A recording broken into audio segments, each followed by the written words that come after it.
everyone, Novels Wonderland here. Thank you all for the love and support you've shown me and the channel. Reincarnated as a mimic, I bit Frieren. Synopsis. When a mysterious phenomenon merges reality with famous fictional universes, humanity scrambles to survive the deadly new realms. Armed with the ultimate cheat, complete knowledge of every storyline, one ordinary youth dives into the fray expecting a glorious hero's journey. Instead, he awakens in a world of elves and magic not as a chosen warrior, but as a lowly, treacherous mimic disguised as a treasure chest. Before he can even process his wooden exterior and razor-sharp teeth, a legendary white-haired elven mage crouches down to inspect him. Driven by uncontrollable monster instincts, he instantly clamps his jaws down on the legendary hero. Surviving this hilarious yet deadly blunder requires quick wits and a binding magical contract, forcing him to tag along with the mage and her apprentice as a bizarre, spell-learning companion. But surviving as a wooden box is only the beginning of a terrifyingly ambitious evolution. Realizing that human limitations are a weakness, he embraces his monstrous nature to devour enemies and loot their ultimate abilities. From claiming a demonic guillotine's submission magic to absorbing cursed spirit manipulation from a notorious sorcerer, he begins a relentless hunt across countless anime dimensions. Shedding his humanity entirely, he will mutate from a simple dungeon trap into an unstoppable, dimension-hopping anomaly. Why settle for being a fragile human when you can become the ultimate apex predator of the multiverse? Chapter 1-37, Chapter 1, beginning with the white. Ren stared at the face in the mirror, a face both familiar and strange, as his thoughts drifted away. It had been a week. The arc of his eyebrows, the shallow scar on his chin from a childhood fall, even the tiny circular birthmark on his left earlobe, everything was exactly as he remembered.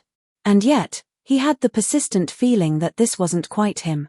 Otherworld counterpart, he whispered, reciting the term from his new memories. A week ago, he had woken up as Ren. It wasn't a soul transmigration or a possession. It felt more like two lives had suddenly merged. The memories of this world and his original memories were like two reels of film projected onto the same screen. Sometimes, it was hard to tell which was which. In this world, he had parents, a home, and 18 years of ordinary growth.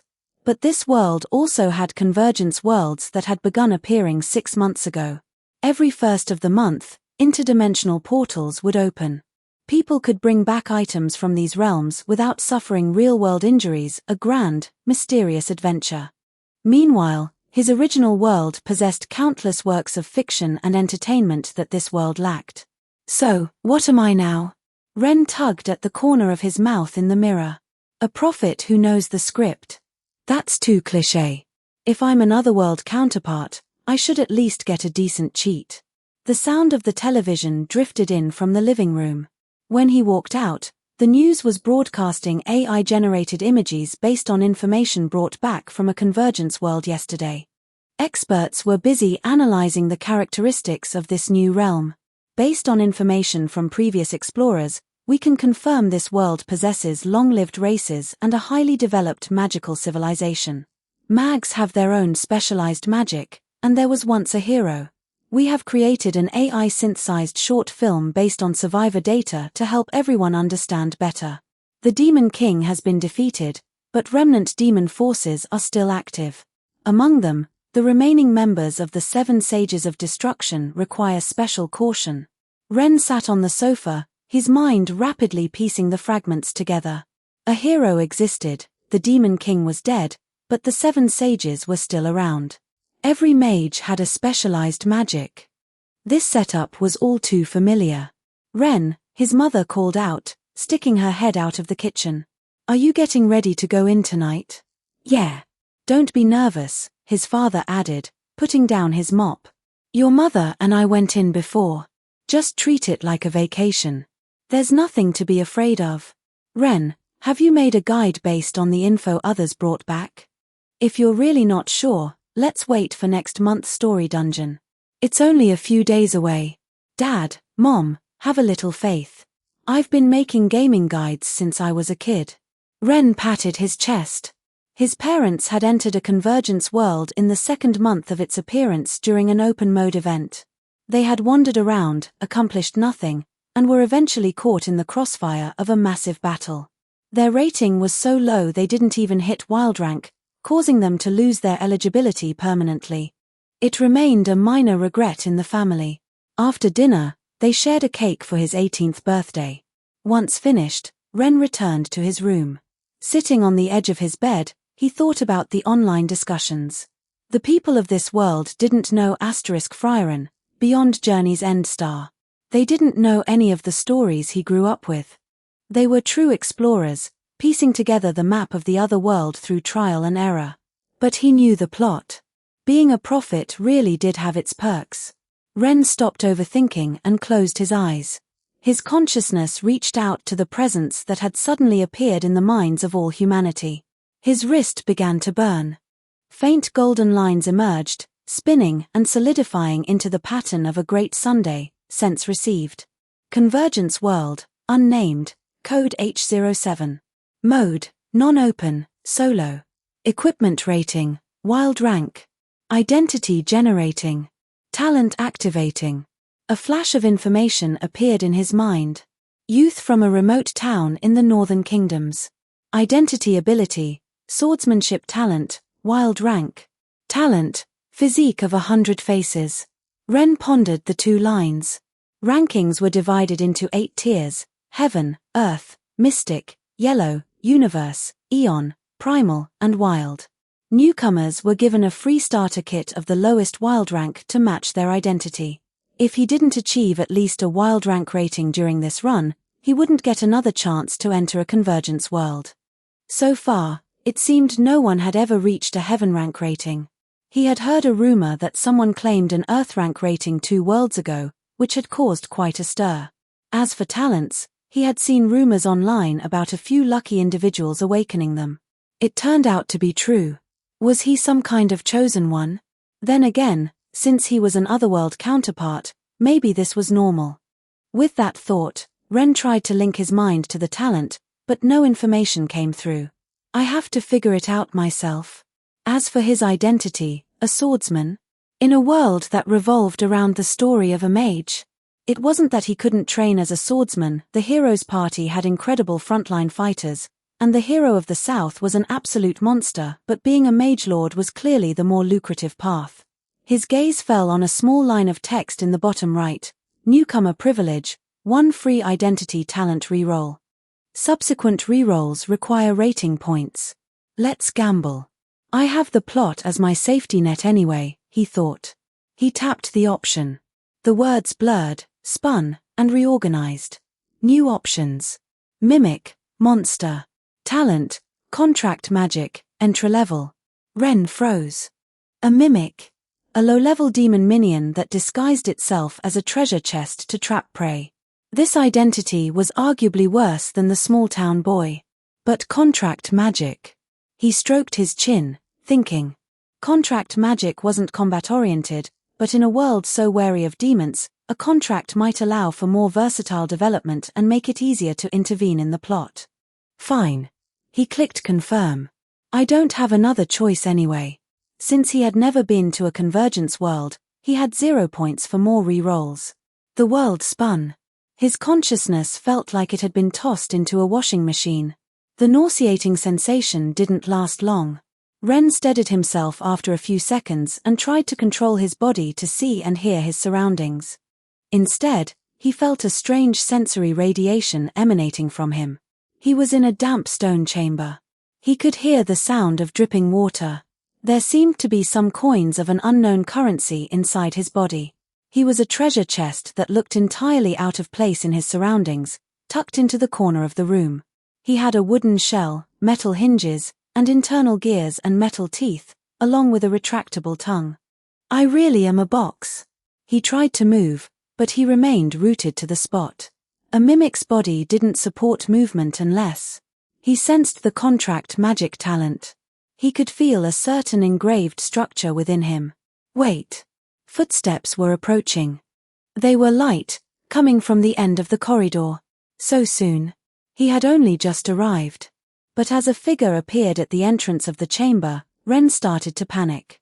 Silver hair, emerald eyes, a petite frame, pointed ears, mage robes, and a staff in hand. That cold, detached image was exactly like the one in Ren's memory. Frieren. You've got to be kidding me. Encountering the protagonist right at the start. My luck is definitely cursed. Wait, this is bad. I'm going to die. She loves opening mimics more than anything. I can swallow her once, but then what? I'll get blasted to a crisp with an explosion spell. I just landed. I haven't done anything yet. If I die now, there's no way I'll get a wild rank rating. What then? Will I be barred from the Convergence worlds forever? Countless thoughts raced through Ren's mind, but she didn't stop. She entered the room, her gaze sweeping calmly across the area before landing on the mimic. She paused, walked over, and knelt down. A pale finger reached for the latch. Ren's monster instincts instantly took over. It wasn't that he wanted to, it was a completely autonomous reaction. Click. The moment the latch popped. The lid flew open. His tongue shot out like a spring, wrapping around her wrist and yanking hard. There was a short gasp. The white-clad figure was dragged entirely into the chest. Snap. The lid slammed shut. Darkness. Cramped quarters. The petite body filled the internal space, pressed tightly against the mimic's fleshy inner walls. Ren was stunned for a moment. He had actually swallowed Frieren. He forced himself to calm down. Frieren loved unknown magic, he still had a chance. Negotiate, now. He tried to use his vocal organs to produce muffled syllables. Tract. It was his first time speaking with this body, and it felt clumsy. The person inside the box had been struggling violently, but she suddenly stopped. She seemed surprised. After all, low-level monsters like mimics were different from proper demons. They rarely spoke. Non-aggression, treaty, Ren said, his voice growing smoother as he adapted to the mimic's vocal cords. I have no intention of harming anyone. I am struggling against my demonic nature. I know contract magic. Sign a contract, I will teach you this magic, and you will ensure my safety. I want to escape this bloodthirsty instinct. Silence. A few seconds passed. Demons are not to be trusted. However, if I can set the terms of this contract magic myself, I will consider it. A calm voice came from inside the box. Ren activated his talent. Faint purple magical lines emerged on the fleshy inner walls of the chest, glowing in the dimness. The terms of the contract magic were displayed. You must ensure you teach me the magic in its entirety. And add a clause, no harming humans. Frieren sounded a bit uncomfortable being squashed, her voice slightly winded. She gripped her staff, seemingly losing her patience. What if someone attacks me and doesn't believe I'm well-intentioned? I demand the right to counterattack. Then your counterattack cannot cause death. Furthermore, you cannot lie to me. Fine. Thank you. I agree. Sensing that Frieren was on the verge of casting a spell, Ren agreed immediately. The lines flared again. The agreed-upon terms, carried by a trickle of mana, seeped out of the mimic and entered the body of the white-haired elf inside. The elf seemed to hesitate, evaluating the sensation, before the mana circuits within the mimic's body glowed brightly. The contract was established. Now, spit me out, the voice said. Ren controlled the mimic body he wasn't yet familiar with, opening his teeth and releasing the coil of his tongue. Thwack. The white-clad figure was spat out, landing on the ground. There was some slime on her mage robes. Frieren stood up. After chanting a quick spell, her clothes were clean, though her face still carried a hint of distaste. Footsteps echoed from the corridor. A figure ran in, a teenage girl with long purple hair, wearing mage robes and carrying a staff. Master Frieren. Fern panted. I told you to identify these chests before opening them. You've gone and... She looked at her master, then at the slime on the ground, and finally at the mimic that hadn't been charred to a crisp. A mimic, Frieren said. We made a contract. A contract. Master Frieren, aren't you going to dispose of it? I can't during the contract period. Frieren looked at the chest. He knows contract magic and will teach it to me. This magic is very rare, it's worth learning. She raised her staff and began to chant toward the chest. Magical light enveloped Ren. "Wait, what are you doing? We have a contract. The one who violates it loses all their mana. This is..." Ren panicked at first, but the strange sensation spreading through his body made his voice trail off. The mimic began to soften, deform, and reorganize. 3 seconds later, Ren stood in the stone chamber. He was in human form, wearing simple, plain cloth clothes. With black hair and black eyes, he looked like an ordinary human youth. "Humanization magic," Frieren said, lowering her staff. "It's a spell I found after defeating the Demon King. It allows monsters to take human form. It seems it was originally developed by demons to infiltrate human society. However, powerful individuals can sense the demonic nature, so it wasn't very useful for powerful demons who didn't need to blend in with commoners. I didn't think I'd ever use this spell in my life." Ren looked down at his hands and clenched his fists. He could feel the spell constantly drawing a sliver of his mana to maintain the transformation. The consumption was negligible. "Follow us," Frieren said, turning to walk out. "I happen to be short on luggage carriers. You can teach me that contract magic once we settle down." Ren blinked. Fern trotted after her master, her cheeks puffed out in annoyance. She shot Ren a glare. "I'll be keeping a close eye on you." Ren took a deep breath and followed. It really is the big mushroom, he thought. It was a surreal feeling adventuring inside a story from his previous life. Walking out of the dungeon, he hoisted the luggage Frieren had pointed out. By now, the sky was beginning to brighten. Morning light spilled over the distant mountains, and the forest billowed in the wind. Frieren walked ahead, her long white hair swaying slightly in the morning breeze. "Have you always?" She spoke suddenly, without looking back, "tried to control your instincts? Have you ever killed a human?" Ren's heart tightened. According to the contract, he couldn't lie. However, he soon felt relieved. He didn't know about the mimic's past, but he certainly hadn't killed anyone. "I want to suppress my instincts. I don't want to eat people," Ren said, choosing his words carefully. "And I have never killed anyone before." Frieren was somewhat surprised. She had felt the power of the contract. When he had first spat her out, she had intended to use magic to teach him a lesson first. But the constraint of the contract had actually triggered, forcing her to switch to the cleaning spell instead. In other words, if there was no loophole in the contract magic and he couldn't lie, then this demon was actually suppressing its instincts and had never killed a human. She had originally planned to learn the magic, crack it, and then kill the demon. After all, demons were not to be trusted. For now, she would wait until she had learned and researched the contract magic. The three of them walked down the mountain path in silence. Ren looked back at the entrance of the dungeon, an ordinary, inconspicuous cave. When he turned back, Frieren had already walked some distance away. Fern followed closely behind, occasionally casting a wary glance back at Ren. Ren quickened his pace, his mind flooded with thoughts. It looked like he had entered the timeline where Frieren was traveling with Fern, but before Stark had joined the party. What year was this in the post-Himmel era? Forget it, the details were a bit fuzzy. He would figure out his place in the timeline based on what happened next. This start was ridiculous. But he looked down at his hands, then at the two figures in mage robes ahead of him. It didn't seem so bad. Chapter 2, The Gift of Magic. 2094 words. The morning mist slowly dissipated among the trees. Rohan followed a few paces behind Frieren and Fern, a not too heavy luggage pack now resting on his back.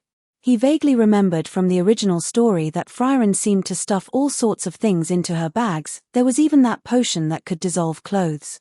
Her sense of humor was truly wicked. Fern carried her own small bag, glancing back at him from time to time. However, her gaze was already much less guarded than when they had first met. The three of them walked down the mountain path in silence. As he walked, Rohan observed them. Frieren's footsteps were steady, every step was placed perfectly, neither kicking up too much dust nor making much noise. Fern, on the other hand, still had a bit of childishness in her gait. Occasionally, She would kick a small pebble or let her attention wander to the scenery along the road. Lady Frieren, Fern finally couldn't help but speak up. Can we find a place to rest? I remember there should be a village up ahead. I wonder if it's still there, Frieren replied. We've walked so far already. I really want to eat something sweet, Fern said, her voice full of dejection. The mercury pudding in the trade city was delicious. I wonder if this village has any. Lady Frieren, you don't have any secret savings left this time. We're going to have to earn some money. Don't worry, Fern. You have to rely on adults once in a while. Frieren made a slightly exaggerated gesture. Fern pursed her lips helplessly and fell silent. Rohan listened quietly. According to the plot, Frieren should have finished her period of seclusion following Heiter's funeral and set out on her journey once again. And Fern, the disciple entrusted to her by Heiter, was already capable of standing on her own. Mercury pudding in a trade city? That sounded like the plot point right after Fern's birthday. Looking closely, her hair ornament did look familiar. It had appeared in that part of the story. Hey! Rohan snapped back to reality and found Fern glaring at him. Fern waved her staff. You're a demon, right? You're using Lady Frieren's desire to cherish magic to deceive her. I'll be keeping a close eye on you. Rohan found it somewhat amusing. He glanced at Frieren's back. She didn't turn around, but her pace seemed to slow for a half-beat. I didn't want to be a monster either. I'd rather be a human. Rohan felt helpless. The fact that the contract prevented him from lying was quite a nuisance. Don't worry. With the contract magic binding me, you don't have to worry about what I might do. Fern huffed and ignored him, quickening her pace to catch up with Frieren. Rohan quirked the corner of his mouth. Relieved that she hadn't continued her interrogation, he let out a breath. At noon, they found a place to rest near a dilapidated building. Frieren took some rations out of the luggage bag, simple fare, hard bread and dried meat along with a pen and paper. She handed Rohan a portion of bread and the writing materials. Show me your contract magic. Rohan took them, only to realize that while his innate template provided him with the language, he didn't actually know how to write. I'm just a mimic. I don't know how to write. I'll explain the contract magic to you verbally. Rohan didn't dawdle and explained how to use the contract magic in one breath. Frieren and Fern listened nearby. Once he finally finished, Rohan breathed a sigh of relief. He looked at the bread in his hand and took a bite.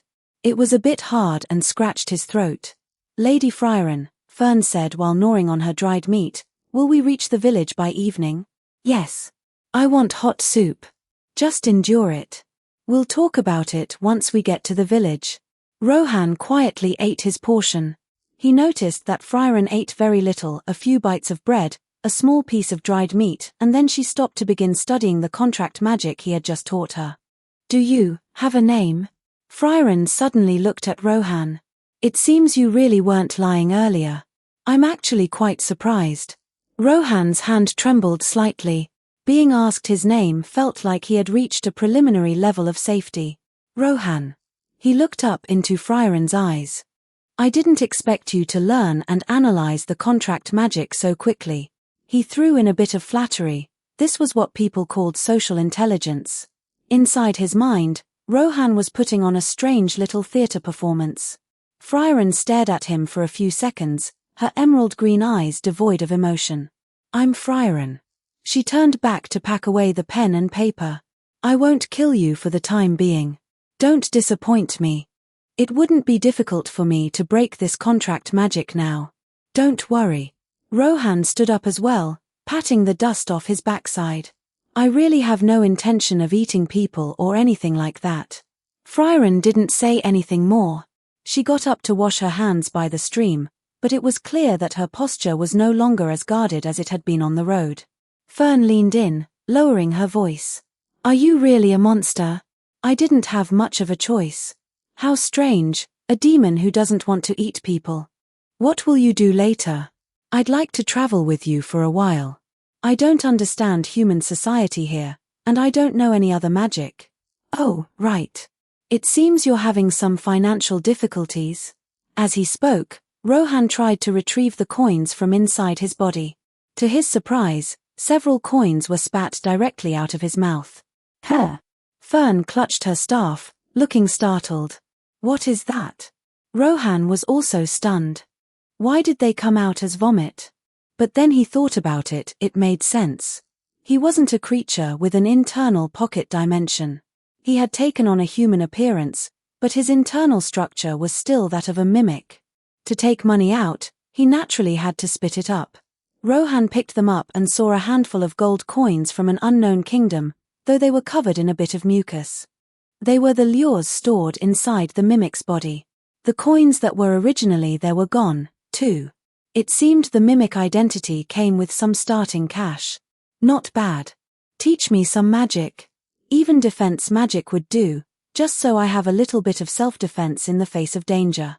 He took his water skin and rinsed the gold coins before making a gesture to hand them to Fern.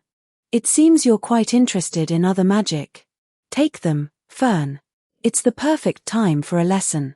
I originally intended to teach you how to use defense magic anyway, Frieren spoke up from the side.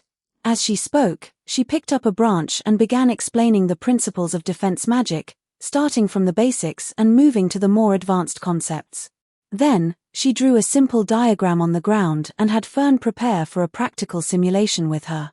Light filtered through the tall trees, casting dappled spots on the clearing. Rohan watched as the master and disciple took their positions. Fern held her staff, her posture upright and her breathing steady. Opposite her, Frieren maintained her usual cool and indifferent expression. Rohan watched from the sidelines as the tip of Frieren's staff lit up. Offensive magic. A condensed bolt of mana shot out rapidly. A massive blue-white beam of light erupted from the floating magic circle in front of her staff, kicking up a cloud of dust around Fern. When the dust cleared, Fern was seen holding up her staff. A defense magic barrier, exactly the size of the mana beam, had deployed instantly, steadily intercepting the strike. Rohan felt a memory stir within him. He remembered this part. Frieren's next line would be, "You've gradually grown accustomed to defense magic. Now, let's apply it. Here it comes." The ancient white-haired elf's show of skill. Frieren released an offensive magic bolt that moved like a white snake, easily bypassing Fern's defense magic. The maneuver startled Fern so much that she slumped to the ground, and the lecture began. Frieren then launched a relentless bombardment, putting a great deal of pressure on Fern. Defense magic is powerful, but it consumes a vast amount of mana. As Frieren attacked and taught simultaneously, Fern seemed to realize something. "Now, Fern, you attack, and I will defend." Following Frieren's instruction, Rohan was a bit surprised. The current development seemed slightly different from the plot he knew. But this was fine, it meant he could learn even more. Fern seemed a bit piqued after being startled earlier. She raised her staff without hesitation, firing several beams of light from different angles in quick succession. However, they were all blocked by small fragments of defense magic that materialized around Frieren. "Fern, did you notice my defense just now?" Frieren signaled for her to stop and walked over to her side. Faced with an area of effect attack or an unavoidable fatal blow, deploying a full defense barrier is correct. But you must understand that if a mage maintains a large-scale defense barrier at full power without restraint, their mana will only last for a few dozen seconds at most. She looked at Fern, her gaze becoming serious. While defense magic can block almost all offensive magic, its greatest weakness is that its mana consumption far exceeds that of an attack. Therefore, truly sophisticated defense involves neutralizing the threat at the minimum cost. Fern looked thoughtful. "You mean, instead of maintaining it constantly, I should deploy only a small section of defense at the point of impact the moment I'm attacked?" "Exactly." Frieren nodded. "Predict the trajectory of the attack and precisely defend the most critical point. It's like using the center of a shield to meet the tip of a spear, rather than holding up a wall to block the rain. Only then can you maximize the advantages of defense magic and maintain the ability to fight a prolonged battle." She paused, her tone carrying a trace of almost imperceptible helplessness. "It seems you didn't read those theories on the history of magic I gave you very carefully. In magic, Practice isn't the only important thing. The history and principles behind it can often save your life. It seems I'll have to slowly explain these details to you before you go to sleep. A hint of embarrassment crossed Fern's face. I'm not a child anymore. I'll read them myself. Deploying a small section of defense at the moment of impact is the right way. Fern murmured to herself, running back to the luggage and pondering as a hexagonal fragment of defense magic materialized in her hand. At that moment, as Rohan desperately tried to understand and absorb the principles of defense magic, he heard a notification sound that was like celestial music to his ears. Ding. Detected. Frieren has taught you defense magic. Would you like to learn it? As expected, the online guides were right. As long as a world native taught you and your understanding reached a certain level, the collision world's auxiliary mechanism would activate, allowing you to learn it directly as a skill. Yes. Rohan suppressed the excitement in his heart. After confirming his choice, data flooded into his mind. Rohan, monster, mimic, strength, 2, agility, 1, intelligence, 1, contract magic LV.1, defense magic LV.1. Aside from his starting skill, he had learned his first new skill. Next, he needed to learn at least an ordinary offensive magic. By then, if he could earn a decent evaluation, even if he only took these 2 skills back with him, his strength in reality would likely be significant. As for the 3 attributes of strength, intelligence, and agility, though he had long known the evaluations were very broad, he hadn't expected them to be displayed as such simple numbers. But it was understandable. Otherwise, the templates of those big shots who had been through several collision worlds would definitely be a mess. Still, these values were truly low. No wonder this was the lowest desolate grade loadout. Then again, it made sense. If not for his own consciousness intervening, a mimic would just be a stationary, mindless, low-level monster. Chapter 3, an 80-year. 2,538 words. The group continued their journey throughout the afternoon. The terrain gradually leveled out, and the mountain paths transitioned into dirt roads where the occasional wagon wheel rut could be seen. This was a clear sign that human settlements were nearby. Sure enough, as the sun began its westward descent, they spotted plumes of cooking smoke. This place has become quite prosperous. It used to be just a tiny village, Frieren remarked with a hint of nostalgia. It was a modest town, with dozens of wooden houses lined up along both sides of the road and farmland bordering the outskirts. At the town entrance stood a simple wooden sign inscribed with characters Luo-Han didn't recognize, likely the common tongue of this world. Frieren walked straight in. When the townsfolk saw her pointed ears, they showed curiosity but weren't particularly shocked. It seemed that while elves were rare in this world, they were not the stuff of mere legends. Fern followed behind her master, looking left and right with eyes bright with wonder. She was still a child, after all, and full of curiosity about the new things she encountered on the road. Luo-Han walked at the back, trying his best to remain inconspicuous. His mimicry was perfect. He looked like an ordinary black-haired youth, and no one spared him a second glance. After asking for directions, Frieren headed toward an inn in the center of town. A wooden sign hung outside, painted with the symbols of a chalice and a bed. The door was half open, and the noisy chatter of patrons drifted out from within. Upon entering, they found 7 or 8 guests sitting in the lobby, most dressed as traveling merchants. The proprietor, a stout middle-aged man, was wiping a glass. He froze for a moment when he saw Frieren. Oh, an elf. He set the glass down. The last time I saw one was when I was a kid. How can I help you? Lodging, Frieren said with her usual cool poise. 2 rooms. Right away, the owner pulled 2 keys from under the counter. If you want meals included, it'll be 1 silver coin for 2 rooms for 1 night. Go up the stairs, turn left, and it's the 2 at the very end. Fern stepped forward to pay. As she handed over a gold coin and received a handful of silver in change, Luo-Han realized that the purchasing power of his gold coins was quite high. His initial identity's family background was apparently quite solid. Luo-Han grabbed his luggage and followed Frieren and Fern upstairs. Just as he assumed he would be left to choose a room for himself, Frieren stopped. You, come inside with me, Frieren said, turning to look at Luo Han. Luo Han blinked, stunned. What's going on? This isn't how the script is supposed to go. This feels very wrong. Hurry up. I need to re-establish the contract with you. As Frieren set her things down, Luo Han let out a sigh of relief. He understood now. He realized Frieren was still concerned, given that he was fundamentally a monster. Just as he expected, once the door was closed, Frieren raised her staff. A contract spell manifested instantly, listing clauses that forbade him from attacking humans or committing evil acts, and the penalties for violation were even more severe this time. Luo Han didn't mind. Though his freedom was restricted, essentially dancing in chains, traveling with the world's protagonist offered far higher returns than wandering aimlessly on his own. Afterward, Frieren sent Luo Han to the adjacent room. The interior was simple, a bunk bed, a table, and a wooden wardrobe, but it was clean. Luo Han placed his bag on the table and sat on the bed to think. So far, the start was excellent. Not only was he by Frieren's side, but he had also learned defensive magic.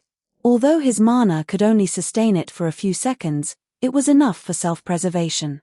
He just needed to play it safe. Luo Han lay down, staring at the ceiling. There were signs of woodworm in the beams, and cobwebs hung in the corners. According to the plot, Frieren should be heading to subjugate the Elder Sage of Corruption soon. How should he involve himself then? Since he was following Frieren, he couldn't go around looting everything like a typical Fourth Calamity player. However, partying up with the world's natives to hunt bosses would still yield plenty of drops, and his final evaluation upon leaving this world would likely be higher. A sound of footsteps outside interrupted his thoughts, followed by a rhythmic knocking. Luo Han got up to open the door. It was Fern. She had changed into a clean robe and retied her hair. "Master says it's time to eat downstairs," she said. "Hurry, or the soup will get cold." 3 servings of dinner were already set out in the lobby, hot soup garnished with chopped herbs, buttered toast, and some meat stew. Frieren was already seated at the table, taking small sips of her soup. "Lady Frieren is so sneaky, you said you'd wait for me," Fern grumbled, her cheeks puffing out like a pouting mushroom as she sat beside Frieren and picked up her spoon. Luo Han sat down as well. The soup was fragrant, with a hint of smoked meat, and had a thick consistency. He took a sip. The warm, savory liquid slid down his throat, washing away the day's fatigue. "Tomorrow, I'm going to settle a long-standing grudge," Frieren said suddenly. "Do you want to come along? I can't guarantee your safety, though." Luo Han looked up. Is the Elder Sage of Corruption arc happening this quickly? I was just thinking about it. Fern also looked at Frieren with some surprise but didn't say anything, seemingly waiting for an explanation. "A grudge from 80 years ago.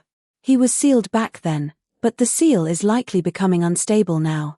I need to resolve the problem we left behind," Frieren said, setting down her bread. "I want to go see."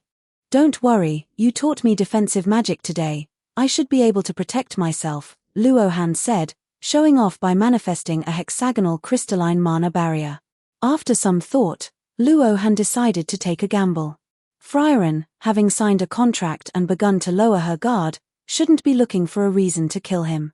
By building a prodigy persona, he might be able to secure more opportunities to learn magic. *clang. Fern's spoon dropped onto the table. If the previous contract had forbidden him from lying, and if he truly hadn't known any magic other than the contract spell before, then Luo Han had mastered defensive magic in a single afternoon. Back when she started. A flash of surprise also crossed Frieren's eyes. Learning it in one afternoon was impressive. Another genius. Among the geniuses she had seen in her 1,000 years of life, he was certainly respectable. Did you really just learn that?" Fern asked in shock. She sensed Luo Han's mana again. It was indeed only at the level of a low-tier monster. "Yeah. Maybe I'm just suited for defensive magic," Luo Han said, choosing to quit while he was ahead to avoid causing unnecessary suspicion. After dinner, come with me outside the village. I'll try teaching you ordinary offensive magic as well.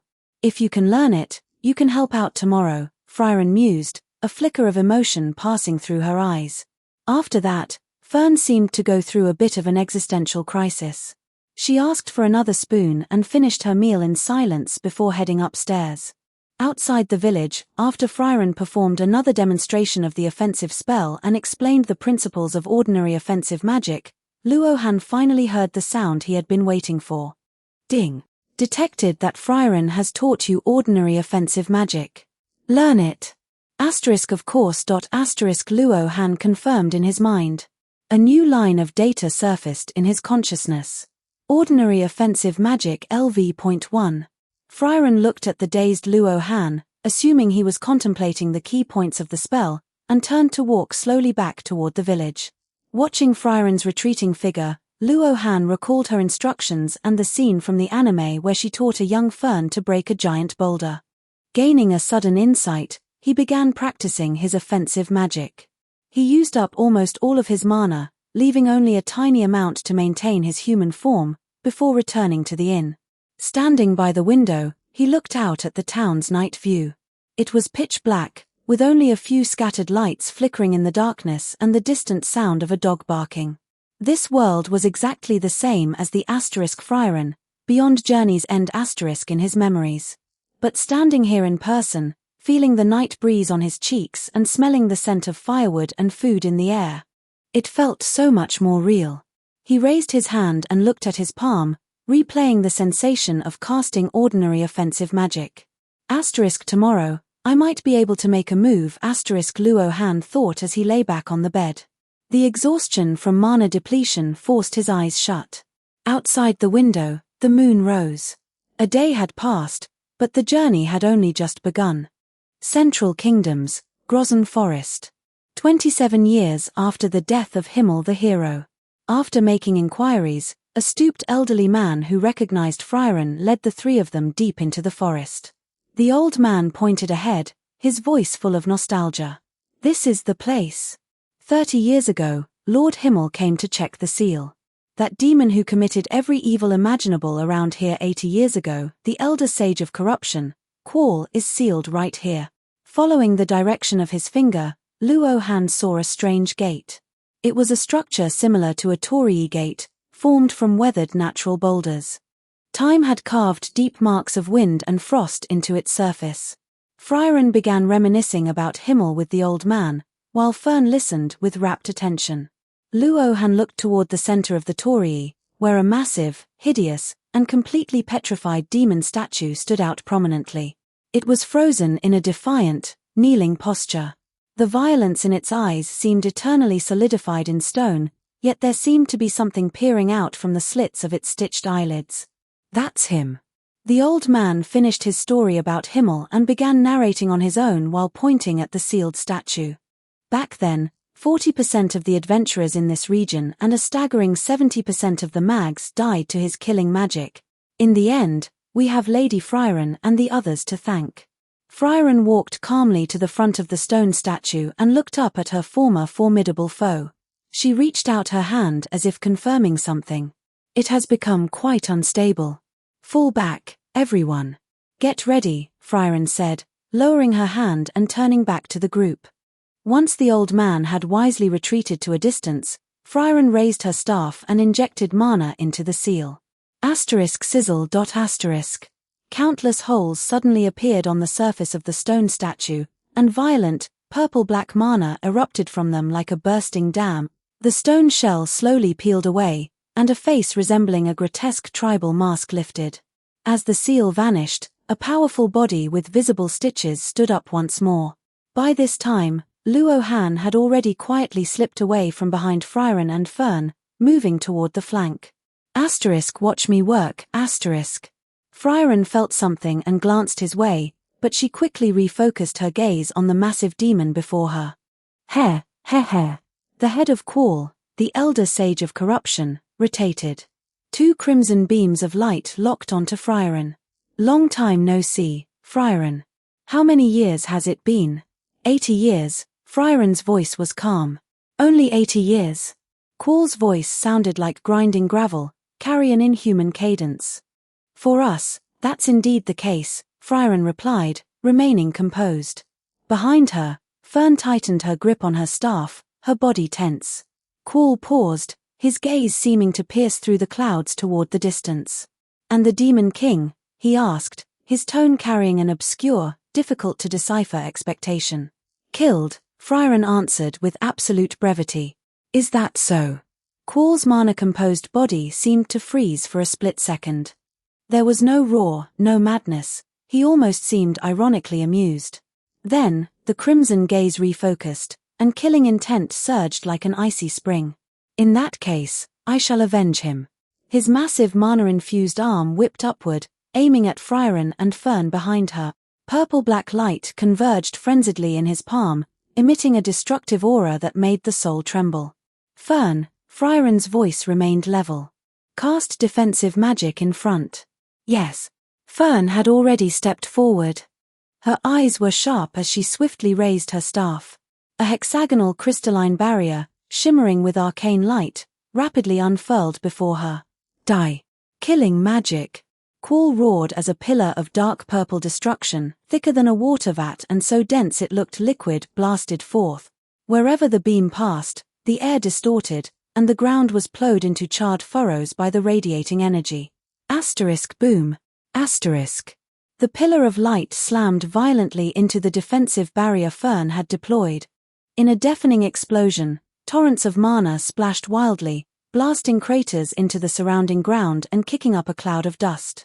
Luo Han slowly circled around the side, glancing back at the battlefield with a sense of awe. Asterisk sure enough, where there's smoke, there's no damage. Asterisk. However, that seemingly thin barrier stood like the sturdiest of dams, firmly holding back the violent, purple-black flood. Light flowed rapidly across the barrier's surface, constantly deflecting and neutralizing the destructive energy. Fern's body jolted slightly, and her face went a bit pale, but the hand holding her staff remained steady as a rock. The pillar of light lasted for several seconds before finally exhausting its energy and dissipating. The barrier still stood, though its glow had dimmed slightly. Oh, I'm surprised.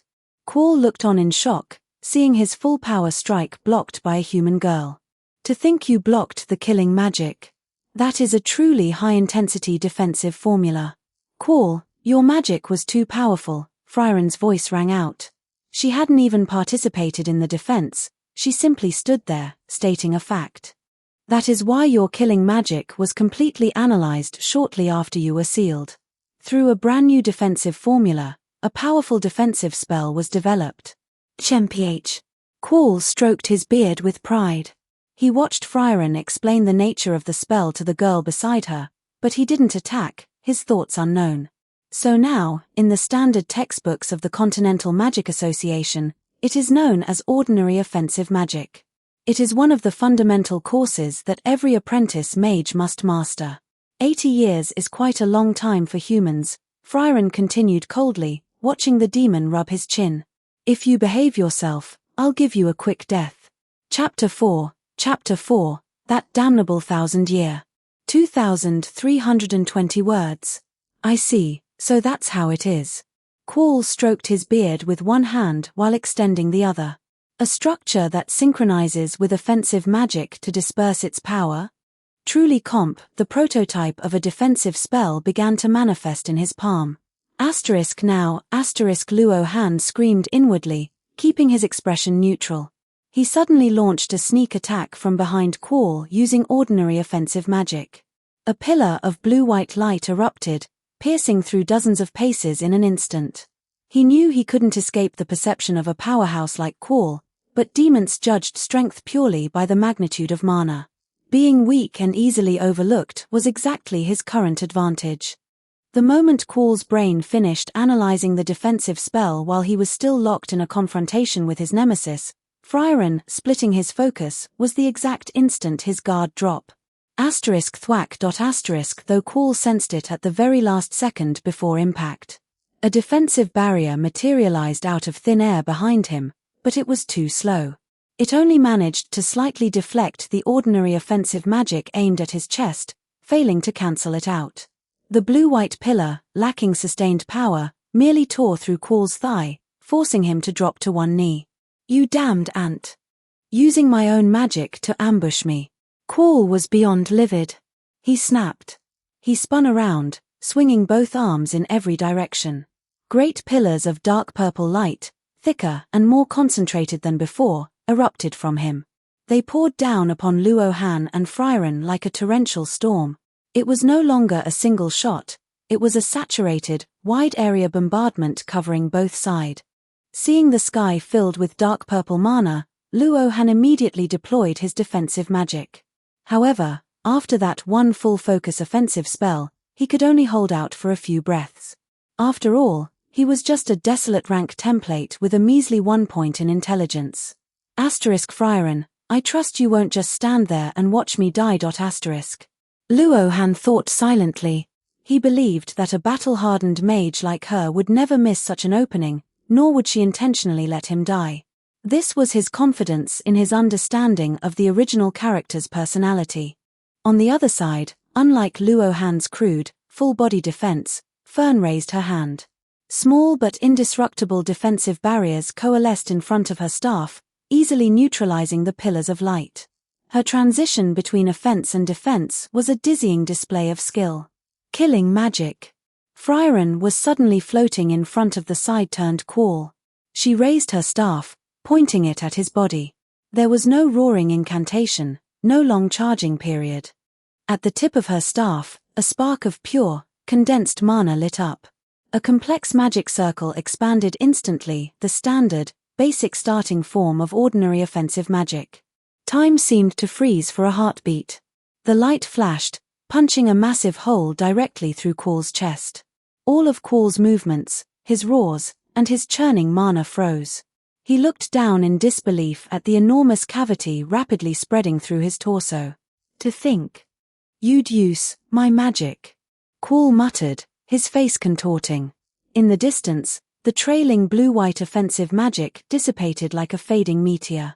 The next moment, Quall's body, like a shadow struck by direct sunlight, was torn apart from the inside by that massive void. His gargantuan form disintegrated silently, turning into countless drifting ashes that quickly dissolved into the air, leaving no trace behind. Silence returned to the valley, save for the scorched earth and the faint smell of ozone lingering in the air, bearing witness to what had just occurred. Frieren landed and looked toward Luo Han's previous position. In a certain sense, you really are a qualified Frieren paused, staring at the mimic that had abruptly appeared on the flat ground. Frieren walked up, looking at Luo Han, who had reverted to a treasure chest, with a confused expression. Lady Frieren, why did Luo Han change back? He used up all his mana maintaining that defensive spell. He doesn't even have enough left to maintain a human form. That sneak attack earlier, too. Pushing himself that hard, was he trying to prove something? Frieren fell into momentary thought. The hunchbacked old man peeked out from behind a giant boulder in the distance. Seeing the empty hills and the figures of Frieren's group, he hurried over, moved to tears as he poured out his gratitude.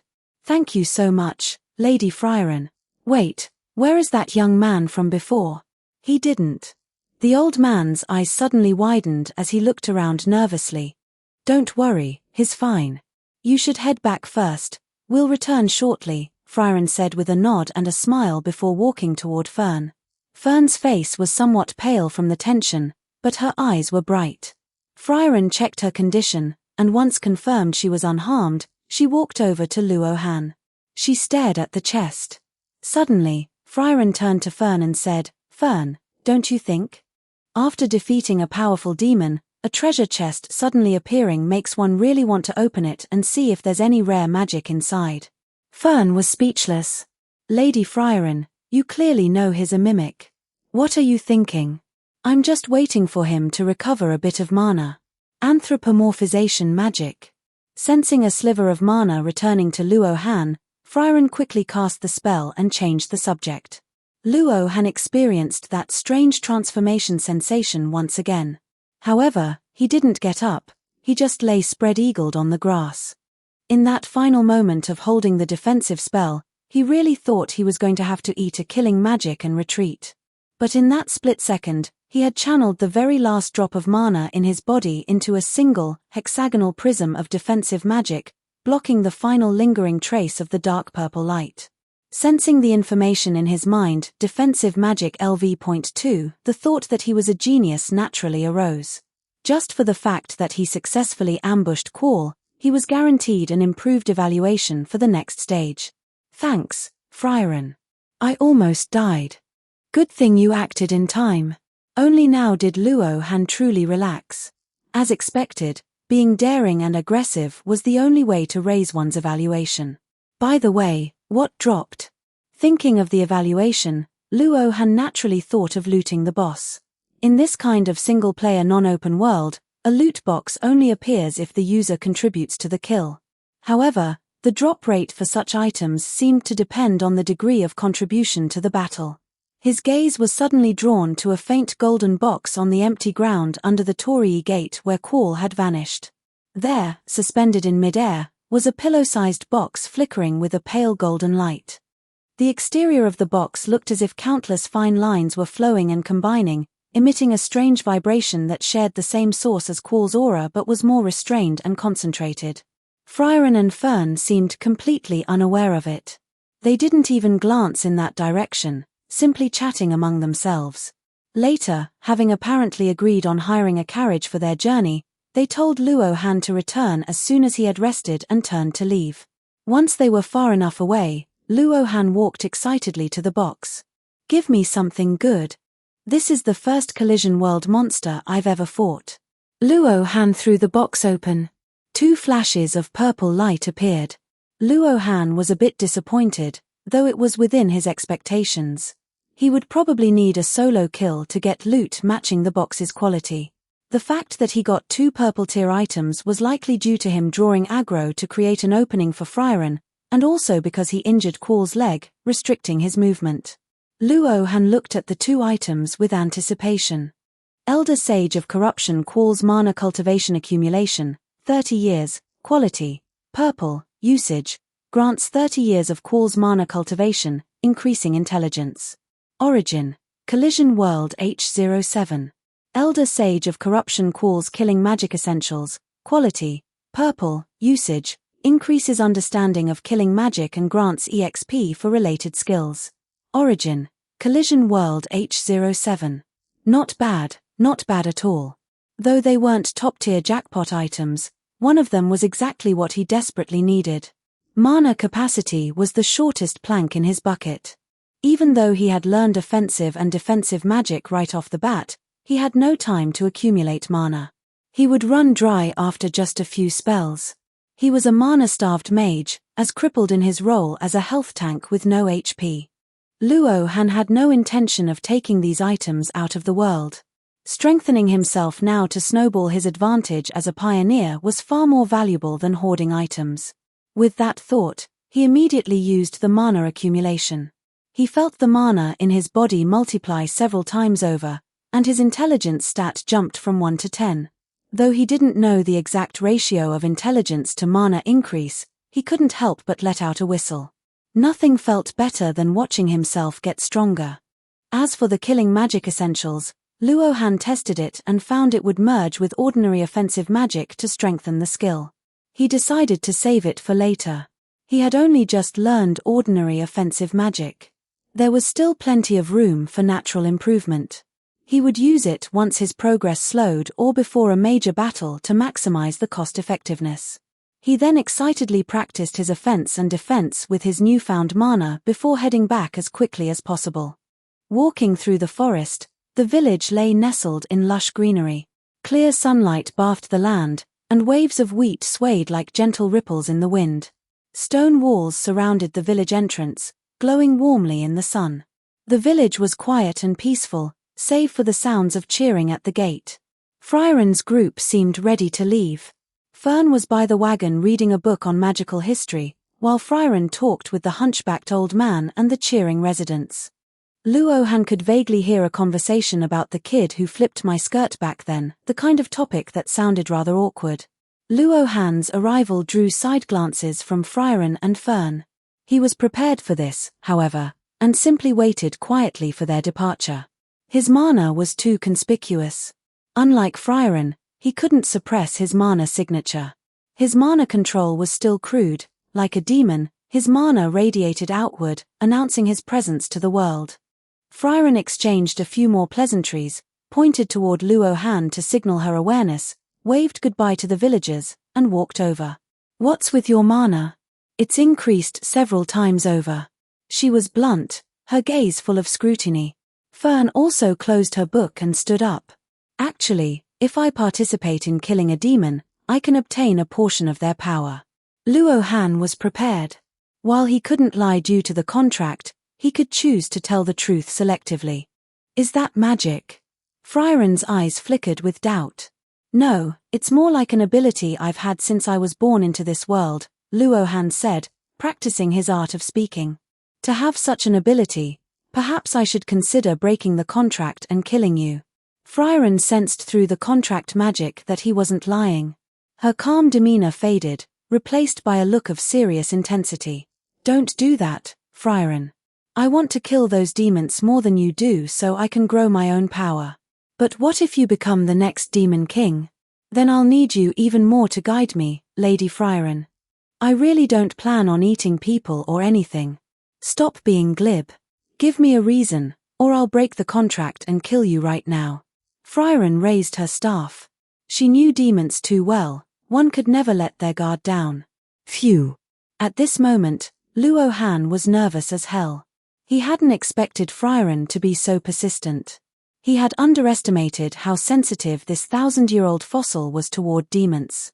"Actually, before I became a mimic, I was a genuine human.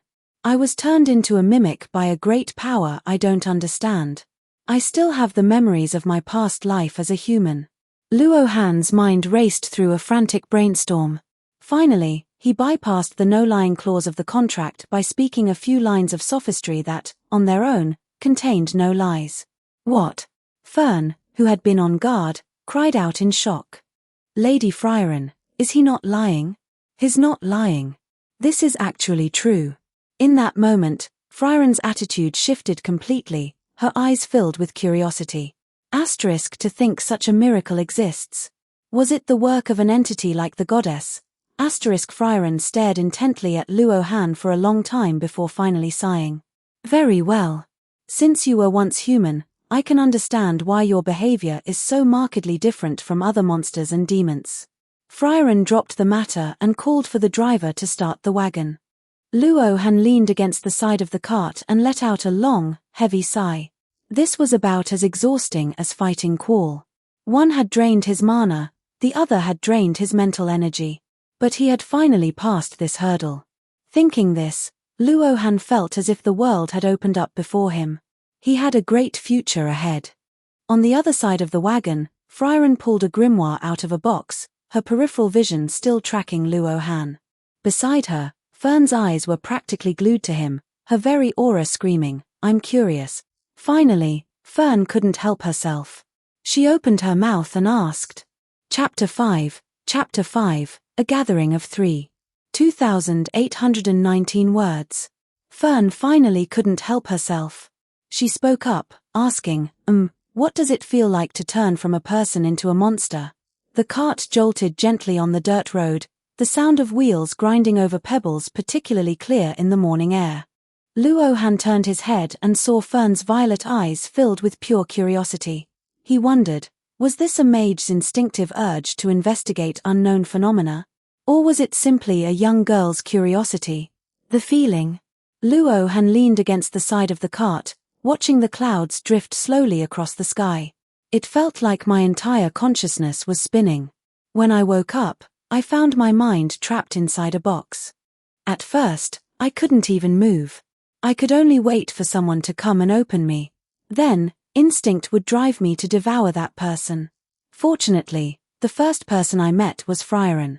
Otherwise, it would have been very hard to turn back." He paused, selectively omitting the parts that would be more complicated to explain. "I'm used to it now, though."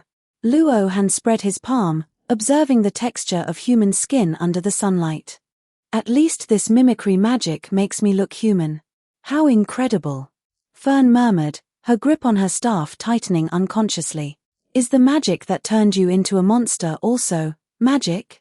Frieren, who had been looking through a grimoire with her head down, looked up then and gave Luo Han a calm glance. Magic can achieve many things, but changing a person's fundamental essence into that of a monster is a level of magic that exceeds conventional knowledge. She didn't seem to doubt him, she merely offered a scholar's detached analysis. The contract magic ensured that Luo Han wasn't lying, so all that remained was to understand the principles behind the phenomenon. However, Frieren closed her book. The fact that you are currently a monster will not change. All we can do is observe the choices you make from here on.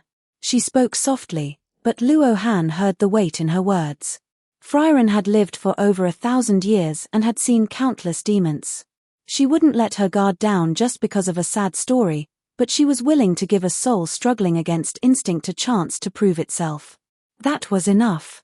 Thank you, Luo Han said earnestly.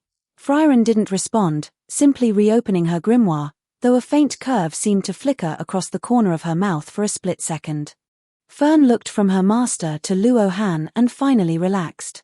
She took her notebook out of her luggage and began recording the day's observations. The journey continued. Sometime later, in the Central Kingdoms, on the eastern coast of the Grant Strait. The salty sea breeze carried a characteristic briny scent as the waves washed over the grey-white beach repeatedly. This was a famous trade route node on the continent, but it was also a dangerous stretch of water prone to accidents. Over the past few decades, countless merchant ships had encountered storms or struck reefs here. Their wreckage washed up on the beach, gradually accumulating into a massive, headache-inducing junkyard. The whole village used to come out to clean it, but now there aren't enough people, so we just have to leave it be, an old man said as he handed a request to Frieren, sighing about how beautiful the coast used to be. I know, Frieren said, standing on the sand, her white hair fluttering in the sea breeze. She squinted at the mess before her, shattered keels, rusted anchors, cargo crates half buried in the sand, and various unidentifiable debris stretching for nearly a kilometer along the coastline. This was completely different from the coast in her memories. Frieren accepted the quest. The reward was a grimoire supposedly written by Flam. Of course, everyone knew the book was a fake, but Luo Han naturally had no objection to Frieren's decision. Luo Han had already rolled up his sleeves. It seemed he could use this opportunity to get some exercise. After all, much like the hero of the South, even though he could use precognition magic, he also used dual swords and was a high-level combatant. After traveling for a while, he had adapted well to his role as a temporary teammate. Frieren didn't go out of her way to look after him, but she didn't exclude him from daily affairs either. This casual way of interacting actually made Luo Han feel more at ease. A few days later, Luo Han walked up to a pile of shattered ship planks and tried to use the magic Frieren had taught him a few days ago. Levitation magic. Mana flowed from his body, and a specific magic circle manifested. His consciousness enveloped 3 planks, which wobbled as they rose about half a meter off the ground. Luo Han focused, trying to guide them northward. The result was 1 plank drifting left, 1 drifting right, and the third simply spinning in circles in the air. Your control is too poor, Frieren's voice drifted over from the side. She didn't even chant. With a gentle tap of her staff, over a dozen pieces of wreckage of various sizes rose in neat formation, following behind her like a troop of obedient soldiers. If you master this magic, you can make yourself fly. Do you plan on flying your own body in different directions like those planks? She drifted into the air. You need to understand the forces acting on an object in the air, the influence of the wind, and the stability of your own mana output. These all require practice. Luo Han nodded. Flight magic was definitely worth practicing. Its strategic value was immeasurable. He refocused his attention, adjusting his mana output frequency bit by bit, feeling the feedback of the magic based on the different weights and shapes of each plank. By the second week, the wobbling of the 3 planks had diminished, and they began to move slowly in the same direction. It seems I'm no magic genius, he thought. The breakthrough in my defense magic before was probably just due to the threat of death, The realization was a bit of a blow to Luo Han. The cleanup work lasted for a full 3 months. Every day, Frieren, who had only just woken up long after the sun was high, would be dragged to the beach by Fern. Luo Han used every spare moment to train himself, even using offensive magic to clear debris directly to practice his spells. Sometimes he would find rusted coins in the shipwrecks, which was a pleasant surprise. Life in this medieval-like era was quite harsh. The technological conveniences he had enjoyed in the modern world were far superior to anything here, so being here naturally made him want to work harder on his training. In his spare time, after learning about the various spices and food characteristics of this world, Luo Han would occasionally try his hand at cooking. This turned out to be a feast for Frieren and Fern, who had never tasted modern cuisine. One morning, Luo Han headed out to the beach early again. Watching the breath mist from people's mouths on the street, he realized the weather was getting colder. Perhaps because a monster's constitution was better suited for living in the north, he didn't feel the cold here much at all, which was quite nice. Having practiced alone all morning, Luo Han raised his hand, recalling the structure of the offensive magic. During these months of training, he could feel the mana within his body growing. Every time he cast a spell now, the flow of mana was much smoother than before. Repeatedly practicing offensive magic had also made the skill much more intuitive. Ordinary offensive magic. A blue-white beam of light shot from his palm, accurately striking a shipwreck in the distant ocean. Wood splinters flew, but the debris only split in half and remained quite large. The power isn't concentrated enough. Frieren's voice suddenly drifted from behind him. I've told you about this problem many times. Luo Han fell into thought. He recalled the strike he had used against Qual, the elder sage of corruption, 2 months ago. At that time, his entire focus had been on the goal of piercing. A moment of inspiration struck. He raised his hand again. The beam became thin and brilliant, leaving a charred hole in the wreckage while leaving the surrounding structure almost undamaged. That's the right direction, Frieren said, appearing beside him at some point. Now just adjust it slowly. In the evening, after Frieren and Fern had headed back early because it was too cold, Luo Han was practicing alone on the beach when the data on the panel in his mind updated. Ordinary offensive magic LV2. During this period, his basic attributes had also changed. Consistent physical training had increased his strength from 2 to 4. His agility hadn't changed much, and despite the constant use and cultivation of mana, his intelligence hadn't increased either.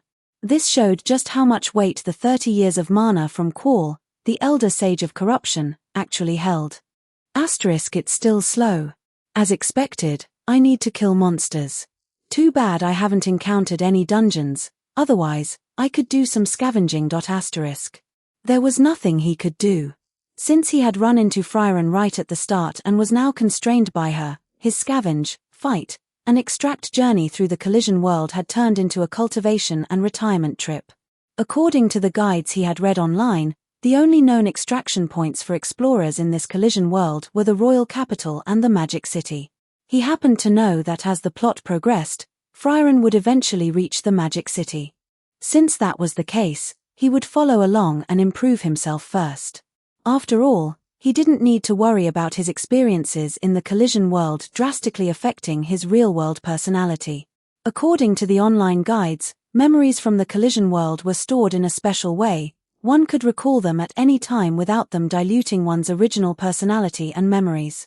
One afternoon half a month later, the cleanup was finally complete. The beach, once piled high with wreckage, was now empty, save for the last of the gathered debris. Frieren used a fire spell to ignite the pile and put away her staff, warming her hands by the fire with a look of great satisfaction. The three of them sat on a high reef facing east, waiting for the sun to dip below the horizon. The sky shifted from pinkish purple to a dusty yellow, the edges of the clouds tinged with faint gold. The New Year festival is the day after tomorrow, Fern said, hugging her legs with a tone of contentment. We can set off after watching the sunrise. It seemed the past few months had been a bit dull for Fern. Frieren said, looking toward the dying fire. Luo Han, you cook tonight. To celebrate finishing the cleanup. Even at your age, you're still such a glutton. You're so annoying. Inside the cabin, Luo Han heated some oil and mentally checked his attribute information to review his growth during this period. Luo Han, Monster, Mimic, Strength, 4, Agility, 1. Intelligence. 10. Contract Magic LV1, Defense Magic LV2, Ordinary Offensive Magic LV2, Levitation Magic LV1. Asterisk at least there's some progress. Asterisk he closed the panel, poured hot oil and sauce over the steamed fish, and brought it to the table. The meal was a happy affair. The cheerful atmosphere almost made Luo Han forget he was in a collision world. Luo Han, Frieren said suddenly. Yeah. Your offensive magic has improved quickly, but you've barely practiced defense magic at all. Luo Han blinked. It was true, over the last 3 months, he had focused most of his energy on offensive magic and levitation. He hadn't specifically practiced defense magic, likely because he felt LV2 was sufficient. Offense is indeed more rewarding than defense, Frieren continued, her gaze fixed on the fish bones on her plate. But you must remember, the mags who survive are usually the ones who are better at protecting themselves. She stood up. I'm going back to my room. Lady Frieren, you clearly just don't want to clear the table, Fern said, immediately standing up crossly, having seen through Frieren's trick. All right, Fern, I know. Watching the two of them, Luo Han smiled slightly. After spending so much time together, he really did enjoy being with them. Unfortunately, having been deeply moved by the original story, he currently had no intention of pursuing a relationship beyond friendship with either of them. The current way they interacted made him very happy. Frieren made a good point, though. He should put defense magic on his training schedule. After watching the New Year festival sunrise, the three of them set off on their journey once again. Asterisk. In the year 28 of the era after the hero's death, after leaving the Grant Strait, the group traveled toward the Brigret region. On the 7th day of the journey, the surrounding scenery began to change. The open sky and salty sea breeze of the coast were replaced by towering cedar forests. The air became crisp, smelling of pine resin and damp moss. Luo Han walked behind Frieren and Fern. Beneath his feet was a thick, soft layer of needles that made his footsteps nearly silent. Frieren's pace unconsciously slowed in this familiar forest. She looked up at the straight trunks that all looked nearly identical, her eyes becoming somewhat distant. This place hasn't changed much since I was last here, she said softly, her voice remarkably clear in the stillness of the forest. Asterisk this part of the story is, asterisk. Luo Han recalled the plot in his mind. According to the original timeline, this should be the turning point where Frieren comes to find the dwarf warrior Eisen of the hero's party after Himmel's death, eventually deciding to head for the land where souls rest. Have you been here before, Lady Frieren? Fern asked, clutching her staff and looking around curiously. Yes, with Himmel and the others. Frieren reached out and brushed a hand against the rough bark of an ancient tree, her movements very light. Eisen's home is just up ahead. After walking a bit further, the sound of gurgling water drifted from ahead. Rounding a dense patch of cedars, the view suddenly opened up. A clear stream meandered through the rocks, with a level clearing by the bank. In the clearing stood several stones representing the void of the departed. Fresh wildflowers and a bundle of herbs still wet with morning dew were placed in front of them. And in front of the stones, a stout figure was crouching. It was a dwarf. Even crouching, one could see his shoulders were exceptionally broad, his back muscles as thick as a slab of rock. He wore a silver-horned helmet and a red armored cloak, and his brown beard was thick and neat, falling vertically like a waterfall. He was focused on dividing the flowers in his hand into several bundles, placing them one by one before each headstone with slow, solemn movements. Frieren stopped, not speaking immediately to avoid disturbing him. Only after Eisen had placed the last bundle and slowly stood up did she speak. Eisen, I've come to hang out with you, Tilda. The dwarf turned around. Beneath his combat helmet, his eyes were the only visible part of his face not covered by the connected beard and hair. The exposed skin was weathered like sun-beaten leather, with deep wrinkles radiating from the corners of his eyes and mouth. But most striking were his eyes. They were sharp and clear, like a blade that had never been dulled by the years. Your attitude doesn't suggest it's been 30 years since we last met. Eisen's voice was low and gravelly, yet exceptionally clear. It's only been 30 years, Frieren corrected, though there was no real edge to her tone. I suppose. It's all the same to you. Eisen's gaze swept over Fern, lingering on her for a moment. I didn't expect you to take an apprentice. Is this the child Heiter adopted? How did you know? Heiter and I exchanged letters. Fern bowed somewhat nervously. Mr. Eisen, it is a pleasure to meet you. Eisen nodded in acknowledgement. Then, his gaze fell upon Luo Han. In that instant, Luo Han felt as if the surrounding air had frozen. Eisen's gaze wasn't like Frieren's magical scrutiny, nor was it like Fern's curiosity. It was a more primal, direct form of perception, a warrior's intuition for danger, a hunter's instinctive lock on a prey's scent. Chapter 6, The Awkward Eisen. 1868 words. Time flowed through several seconds of silent, mutual staring. Who is he? Eisen asked. His tone was calm, but Luo Han noticed that the hand hanging at Eisen's side had its fingers curled slightly inward, a preparatory stance for drawing a weapon at a moment's notice. Luo Han, Frieren said, stepping forward. She reached down and pressed her hand over Eisen's. He's a mimic I met during my travels. He hasn't harmed anyone. A mimic? Eisen was momentarily stunned. Memories of countless times he had rescued Frieren from the maws of mimics surfaced in his mind. His thick beard twitched slightly. Frieren, are you all right? You realize he seems to possess intelligence, right? That makes him a demon. I'll be careful, Frieren said. Eisen, trust me. Eisen didn't respond. Instead, he closed his eyes and took a deep breath. His nostrils flared, and his beard moved in rhythm with his breath, as if he were discerning microscopic scent components in the air. This was a near-feral sensory ability, a dwarven warrior's instinct honed through long years of combat. There is the scent of blood, but it isn't human blood, he said, opening his eyes. His gaze was like a blade, piercing straight through Luo Han. He took a step forward, his combat boots making a slight crunching sound on the pine needles. I don't know how you've tricked Frieren, but I'll be watching you. The atmosphere suddenly grew tense. Fern gripped her staff tightly against her chest in worry, but Frieren raised a hand to signal her not to move. Luo Han knew he had to speak up. I was a human in my previous life, Luo Han said, choosing his words carefully to ensure his behavior appeared non-threatening. Now, I suppose I'm a monster, following Lady Frieren to find my own path. A demon's honeyed words, claiming to be human in a past life, Eisen sneered. His right hand was already hovering in a half-grip, as if he might draw his weapon at any second. It's like a wolf saying it doesn't eat sheep. Frieren, when did you become so naive? I'm not naive. Frieren stared into Eisen's eyes. I've placed a contract spell on him. If he harms a human or lies to me, the contract will punish him severely. Punishing him after the fact will be too late. During our travels, I've been able to feel his heart. He's different from those demons who merely pretend to have feelings. Frieren's voice remained steady, yet it carried an undeniable certainty. I'll keep him in check. Trust me, Eisen. Eisen stared at Frieren for a long time. The only sounds in the forest were the rustle of wind through the treetops and the gentle babbling of the stream.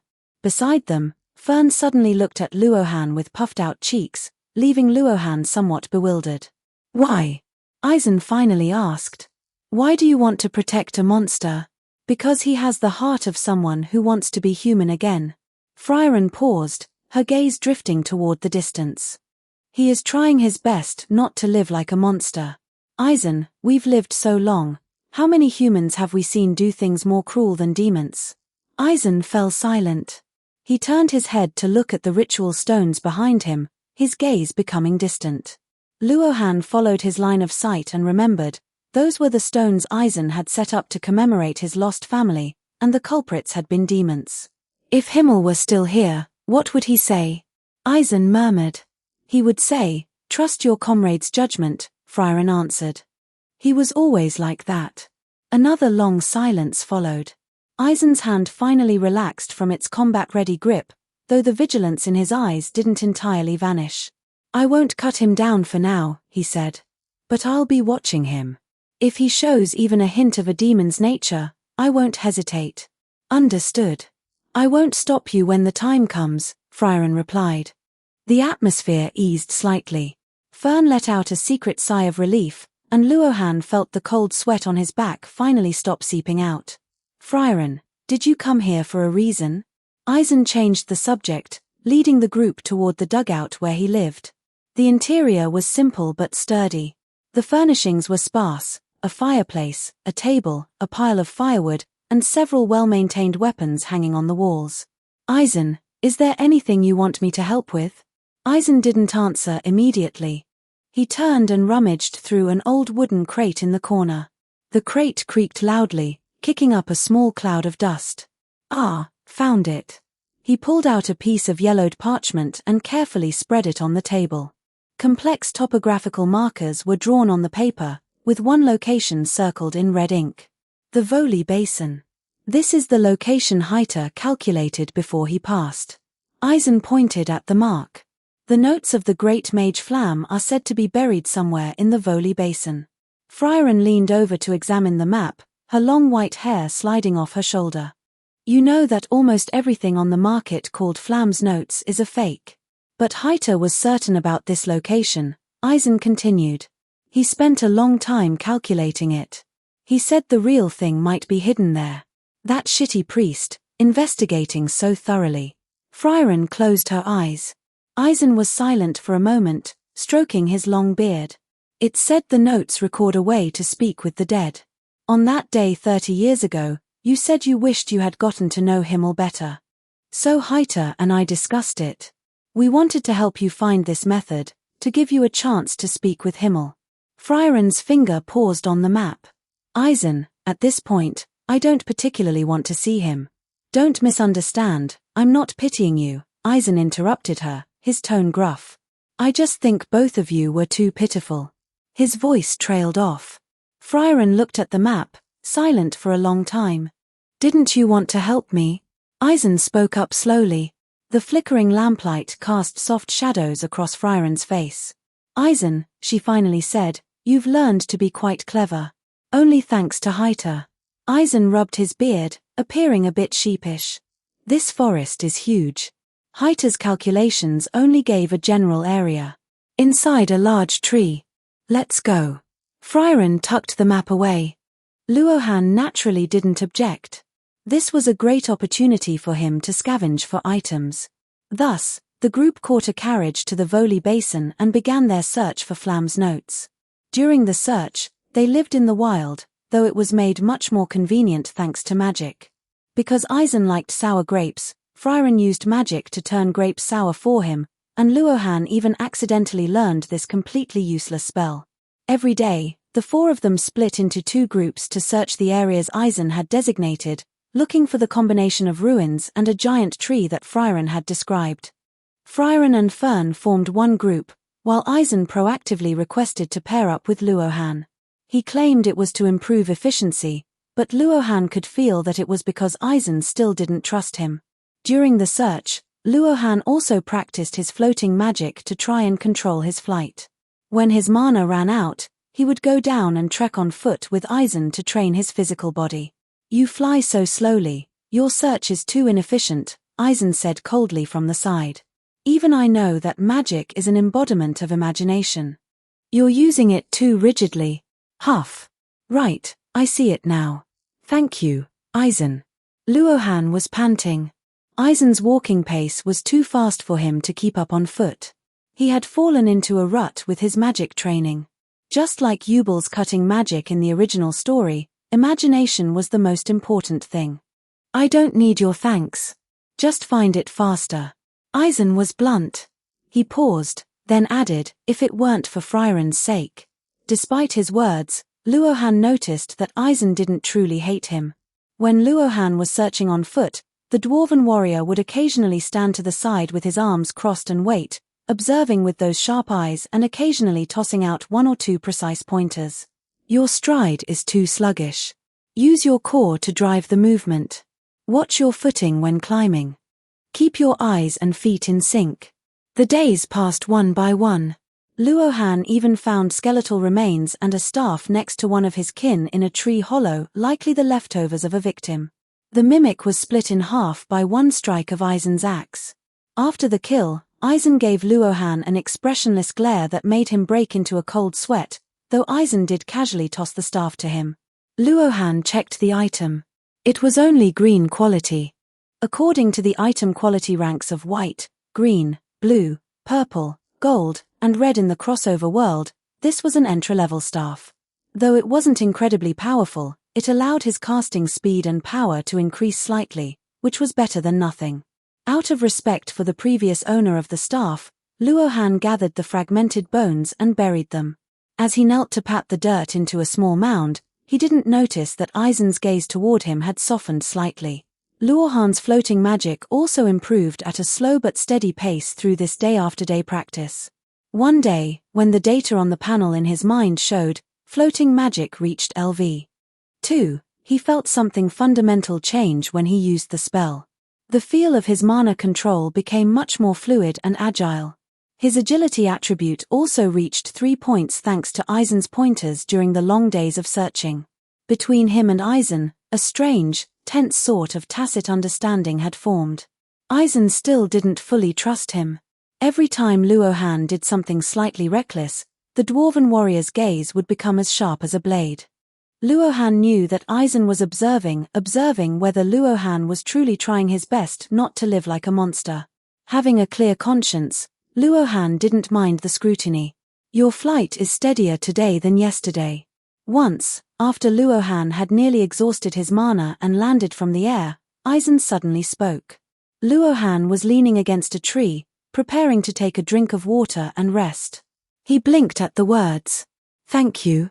"It wasn't a compliment," Aizen said with a stiff face. "Just stating a fact."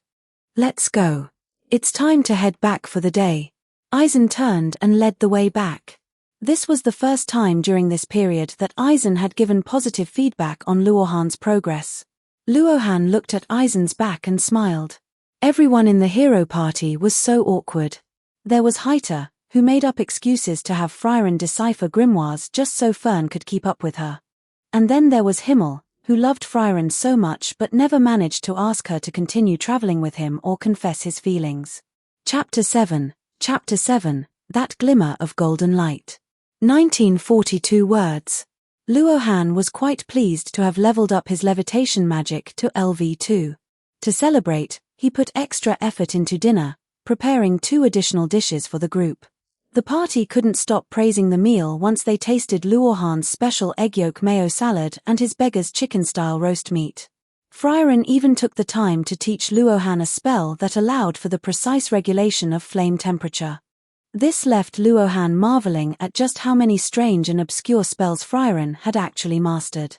As they exchanged notes, it seemed that Frieren and Fern were having much better luck with the search. Both were highly proficient in using levitation magic to fly, allowing them to survey and rule out vast swaths of territory quickly. "I really want a day off. I think I'll sleep in tomorrow," Frieren said, sitting by the campfire. She picked up a bunch of grapes, used magic to turn them sour, and shared them with everyone.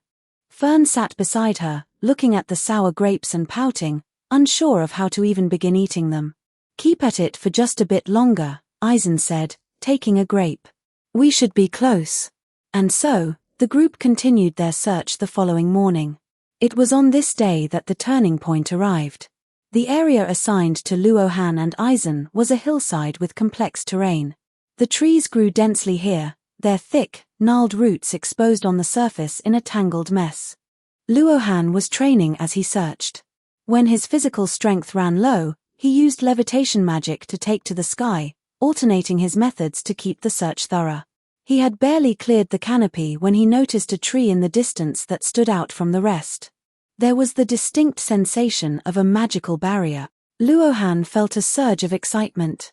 He had finally found it, the location of Flam's notes from the original story. "Master Aizen," he called out, quickly descending. "I found it. The ruins and the great tree protected by a magical barrier." Aizen nodded. He followed the floating Luohan as they rushed toward the site. A minute later, Aizen stood before the massive tree. After confirming the find, he turned to Luohan. "Go find Frieren and the girl. Bring them here." Luohan took off at full speed, quickly locating Frieren and Fern and leading them back. Frieren murmured to herself as she stroked the great tree, eventually dispelling the barrier. Faint golden lines spread upward from the roots, weaving into a complex magic circle on the surface of the trunk. The runes rotated and expanded until finally, the roots pulled themselves out of the earth, parting to reveal a doorway. When the door opened, a grimoire could be seen floating upon a pedestal. Sunlight filtered through the gaps in the roots, illuminating the pages of the book. "We found it." Fern watched as Frieren stepped forward to pick up the grimoire, a trace of doubt in her voice. "Flam's notes, is it the real thing?" "It's real," Frieren whispered, her voice thick with nostalgia. Fern soon learned from Eisen that Frieren was Flam's lead apprentice. She couldn't help but marvel, then she really has existed since the era of myth. "Is there a record in there regarding speaking with the dead?" Eisen asked as he watched Frieren examine the book closely. "It was even thoughtfully left open to this exact page," Frieren said, her tone unreadable. Frieren proceeded to complain about Flam's habits, yet her eyes were focused, reading through the text rapidly. Fern stepped forward to look at the grimoire with her, while Eisen and Luohan stood back, silently listening to Frieren read aloud. "Oriole, the place where souls rest. Where exactly is it?" Fern asked curiously. "The northern tip of the continent. End. Hey, isn't that where the Demon King's castle is located?" Frieren didn't speak. She looked toward the north, her gaze crossing over the layers of the forest canopy as if she could pierce through time and space. Eisen, standing beside them, broke his silence. "Frieren, are you going to Oriole to talk to Himmel?" "It's very cold there," Frieren replied, dodging the question. Eisen remained silent for a moment before speaking firmly. "You must go. You said you'd help me, didn't you? Help me through to the end." Eisen gave Frieren a slightly guilty look. Frieren closed the book and smiled. "I understand. My journey didn't have a destination anyway." Meanwhile, Luohan's attention was entirely fixed on the notes of the great mage Flam. Earlier, with the sunlight hitting it, he hadn't noticed, but now that it was out of the doorway, he realized the book was emitting a golden glow. It was unmistakable, this was a golden item recognized by the collision world. Standing a few paces away, Luohan stared at the faint golden light emanating from the book, a light that only he could see. A golden item. This was the highest quality object he had seen since entering this world. The two purple items dropped by the corrupted sage had already caused his strength to leap forward. This golden quality grimoire. He had to try and get his hands on it. Thinking of this, Luohan walked straight over. Because of the contract, he didn't have much room for schemes. Rather than overthinking it later, it was better to express his interest now.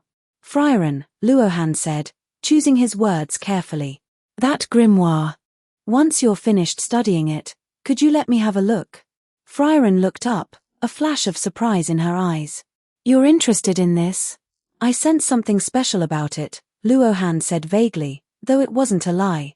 The unique light of a golden item was indeed something only he, a player of the collision world, could perceive. "It's not necessarily the contents I'm after, I just want to study the object itself." Frieren looked at the book in her hand, then back at Luohan. After a few seconds, she nodded. "All right. Once I've finished reading it and recorded the information I need, I'll give it to you." "Thank you." That promise put Luohan's mind at ease. Even if he couldn't have it immediately, at least the opportunity was secured. By now, it was dusk. The party decided to stay in the Voral Basin for one more night. Using local ingredients, Luohan showcased his skills once more by making a Voral Basin-style risotto. He lifted the lid and drizzled some sweet and sour berry sauce over it, completing the truffle butter wild boar risotto. "There, that should keep it from being too heavy," Luohan said as he served the rice onto plates for everyone. "Oh, this flavor. Luohan, I believe you now. When you were a human in your past life, you must have been a chef," Eisen remarked, savoring the deep, layered flavors. A sudden flash of inspiration struck Luohan's mind. "Master Eisen, could I trouble you for a bit of your time after dinner? I have something I'd like to ask." Frieren and Fern both looked over. Eisen thought for a moment, looked at the risotto in his hand, and nodded. Fine. And so, after everyone had finished eating, Luohan approached Eisen again. Master Eisen, let's talk over there, Luohan said, pointing downstream toward the creek. The two left the campsite and walked along the stream for a distance. In the darkening forest, the occasional howl of a beast echoed through the trees. What is it? Speak, Eisen said, stopping and crossing his arms. He appeared relaxed, but his overall posture held a hint of guardedness. Luohan took a deep breath and looked directly into the dwarf warrior's sharp eyes. It might be presumptuous of me, but I would like you to teach me your combat technique. Eisen blinked. What technique? Flash strike, Luohan said, naming the technique that Stark would first use in the original story. He also recalled the scene where Eisen had used flash strike against the bloodstained military god, knocking him off a cliff. I know it's your ultimate move, a slashing technique that unleashes a burst of speed and power beyond the limits of the body in a single instant. I want to learn it. The air went still for a few seconds. Then, Eisen let out a snort of derision. Are you making fun of me? His beard twitched, he seemed genuinely annoyed. Perhaps you've heard stories about me from Frieren, but flash strike isn't some child's plaything. It requires a body forged through 1,000 refinements, a warrior's absolute control over power, and an insight gained only through countless life-and-death struggles. Even many dedicated warriors spend their whole lives without ever reaching the threshold. I won't waste much of your time, Luohan interrupted. You only need to show me once. Eisen narrowed his eyes, re-evaluating the magical beast before him. Luohan's expression was dead serious, without a trace of a joke. Once. I don't have time for your nonsense. You only need to teach me seriously, just once. Why? Eisen asked. You're a mage, or at least, that's the path you're taking. What use is a combat technique to you? Because I don't want to have only one option, Luohan said, weighing his words. Magic is powerful, but mana can run out. If a day comes where I'm forced into close quarters and my mana is depleted, I need a trump card to turn the tide. Luohan paused, his voice rising slightly. Furthermore, I promised Lady Frieren that I would do my best to help her. One more source of strength is one more chance to fulfill that promise. Eisen remained silent for a long time. The night wind brushed through his brown beard and scattered the forest mist. He simply stared into Luohan's eyes. Luohan didn't flinch, staring back with an unwavering focus. Show you once and you'll learn it. What's the point? Finally, Eisen spoke, his voice full of skepticism. I don't believe it. Then let's find out, Luohan said. If I can't learn it, you can just treat it as if I was talking in my sleep. Eisen sighed. Fine. Since you've put it that way, I'll consider this payment for all the good food you've been making lately. Watch closely. I'm only showing you once. He stepped back, creating some distance. The dwarf warrior's stance changed instantly. The casual, arm-crossing posture vanished, replaced by a coiled, near-perfect battle readiness. His feet were planted apart, knees slightly bent, center of gravity lowered. His entire aura shifted in an instant from a common dwarf to a predator about to pounce. Watch, Eisen said. I'm only doing this once. In the next heartbeat, he moved. It wasn't a standard dash or jump. Eisen's entire body became a blurred afterimage. He moved so cleanly that he didn't even kick up much dust from the ground.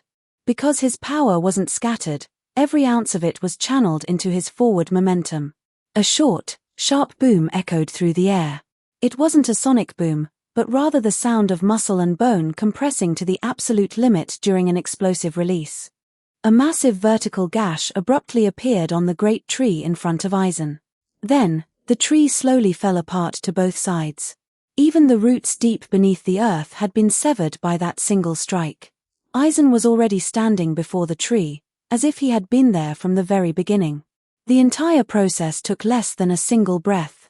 That is flash strike. Eisen turned around, his breathing as steady as if he had done nothing at all. Chapter 8. Farewell to Eisen. 1,774 words. It's not about speed. It's about concentration. You must focus all your strength, your will, and even your breath into a single point, then release it in an instant. Don't just use your legs to build momentum or your arms to strike. Project your entire body forward. Aizen walked back toward Rohan. Now, tell me, what did you learn? Rohan didn't answer immediately. The moment Aizen finished his lesson, a notification rang in his mind. Detected, Aizen is teaching you the warrior skill Flash Strike. Would you like to learn it? Yes, no. He silently thought, *yes. Skill learned successfully. Flash Strike LV1 requires strength greater than or equal to 10 and agility greater than or equal to 10. Current attributes are insufficient, skill cannot be used. A new line of data appeared on his interface, though it was marked in grey and labeled as unusable. Rohan opened his eyes and looked at Aizen. I've learned it, but it seems my physical condition is too poor to actually pull it off. Then show me anyway, Aizen said.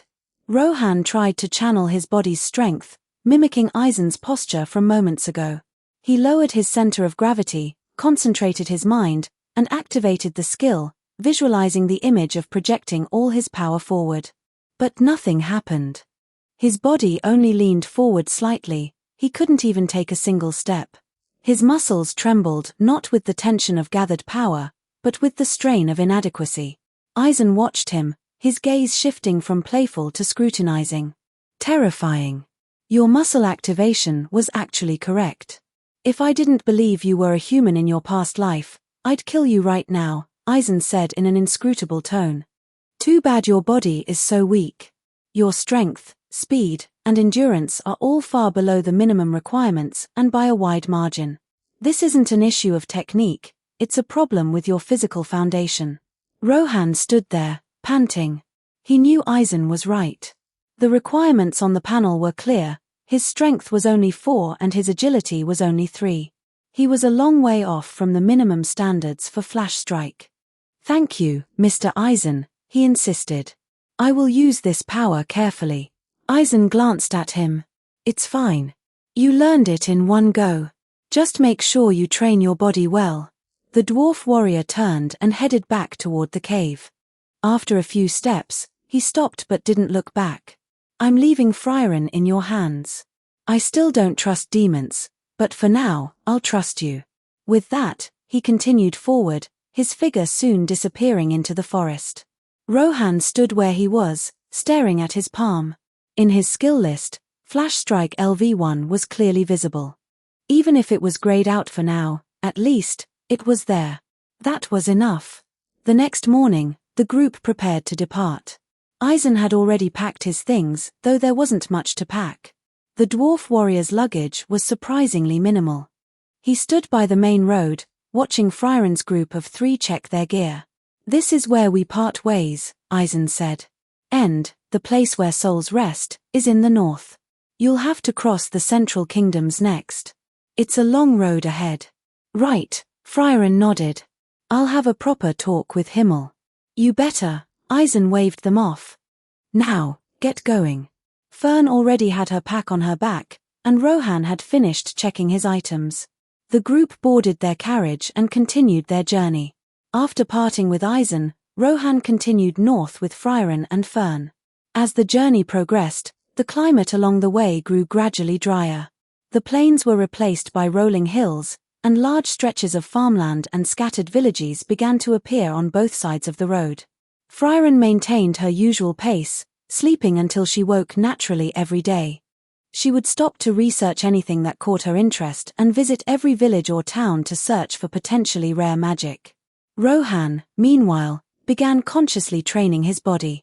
Every morning before Frieren woke, he would get up to perform various exercises, push-ups, burpees, and other modern fitness routines.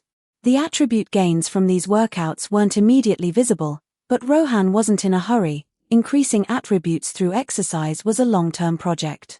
At the same time, he continued studying defensive magic and utilized the essence of the killing magic he had obtained from Qual, the Elder Sage of Corruption. Ordinary offensive magic LV. 2 LV4. It was a pity he hadn't encountered many monsters to fight. His plan to farm loot had hit a temporary stalemate. However, about 3 weeks after leaving the Volume 50 basin, they entered the Will region, and an opportunity finally arrived. The landscape here was different. The hills became steeper, and the roads wound through narrow valleys. The villages were built on hillsides or at the foot of mountains, with houses mostly made of grey-brown stone that almost blended into the surrounding rock. "Let's rest in the village ahead today," Frieren said, pointing toward a cluster of rooftops in a distant mountain hollow. "We'll head into the mountains tomorrow." The village was small, consisting of only a dozen or so households. The villagers looked curious when they saw Frieren's pointed ears, but their attention was quickly diverted by Fern's polite inquiries. They found a family willing to provide lodging, exchanging a single silver coin for clean beds and a hearty dinner. During dinner, the host chatted with them. "Are you travelers? If you're heading into the mountains tomorrow, you'd better be careful. Recently, things haven't been peaceful in the mountains. Many who came back said they saw loved ones from their past, and several people have gone missing." "Loved ones from their past?" Fern asked curiously. "It's all very mysterious. Not many have managed to escape back here, so everyone's been avoiding that mountain path," the man said, lowering his voice. "Some say it's a monster in the mountains that specializes in deluding travelers." Frieren spoke calmly. "Thank you. We'll be careful." "An Einsam," Frieren said quietly to the two of them after the host had left. "A monster that preys exclusively on humans. They use phantom magic to read their prey's memories and create the most psychologically devastating illusions. They leave their prey defenseless in a state of fear or confusion, then devour their souls." The next morning, the three left the village and entered the mountainous area. The mountain path was harder to traverse than expected. The road was narrow and steep, requiring them to use both hands and feet in some places. Rohan tried to use flight magic, but the mana consumption was too high. Worried about potential danger during a battle, they ultimately chose to proceed on foot. After walking for about 2 hours, they reached a relatively cramped, dense forest where a thick fog was beginning to roll in. "Be careful. An Einsam might be about to appear," Frieren warned, looking back at the other two. Just then, Rohan felt something was off. The surrounding scenery seemed to warp slightly. It wasn't a visual distortion, but something deeper. The light, the shadows, even the scent in the air began to feel unnatural. "Lady Frieren," he began. Suddenly, a change occurred. 2 figures appeared out of thin air on the mountain path ahead. No, they weren't real people. They were 2 blurry, translucent silhouettes. One could vaguely make out human shapes within the outlines, but they had no facial features or details, only a constantly fluctuating, water-like surface. At least, that was how it looked to Rohan. Presumably, Frieren and the others were seeing Himmel and Heiter. They stood there silently, blocking the path. Fern stared at the figure before her, visibly shocked despite being prepared. "Lord Heiter? Himmel, is it?" Frieren raised her staff, her expression flat. She didn't finish her sentence. The figures from their memories instantly distorted and shattered. They were ignoring Rohan. Because Rohan was not human. He was a monster, at least in essence. He was classified as one. And Einsams were picky eaters. They only preyed on humans. Rohan stood his ground. After the Einsams appeared, he watched Frieren and Fern fall into their illusions, muttering to themselves. His mind was racing. This was a chance to steal the kill. He couldn't let it slide after finally encountering monsters. The Einsams' attention was entirely focused on Frieren and Fern. They didn't even glance at him. Their defenses were zero, their openings completely exposed. And since this was a closed-mode collision world, as long as he contributed enough, he would receive drops. Rohan raised his staff. He didn't need to hesitate or hold back. His opponents were monsters that only preyed on humans and thus didn't fall under the protection of his contract with Frieren. Ordinary offensive magic. 2 blue-white pillars of light erupted from the tip of his staff. This was the first time he had used LV4 offensive magic in combat. The effect was excellent. The mana was compressed to the extreme. The beams were as thick as wine barrels, their brightness as piercing as the midday sun. The first beam swallowed the foremost Einsam. The monster's body shuddered violently as eerie blue light surged from its wounds. It let out a silent scream, and its body began to disintegrate, vanishing into ash. The other Einsam met the same fate instantly, turning to ash within the blue-white glow. Rohan didn't pause, giving them no time to react. The life-or-death focus he had been forced to develop during the battle with Qual returned. His eyes saw only the target, the trajectory of the mana, and the timing of the release.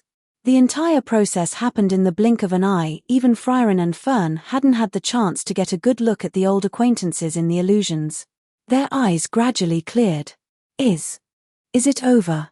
Fern looked at the empty mountain path, then at the staff in Rohan's hand. Yes. Rohan lowered his staff, feeling pleased. 2 boxes floated in the middle of the mountain path. Their surfaces seemed to have countless fine lines flowing and combining, emitting an aura identical to the Einsam's. Asterisk her, blue. Asterisk the last one was gold, but it turned out to be purple. Asterisk I hope this one isn't green. Asterisk. Frieren and Fern seemed completely unaware of the boxes. Frieren walked to Fern's side, checking her condition. What did you see? I saw Lord Hyter. Fern still seemed a bit dazed. It was an illusion, Frieren said calmly. Einsams dig into the vulnerable parts of your memory. Don't let it bother you. Chapter 9. Slaying a dragon in another world is essential experience. 1885 words. Frieren looked at Rakan.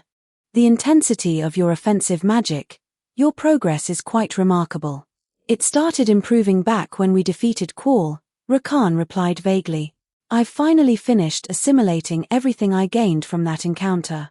Frieren studied him for a few seconds before pondering. And this time? Did you gain anything? Let me check. Rakan walked over to the 2 blue boxes and reached out to open them. A blue light suddenly flared. Asterisk wait, it's blue?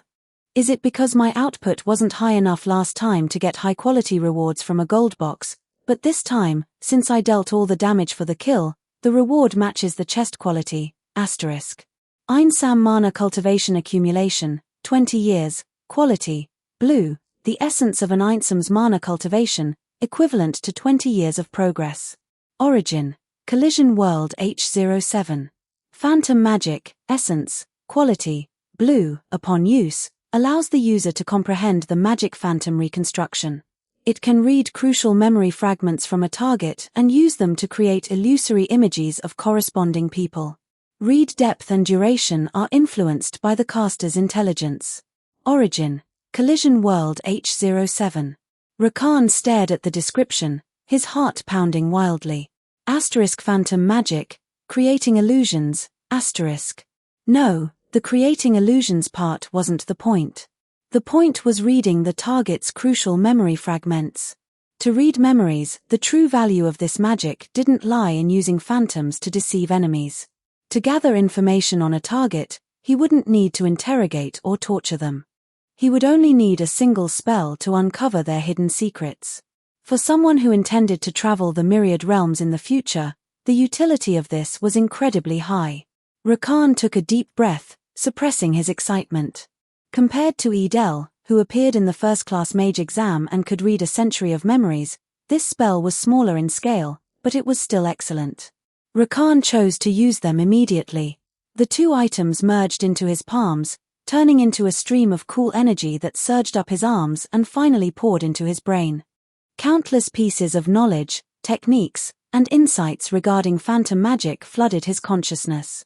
How to manipulate mana to simulate neural signals, how to capture memory fluctuations, how to weave fragmented information into coherent illusions. His status panel updated.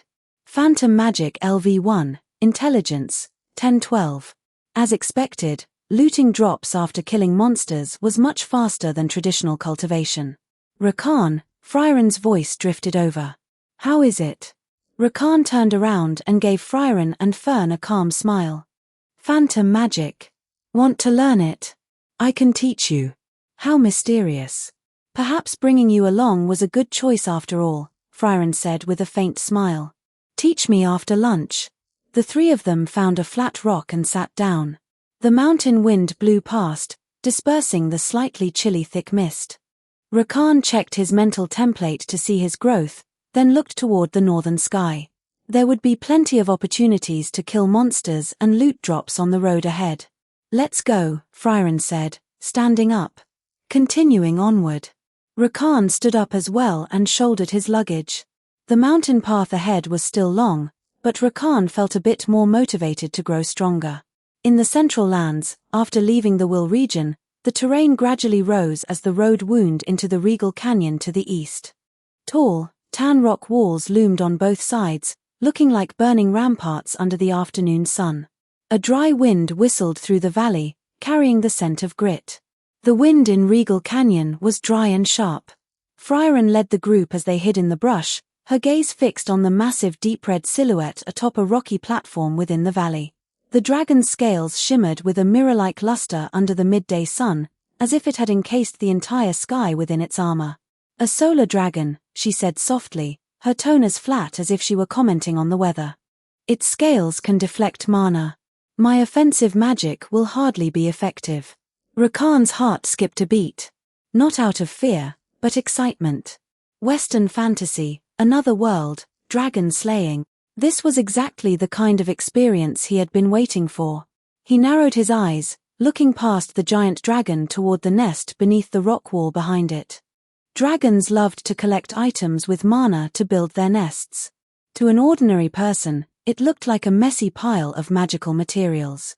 But in his eyes, the depths of the nest were emitting shimmering glints of light that only a Collision World player could see: white, green, and even a few streaks of blue. Though the quality wasn't exceptionally high, the quantity was staggering, like an unmined treasure vault. On the surface of the pile, a thick grimoire lay on a clean rock, the patterns on its cover reflecting a warm light. "A grimoire. I really want that. Do you two want to try taking a shot at it?" Frieren asked. Fern took the lead. With a defensive spell deployed in front of her, she fired a tentative mana beam at the solar dragon. The moment the beam touched the dragon's scales, it was like a water droplet hitting a red-hot iron plate. With a sizzle, it slid off and scattered, leaving only faint marks on the rock wall while the scales remained completely unharmed. Rakan also raised his staff. He exerted his full strength, pouring mana into it. The blue-white pillar of light was denser and faster than before, streaking straight for the dragon's neck, a relatively weak point for many creatures. But the solar dragon didn't even dodge. The light pillar hit, and the luster on the scales flashed intensely. Rakan saw with his own eyes that his strongest offensive spell was like hitting an invisible curved mirror. The mana was eerily twisted and split, splashing out along the patterns of the scales. The dragon merely shook its head slightly, not even a scratch was left where it had been hit. Magic resistant was an understatement. Rakan immediately turned to follow Frieren's retreating footsteps, not forgetting to pull along the dazed Fern. However, his mind was racing. Asterisk magic is ineffective, asterisk. Incensed by the repeated harassment, the solar dragon let out a low roar, flared its wings, and dove toward them, bringing a cloud of sand and stone with it. The three fought as they retreated, relying on their flight magic and the complex terrain to finally lose their pursuer. "Let's head to the nearby village," Frieren said, smoothing her slightly ruffled sleeves, her breathing steady. "Eisen mentioned he has a disciple there. Our party needs a vanguard." The village sat at a wind-sheltered pass in the canyon, consisting of low stone houses and curling chimney smoke. Not long after they entered the village, an elderly woman with white hair greeted them warmly and offered to take them to Stark, leading them toward the back of the village. Beside a massive crack in the stone wall, a red-haired youth was crouching on the ground, poking at something with two village children. The sunlight fell on an old scar on his left forehead. His smile was a bit timid, yet clean. "Stark. I brought the people who provoked the dragon," the old woman shouted. The red-haired youth, Stark, looked up. His smile froze the moment he saw Rakan. His gaze changed instantly. He naturally stepped sideways, shielding the old woman and the children behind him. His voice was intentionally light. "Granny, take the kids back to get something to eat first. I have some business here." The old woman said nothing and quickly led the children away. Only after their figures disappeared into the woods did Stark slowly turn around. The fake smile on his face had vanished, replaced by the tension of a warrior facing a threat. His sharp gaze locked onto Rakan, his right hand already quietly gripping the great axe on his back. He lowered his center of gravity, settling into an impeccable defensive stance. Only then did he look at Frieren, his voice carrying a cold interrogation. "What is the meaning of this? Why are you traveling with a monster?" The air instantly froze. Fern gripped her staff nervously. Rakan could feel Stark's presence like a fully drawn bow, completely locked onto him. If he made even the slightest suspicious move, a thunderous strike would descend. This feeling of being enveloped by the killing intent of a true warrior was more direct and dangerous than facing the corrupted sage. Frieren blinked, seemingly just realizing the situation. She took a step forward, her tone as casual as if she were introducing the weather. "I am the mage Frieren. Eisen said I could find you here." She pointed at Rakan. "His situation is special. I've explained it to Eisen. He's under a contract, so you don't need to be afraid." "Friday." "Frieren?" Stark's tensed shoulders visibly relaxed. His sharp gaze turned into bewilderment, followed by panic. "Ah, my master sent you to find me? You're that elf mage he always talks about. But, this monster." "Don't worry," Frieren said, briefly explaining Rakan's situation and introducing Fern. With the misunderstanding cleared, Stark reverted to being a slightly awkward red-haired youth, scratching his head and apologizing repeatedly. The conversation finally returned to the main track. Frieren explained their purpose, and as soon as Stark heard they were dealing with the solar dragon, his head shook like a rattle. "No way, no way. That's a dragon. Master taught me, but I've never actually fought a monster before." His face went pale, his hands unconsciously wringing together. "Last time it came to the village, I just stood there, and it flew away." "It must have been a fluke," Rakan observed quietly from the side. This was the other side of Stark. Because he lacked actual combat experience against monsters and had no realization of his own strength, his fear was magnified infinitely. Just then, the sound of cluttered footsteps approached. Dozens of young and middle-aged men from the village appeared, carrying pitchforks, hatchets, and even hoes. They gathered nervously, faintly surrounding Frieren's group, their eyes wary. "Stark, are you okay?" shouted the middle-aged man in the lead. "Granny said some strangers came, and you looked like you were in trouble." Stark was stunned for a moment, and then his face flooded with complex emotions: surprise, gratitude, and a hint of panic. "Everyone, it's a misunderstanding. A misunderstanding." He quickly ran in front of the villagers, spreading his arms to explain. "This is Lady Frieren, a friend of my master. They aren't enemies." As he clumsily but urgently explained, the villagers finally lowered their weapons, though they remained skeptical. Rakan saw that the gaze many people directed at Stark was filled with undisguised trust and respect. This timid, crybaby youth, by virtue of that dragon-repelling incident 3 years ago that even he was confused by, had long since become the village's true symbol of protection. Frieren watched this scene silently. Once the commotion died down, she spoke. "In that case, I'll give you one night to think about it. You only need to hold it off for 30 seconds. Without waiting for Stark's reaction, she turned and walked away with Fern and Rakan. Chapter 10, The Dragon Hunt.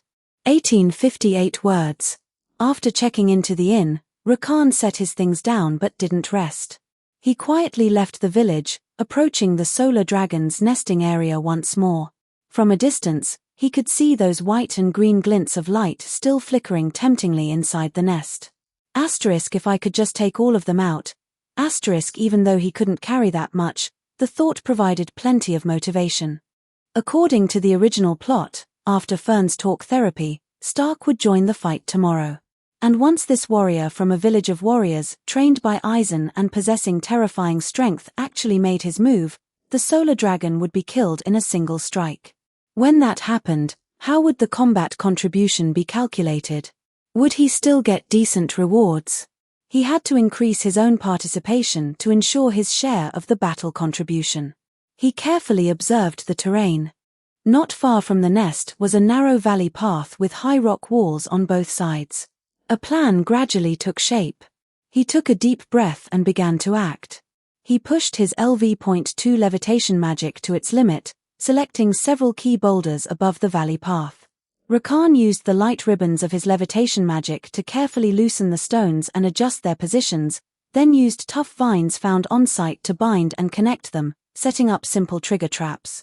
The entire process was slow and physically draining. Moving the boulders pushed his mana to the point of exhaustion. Even though the trap wasn't meant to be sophisticated, just a one-time use, Rakan stayed busy until well past midnight. Rakan wiped the sweat from his forehead. Looking at the crude but powerful rockfall trap he had finally completed, his eyes shone with intensity. The sense of achievement was overwhelming. The next day at noon, Rakan woke up around the same time as Frieren. By then, Stark had already found her. I'll go, he said, his voice weak, but his grip on his axe was tight. For the sake of the village. I'll try. But I want you to promise me something. If I die in battle, you have to defeat the dragon and protect the village.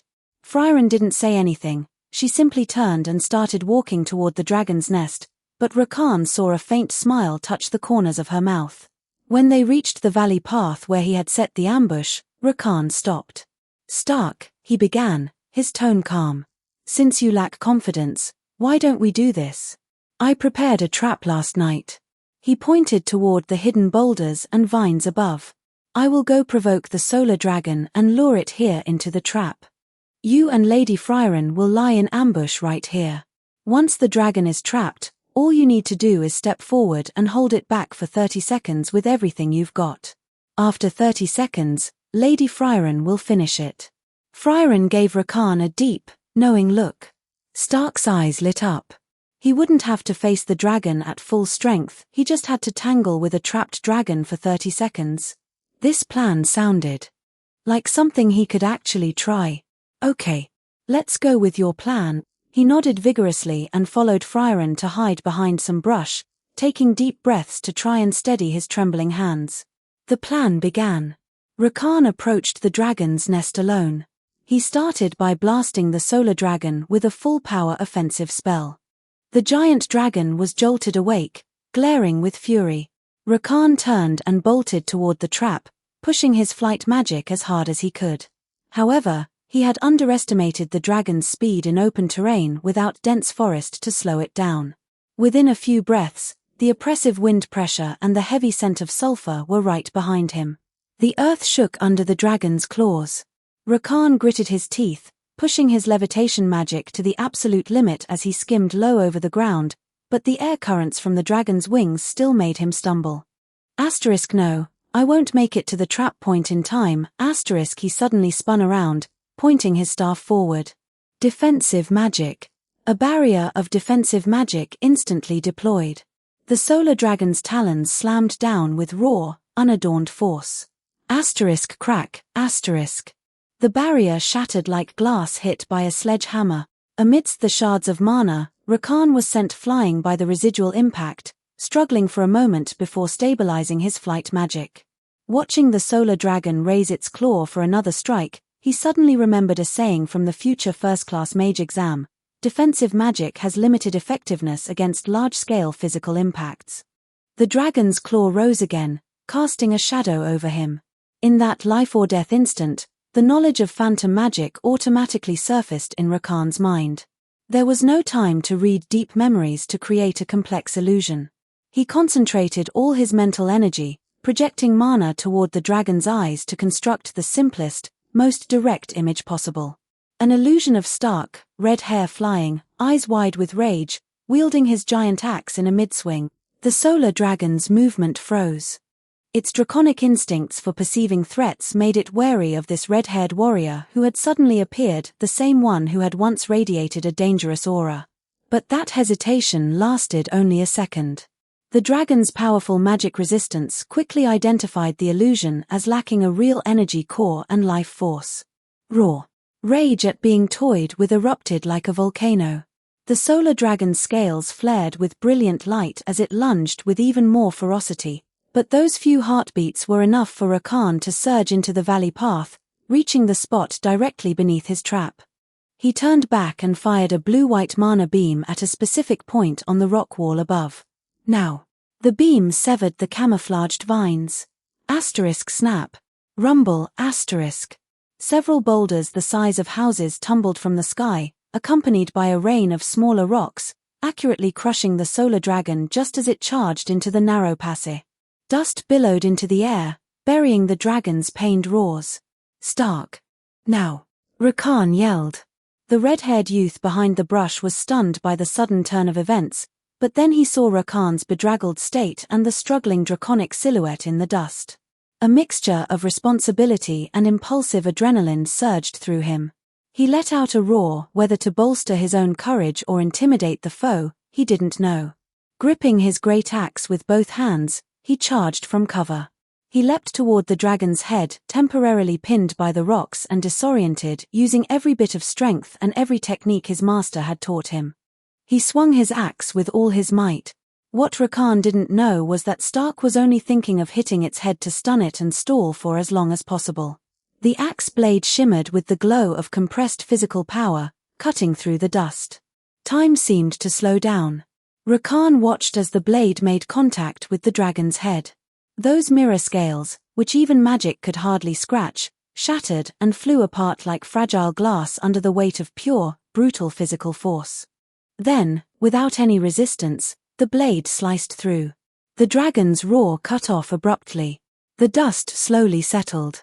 Stark remained frozen in his follow-through posture, eyes wide, staring in disbelief at the axe embedded in the dragon's skull and the dragon's eyes quickly losing their light. He watched as the solar dragon suddenly stopped struggling.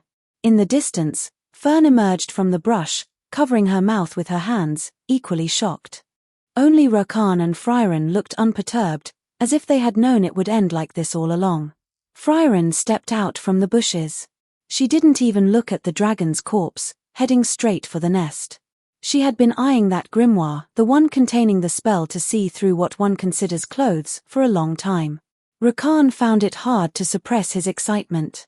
He walked over to the pile of collapsed rocks, watching as the massive corpse of the solar dragon slowly dissolved into countless dispersing ashes.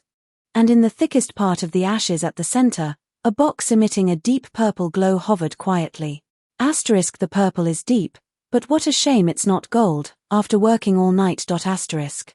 Rakan felt a bit of regret as he reached out, his fingertips touching the cool, golden chest frame that was etched with mysterious patterns. The dark purple treasure box hovered amidst the fading ashes of the dragon, its light restrained but still carrying the pressure of the creature's lifeblood. Rakan touched it, and the box opened silently. A clump of deep purple, viscous liquid, pulsing as if it were alive, floated inside, radiating an aura of pure vitality. Dragon blood essence, body tempering, quality, purple, description, a condensation of the solar dragon's bloodline core. Upon use, it guides the body through a mild adaptive evolution, permanently fixing 2 random effects based on the user's current constitution and needs. Possible effects: 2 will be randomly selected. 1. Strength essence, strength +6. 2. Agility essence, agility +6.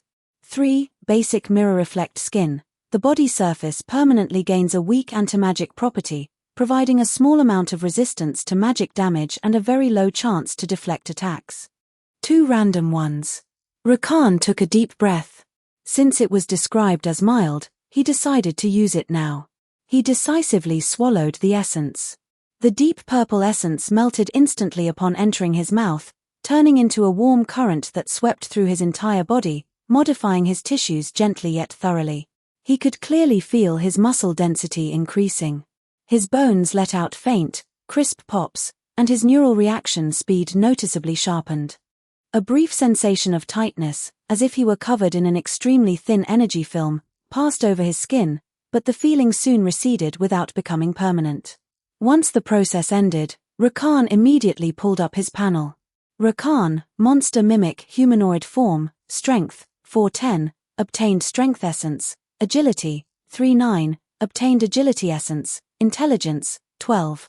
Contract magic LV1, defensive magic LV2, Ordinary Offensive Magic LV4, Levitation Magic LV2, Phantom Magic LV1, Heaven Piercing Strike LV1, requires strength greater than or equal to 10, agility greater than or equal to 10. Current attributes insufficient, cannot use. Asterisk increased strength and agility. Not bad. Asterisk Rakan felt a surge of excitement and a strong sense of stability. His strength had hit the requirement, meaning his physical foundation could now withstand the burst of heaven-piercing strike. With his agility at 9, he was only one step away from being able to fully execute the technique. While it was a slight shame to miss out on the mirror reflect skin, these two attributes directly shored up his weaknesses, making for a very practical and necessary combination for his current situation. By the time he calmed down, Frieren had returned from the dragon's nest. She held a thick grimoire with glowing patterns on the cover, a faint look of satisfaction on her face. "You can check the rest if you're interested," she said, pointing toward the nest. Chapter 11. How can you carry a small bag while looting? 1900 words. Most of the white and green points of light in the nest had already dimmed, but 5 blue lights still glowed stubbornly. Luo Han stepped forward immediately. 4 of them were blue-quality magical materials with pure mana fluctuations, while the last was a staff wedged into a rocky crevice right where the grimoire had previously sat. The shaft was made of dark wood, inlaid with a dusty blue gemstone at the tip. Heart of Azure staff, quality, blue, slightly increases casting speed and magic power, marginally reduces mana consumption. Origin, Collision World H07. Luo Han swapped to the new staff, casually tossing his previous green quality staff into the nest. Holding the new staff, he felt his mana flow more smoothly. A refreshing sense of having received a massive upgrade washed over him. Soon, however, a practical problem followed. He was out of space. His travel pack was already stuffed to the brim. He picked up the 4 sizable magical materials and looked back at the remaining flickering green and white treasures. Finally, his gaze landed on Frieren's miraculous suitcase. He absolutely had to get his hands on some spatial storage equipment. Using the excuse of double-checking the nest, he waited for the others to leave. Then, he briefly suppressed the mana output of his humanoid mimicry magic, deactivated the disguise, and returned to his true form as a mimic. His chest-like body opened, and he carefully swallowed several smaller but high-value green-quality magical materials into his body. This was an alternative use for a mimic's natural traits. "A temporary warehouse, just this once," Luo Han muttered as he shifted back into human form, patting his abdomen, which looked perfectly normal. "I'll sell these as soon as we reach a city." Stark's farewell to the villagers was simple and sincere. Amidst the trusting and reluctant gazes of the villagers, the red-haired youth slung his giant axe over his shoulder and followed the party with his head down and quick steps. The journey continued, with the party now including a warrior who was often nervous yet always walked at the front.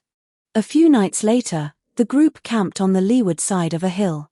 The campfire crackled, Fern was reading a magic book, Stark was clumsily wiping his axe, and Frieren was leaning against a rock, tidying her suitcase. Suddenly, she stood up and walked over to Luo Han, who was currently attempting to use his new staff to refine his control over levitation magic. She handed something to him. It gave off a faint golden glow, the asterisk notes of Flamstar. Luo Han froze. "Here," Frieren said in a flat tone. "I promised earlier. This is too precious." Luo Han's traditional instincts made him reflexively hesitate. He hadn't expected Frieren to actually give it to him. After all, it was a legacy left by her master. "Keeping it with me makes it feel like I've never escaped Master's palm," Frieren said, looking away. Her voice lacked inflection, yet there was a sense of awkward honesty in her tone. "Since you think it's useful to you, take it." "Thank you, Frieren." Luo Han took it solemnly with both hands. The heavy leather cover felt warm to the touch. As his fingertips brushed over the title, a faint golden light that only he could see surfaced. Notes of Flam, legendary, quality, gold, the travel and research notes of the great mage Flam. Records observations and thoughts regarding the soul, ancient magic, and the nature of the world. Contains a large number of unfinished conjectures and encrypted information. Origin, Collision World H07, successfully evacuating with this item will activate a special effect. A gold tier item with no immediate practical utility, yet it activates a special effect upon successful evacuation? Luo Han was puzzled. He hadn't heard of such items online before, and he had no idea what the effect might be. In the year 28 AE, after the era of the hero, the group finally left the rolling hills behind after a long trek. A towering fortress appeared on the horizon, Wall, the most important gateway for entering the northern kingdoms from the south. However, their hopes were quickly dampened by cold reality. At the gatehouse, the guard captain leaned back in his chair with an arrogant attitude. Monster activity in the north is frequent. All passage through the checkpoint is prohibited. When will it open? Frieren asked. Open, the captain scoffed. At least since I took office, I haven't heard of it happening. However, I hear the northern kingdoms are organizing a purge of the demons. If all goes well, maybe there's hope in 2 years. Frieren and Stark's expressions turned grim. Luo Han, who had long known this plot point, whispered to Frieren at the right moment, "Lady Frieren, it seems your plan to visit the Demon King's castle will have to be postponed for a while." His voice wasn't loud, but it was just enough for the sensitive captain to hear. The Demon King's castle? The captain stood up abruptly, his sharp gaze sweeping over the 4 of them, lingering particularly on Frieren's pointed ears and long white hair. White-haired elf. Wait, Frieren. Are you Frieren the Slayer? The mage from the hero's party? Once her identity was revealed, things changed instantly. The captain's attitude did a complete 180, and he hurried off to report. Soon, they were respectfully invited into the City Lord's manor. They were received by the acting City Lord. It seemed the actual Lord was unable to appear due to urgent matters. After they expressed their desire to pass through, the acting City Lord readily agreed and arranged for them to rest in the manor's guest quarters. Luo Han, Frieren glanced at him on the way to the guest house, her tone carrying a rare hint of helplessness. Though I have no proof, I get the feeling you did that on purpose. I wanted to browse the magic material shops in the city. Luo Han gave a dry laugh, unable to refute her. Fortunately, because the City Lord didn't have time to host them personally, everyone was free to move about the city as they pleased. During a break at the manor, Luo Han found an opportunity to regurgitate the magical materials stored in his body, carefully cleaning and wrapping them. The next day, he followed Frieren through the magic shops of Wall. He sold all his white and green quality materials, gaining a significant amount of gold coins, but it still wasn't enough to buy the spatial expansion bag he had his eye on. In the end, he shamelessly borrowed a sum from Frieren to finally purchase the folding space pouch, which emitted the blue glow of a Collision World treasure. Folding space pouch, quality, blue, internal constant space is approximately 5 times the external volume. Cannot store living creatures. Origin, Collision World H07. Luo Han packed his important items and blue materials into the pouch. Watching the small bag easily accommodate everything, he breathed a long sigh of relief. The biggest obstacle to how much loot he could consume was finally resolved. Returning to the guest quarters, he found Frieren and Stark whispering in the corridor. Stark didn't seem as nervous as usual, and Frieren's expression was slightly softer than before. Luo Han smiled knowingly. Even without looking for a way to smuggle themselves across, their relationship was improving this quickly. Was this the corrective force of the plot? The following morning, amidst the curious gazes and send-offs of Wall's residents, a yawning Frieren led Frieren and the others down the long street and through the gate leading to the northern lands. The northern air was biting and cold. While passing through a small town, they happened upon the town's Liberation Festival, celebrating the peace brought by the Heroes Party when they passed through years ago. The festival had abundant food and a lively atmosphere. Luo Han immersed himself in it, enjoying the festivities of an otherworldly realm. However, he continued to train diligently during their travels, occasionally asking Stark for advice on footwork and movement. Finally, after a day of high-intensity training, Luo Han communed with the attribute panel in his mind and found the information had quietly updated. Agility, 910. The final barrier had been broken through naturally. That night at camp, Luo Han found Stark. Stark, Could you check if my posture is correct? With that, Luo Han lowered his waist and stepped forward. Recalling everything he had learned from Aizen's teachings and the insights from the skill on his panel, he concentrated his physical strength into a single point and lunged forward, stamping the ground. *SSH**. A blurry afterimage swept across the edge of the camp, the resulting wind pressure flickering the campfire. Though the distance and power were worlds apart from Stark or Aizen, and the movement was slightly stiff, that instantaneous burst of speed and power was unmistakably the flash strike. Stark's eyes widened, his mouth slightly agape. You actually know this? Master even taught you this? Looking at Luo Han, beyond the surprise, that invisible barrier that had existed due to Luo Han's demon nature seemed to quietly fade significantly. In Stark's eyes, being recognized and taught a combat technique by Master Aizen was a powerful signal of trust. Luo Han calmed his slightly hurried breathing and nodded with a smile. Finally, the first step of being a dual cultivator of magic and martial arts was achieved. Weeks later, Northern Kingdoms, the domain of Count Granat. Compared to the south, the architectural style here was more rugged and heavy. The expressions of the people on the streets carried more alertness, and for some reason, a large number of guards were patrolling. The four were looking for an inn when suddenly, a commotion and the sound of hurried footsteps came from the street ahead. Frieren dropped her suitcase and suddenly took up a wary combat stance. A man with a decadent air but cold eyes led a squad of guards wearing the Count's family crest, conversing with three figures as they hurried along. Those three people looked no different from humans, but their eyes were hollow, and they emitted a cold, uncomfortable mana fluctuation. These were demons.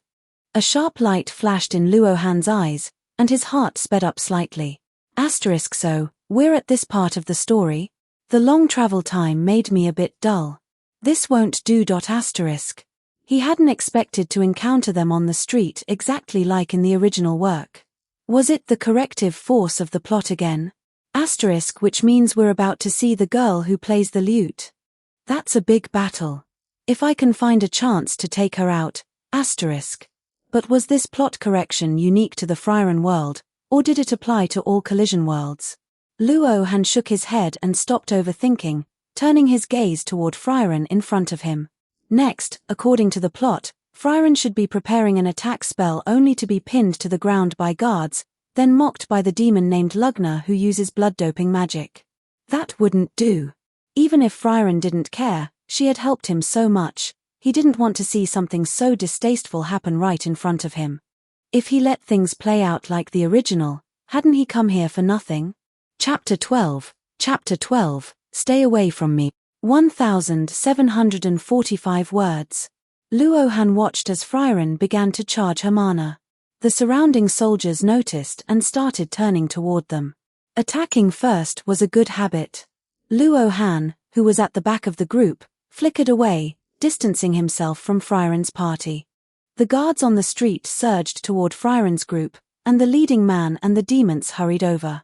Taking advantage of the chaos, Luo Han moved to the side of the street, instinctively suppressing his mana. In the span of another breath, Frieren was already being grabbed by a guard, about to be forced down. Having consumed the essence of the Qual the Corrupt, no one understood offensive magic better than him. Luo Han didn't aim for maximum power, he prioritized speed. He didn't even raise his staff to avoid drawing attention, firing the spell the moment he lifted his hand. A blue-white beam of light instantly crossed the 10-odd paces. The cold demon in the blue coat turned his head sharply, his pupils instantly filled with a blue-white glow. He instinctively activated his blood-doping magic. No, too late. I'll die. The blue-white beam grazed Lugna's shoulder, tearing away a spray of crimson blood mist and half of a severed arm. For the first time, a crack appeared in the elegant demon's composure, not from pain, but from surprise. He stepped back half a pace. Blood didn't spray from the wound, instead, it squirmed like living tentacles, weaving together and quickly solidifying to stop the bleeding, reattaching the severed arm from the ground. Throughout the process, his expression remained unchanged, except for his cold eyes which locked onto Luo Han, who had just emerged from the shadows of a street corner. Beside him, The demon, who looked like a young girl in an old western dress, brandished a knight's sword formed from dark purple mana. She turned into an afterimage and lunged straight at Luo Han. Luo Han was prepared. Defense magic. A hexagonal barrier instantly deployed in front of him. The knight's sword screeched against the barrier, sending sparks flying. The barrier fluctuated but held firm. Count Granat, Lugna's voice sounded like metal grinding together. Is this your trap? Luring us into the city under the guise of peace talks, only to set a trap? Lady Aura's executioners are only 5 miles outside the city. If anything happens to us, Lady Aura will invade immediately. At the same time, several guards who had regained their senses surrounded Luo Han. Luo Han didn't stay to fight. Using the force of the impact against his barrier, he retreated rapidly. With a few leaps, he was back beside the now steady Frieren, Fern, and Stark. The guards who were originally going to suppress Frieren had been distracted by the sudden turn of events, allowing Frieren to easily sidestep the tackle. Oh! Frieren glanced at Luo Han, then at the spot where he had been hiding. A very faint trace of surprise flickered in her purple eyes, as if saying, asterisk, so you're actually capable of taking initiative like this. Asterisk. Before she could speak, Luo Han raised his voice, his tone filled with deliberate mockery. Lady Frieren, did you hear that? They said they're here for peace talks. Peace talks with Aura of the Guillotine, one of the 7 sages of destruction.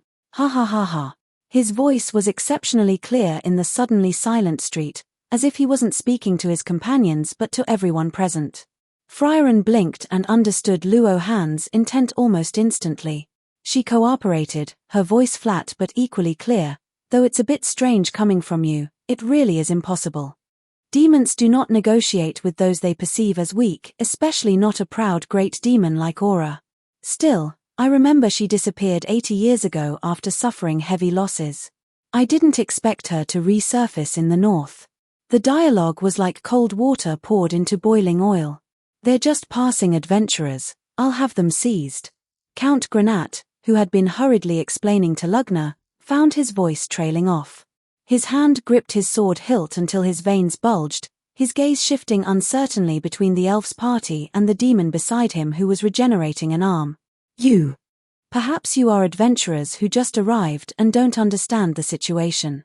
The Count looked up, holding back the guards who were about to seize Luo Han and the others.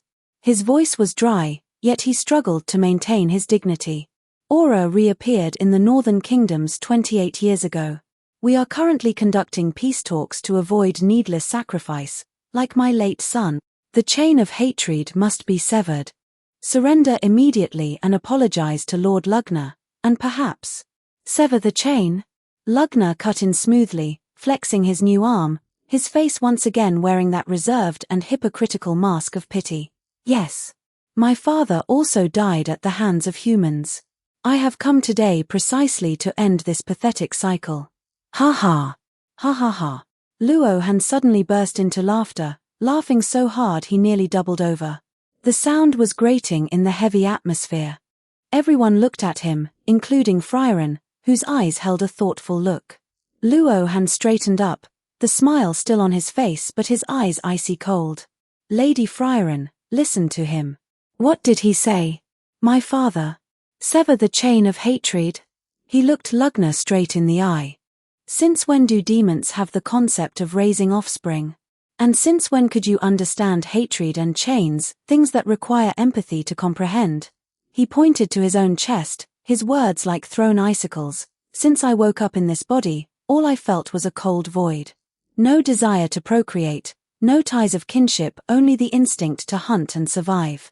If I didn't still have the memories and emotions of my previous life as a human, I would have long ago devolved into a pure mass of mana. Empathy? That's a word that doesn't exist in the demon dictionary. You're putting on this show for a reason. Frieren listened and nodded slightly, though her gaze toward Luo Han now held an extra layer of scrutiny. Though you might not believe him, what he says is essentially fact. Demons do not have the habit of raising offspring, and it's impossible for them to understand a chain of hatred through empathy. They must have some other motive for doing this. The Count's expression wavered. His hand holding the sword trembled slightly as he turned hesitantly toward Lugna. You all. The hypocritical pity on Lugna's face peeled away like a mask. He stared at Luo Han, his scarlet tongue licking his lips, an arrogant expression taking hold. This scent, though you've skillfully masked it with magic, the texture of this mana doesn't lie. You're a demon too, and your mana capacity is far deeper than those two mags beside you. Why are you mingling with them? Submit to me and serve Lady Aura together, or else when she conquers this city, you will turn to ash along with these ants. Conquer this city. The Count chewed on the words, his pupils shrinking as the last of his denial vanished. You never intended to negotiate. Guards. Seize them. So noisy.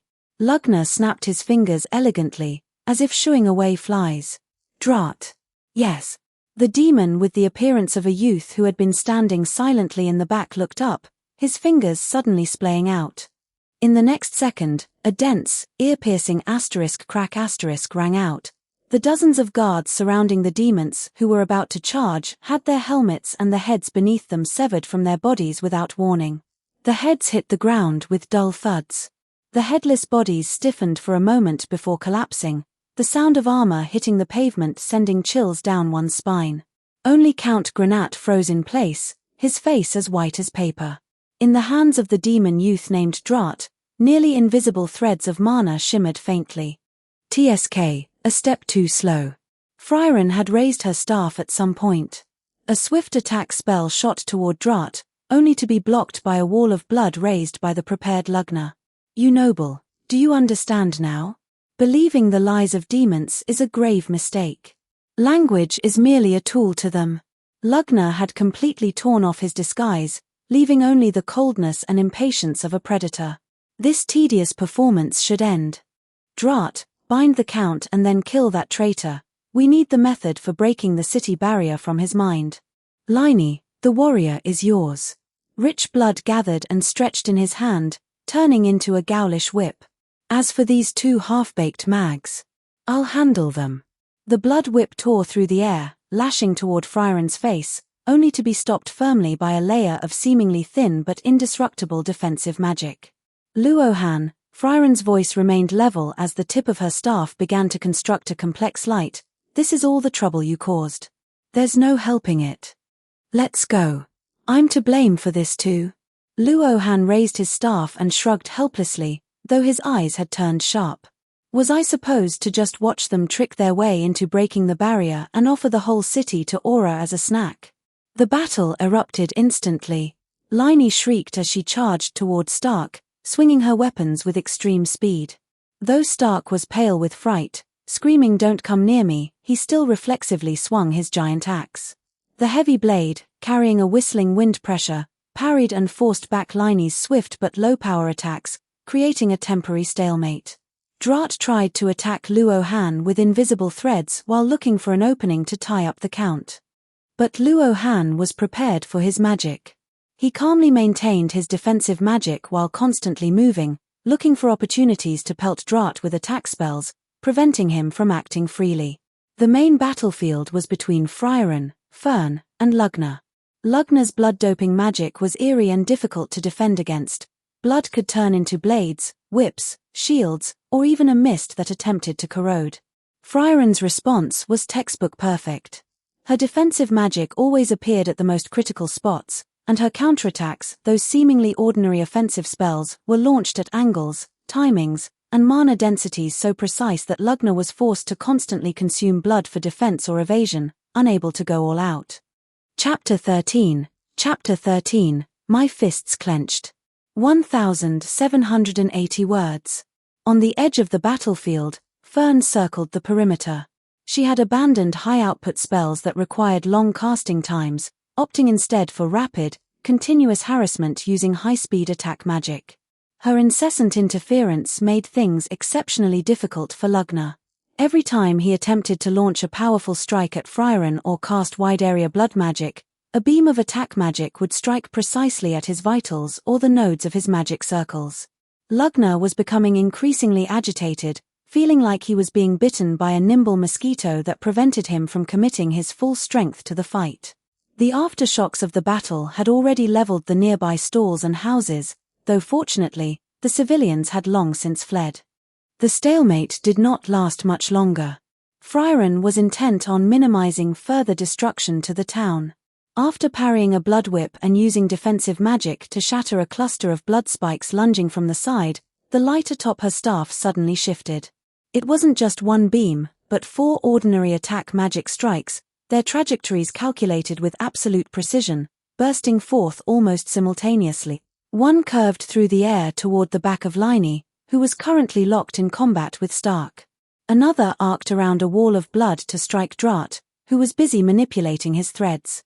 The remaining 2 sealed off all of Lugna's escape routes, aiming straight for his core. The speed was terrifying. Rohan, who was still tangled in a struggle with Drat, broke out in a cold sweat. He was grateful she was an ally. One moment he was in the middle of a heated exchange of offense and defense, and the next, the enemies were simply dissolving into mana ash. Liney let out a shrill cry as the beam pierced through her, and her mana-constructed body began to crumble.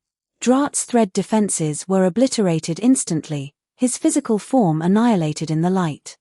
Lugna roared, detonating his remaining blood to form a shield, yet a beam still punched a hole through his chest. He staggered back, looking up at the white-clad figure in the air with disbelief. In his fading vision, an image he had almost forgotten finally surfaced. "It's you, Fry." Before he could finish, the bodies of the 3 demons disintegrated into grey ash simultaneously. Only the ruins and broken walls of the street remained to bear witness to the battle. Rohan, who had intended to swoop in for a kill-steal, lowered his staff in frustration. "You could have at least left one for me," he muttered under his breath. As the dust settled, the group gathered before Graf Granat, who sat slumped on the ground, his hands still bound.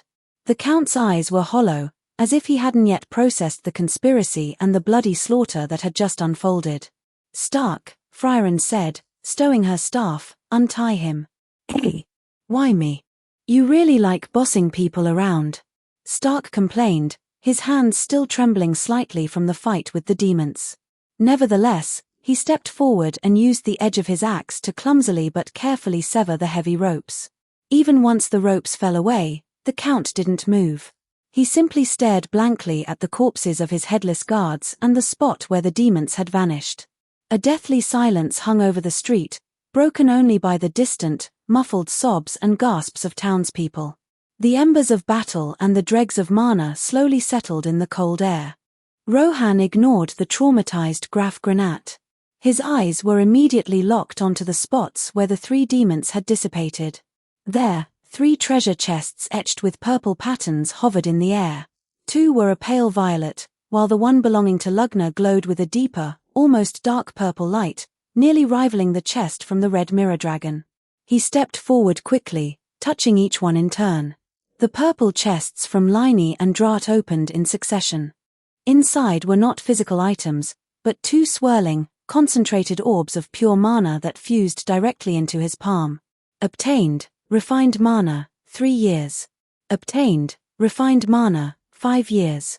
Intelligence, 1214. A cool, abundant torrent of energy instantly surged into his mana pool. Not only was the mana he had spent during the fight replenished, but his maximum capacity increased as well. His mind became exceptionally clear, and his perception of the surrounding mana sharpened by a fraction. 8 years' worth of mana, combined with his usual cultivation, felt like a solid leap forward. While the amount was nowhere near the 30-year hoard of Qual the Elder Sage, it was a steady, grounded growth. When Lugna's deep purple chest opened, it revealed an irregular crystal wrapped in a pulsing, dark red film of light. It felt warm to the touch, carrying a faint, lifelike throb. Sanguine restoration, single use. Quality, blue. Uses the caster's own mana as a catalyst to drive the target's blood activity, accelerating cell regeneration and tissue healing. Can stabilize and heal non-fatal moderate injuries, e.g., severe puncture wounds, large-scale lacerations, most fractures, and moderate internal organ damage. Ineffective against curses or mana erosion. Effect, requires continuous mana channeling. The more severe the injury, the greater the consumption and the longer the time required. The patient will feel significant itching and heat during the process. Origin: Collision World H07. A healing item, and its blue quality. Rohan tucked it away carefully. They didn't have a priest in the party yet, and one could never have too many reliable healing methods. This was undoubtedly a valuable life-saving card. Though the quality wasn't higher due to his limited contribution to the kill, it was still a welcome surprise. As he finished stowing the items, his mind, sharpened by his increased attributes, involuntarily replayed the images of the battle. Specifically, he recalled the way Laini and Lugna had moved at high speeds. It wasn't the glow of the levitation spell, it was a more fluid, agile form of flight. A delayed sense of wrongness suddenly seized him. He turned toward Frieren, who was checking on the Count's condition, and asked directly, "Lady Frieren, I noticed earlier, the way those demons flew was different from our levitation magic." "No, it was completely different. When I see you and Fern fly, it's smooth, but seeing them, it felt more like an instinct, or an entirely different system." Hearing this, Frieren slowly straightened up and brushed off non-existent dust from her hands. She turned her head, her 1,000-year-old eyes looking at Rohan calmly. The corners of her mouth seemed to twitch upward ever so slightly in a curve that barely qualified as a smile. "Oh, so you noticed." Her tone lightened, carrying a hint of subtle pleasure, like a teacher whose student had finally asked the right question. For most demons, flight is like humans walking or fish swimming. It's a natural application of magic. It's driven more by instinct, it's highly efficient, and the mana form is better suited to their nature. She paused, as if choosing the right words. Human flight magic is actually just a forced imitation based on the demon's flight. We don't fully understand the underlying principles, we just force the magic to work. That's why demon flight magic consumes less mana and allows for finer control. Rohan was stunned. "So, the levitation magic you taught me from the beginning." "MMHM. Frieren nodded slightly, showing a rare spark of academic interest. "Teaching it to you back then was partly because we needed to move things while cleaning the beach, but the second reason..." She tilted her head, her white hair sliding over her shoulder. A glint appeared in her eyes that Rohan recognized, the look of a researcher seeing a rare specimen. "I also wanted to see if your body, which possesses the essence of a monster, would undergo any interesting changes while using the levitation spell I analyzed. For instance, whether it would evolve on its own toward a form closer to the demon's instinctive flight." She watched Rohan's widening eyes and stiffening expression, adding the final blow in her usual steady voice. "I saw you flying around with levitation later and saw you were adapting quite well. Although it's still far from instinct-driven, your control was improving, so I didn't bother teaching you flight magic specifically. After all, back at the beach, I only said if you practice this spell well, you can make yourself fly. I never actually said this asterisk is asterisk flight magic." She paused, her eyes, which seemed to see through a millennium, gazing at Rohan with an almost innocent look as she asked softly, "You'll forgive your big sister for being a little inquisitive, right?" Silence. On the street, there was only the moan of the wind through the ruins and the distant, faint weeping. Rohan looked at the petite, white-haired elven mage with her pure gaze. He listened to her say just a little inquisitive big sister in the flattest tone possible. He remained silent, taking a slow, deep breath, and then exhaling slowly. His right hand clenched involuntarily, his knuckles letting out a soft asterisk crack asterisk, before he forced himself to relax. His fists tightened. But it seemed there was nothing he could do about it. Finally, he squeezed a sentence out through gritted teeth. "Lady Frieren, you really do tailor your teaching to the student. You'd better teach me actual flight magic later." "Yes, thank you. I will," Frieren agreed naturally, reacting as if she had just received a genuine compliment. It gave Rohan the powerless feeling of punching a ball of cotton. Frieren turned away, her gaze returning to the despondent Count. "Now then, we should deal with this noble's situation." Fern stood to the side, silently organizing their luggage that had been scattered by the battle, her shoulders shaking almost imperceptibly. Stark looked at the frustrated Rohan, then at the nonchalant Frieren. He scratched his head and decided it was better to focus on inspecting the edge of his axe. You two are definitely trying not to laugh. The northern wind seemed to grow a few degrees colder. The Count's hollow voice broke the brief silence. Then, what about you? Are you a demon as well? Rohan realized the question was directed at him. Me? He turned around, his voice flat. Sort of, and sort of not. I'm a mimic with memories of a past life as a human. Don't worry, I have no interest in living like they did. He pointed toward the traces where the demons had vanished. Something flickered in the Count's clouded eyes, but it quickly dimmed again. Rohan didn't offer any further explanation. He looked back at Frieren. Frieren, what now? Chapter 14, Divine Justice. 2013 words. Frieren did not answer immediately. She tilted her head slightly, as if listening to a message carried by a distant wind, and only spoke after several seconds had passed.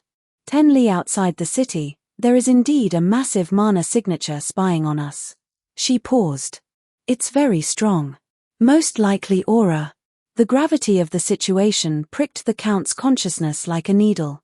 He snapped his head up, his bloodshot eyes locked onto Frieren's long white hair and pointed ears. A half-forgotten legend began to take shape within his despair. Frieren, a white-haired elf, that appearance. Could you be the mage from the hero's party, Frieren the Slayer? Frieren gave a slight nod. Hope, like a spark erupting from dead ashes, flared in the Count's eyes. He stumbled forward half a step, his voice raspy and urgent. Lady Frieren, please save this city. Compensation? You can have whatever you desire. This city cannot endure any more suffering. Those fallen guards, how am I supposed to face their families? By the end, his voice was little more than a sob. Frieren's group fell into a heavy silence. Stark shifted his feet uneasily, Fern pursed her lips, and Khan looked toward Frieren. A few seconds later, Frieren turned around and headed straight for the city gates. Just as the group stood there stunned, she stopped. Without looking back, her voice drifted over them, calm and detached. Aura's magic is Amsel, the magic of obedience. She can forcibly control others. The only possibility of breaking free through sheer will is something she preemptively eliminates through guillotine decapitation. It's troublesome. I will go alone. If you follow, you'll just be used as hostages. She turned her head slightly, her gaze sweeping over them from the corner of her eye. Stay here and help the residents with the reconstruction. With that, the white-clad figure vanished around a street corner. The light of hope in the Count's eyes was fully ablaze now. He opened his mouth to speak, but ultimately just bowed his head deeply. Esteemed heroes, he said, trying to straighten his hunched back, please follow me back to the castle to rest. Fern. Khan suddenly reached out, catching the purple-haired girl as she was about to follow the Count. Yes. Just now, Khan stared at her, his expression so serious it felt a bit forced. You definitely wanted to laugh, didn't you? Fern blinked, a flicker of embarrassment crossing her face at being caught, but she quickly regained her composure. I did not. You did, Khan insisted. Anyway, Lady Frieren already promised to teach me. Why don't you teach me the real flight magic right now? If you do, I'll forgive you. Fern looked at Khan's I'm not letting this go until you teach me expression and sighed. Can't we wait until we return to the castle? No, Khan said firmly. Teach me on the way. Explain it as we walk. Please. There was a mix of urgency and a kind of desperation in his eyes that Fern didn't quite understand. Perhaps it was the sincerity in that please that worked. Fern remained silent for 2 seconds, then nodded. The road to the castle was neither long nor short. Fern's explanation was clear and concise. She lacked Frieren's metaphors steeped in 1,000 years of experience, sounding more like she was reciting definitions and key points from a textbook. Khan listened with extreme focus, constantly cross-referencing her words with the wrong feeling he had experienced while using his previous levitation spell. Just as they stepped onto the last few dozen meters of cobblestone leading to the castle, the system notification arrived as expected. Detected. Fern has imparted the secrets of flight magic to you. Learn. Yes. Learned. Flight magic LV.1. Almost the instant the skill appeared in his status bar, The LV.1 text blurred and flickered, as if something long suppressed was breaking out of its shell. Flight magic LV.1 LV.2. Khan. Asterisk as I thought, that white-haired old-timer had me going down the wrong path for way too long. Asterisk he felt a complex mix of emotions. Lord Count, Khan suddenly stopped, calling out to the Count leading the way. I have some private business to attend to, so I won't be coming along for now. Also, where is the city's magic shop? The Count ordered a guard at the gate to escort Khan. Khan nodded to Fern and Stark, then turned and walked away at a brisk pace. Naturally, Khan intended to go and see that excellent violinist for himself. Aura the Guillotine. One of the most powerful demons still walking the world after the Demon King's death. A member of the 7 Sages of Destruction who possessed the magic of obedience. With Frieren's restrictions, he couldn't move against humans, so how could he possibly miss out on the fight against Aura? Khan's heart beat powerfully in his chest. Knowing the plot was his sole and greatest advantage.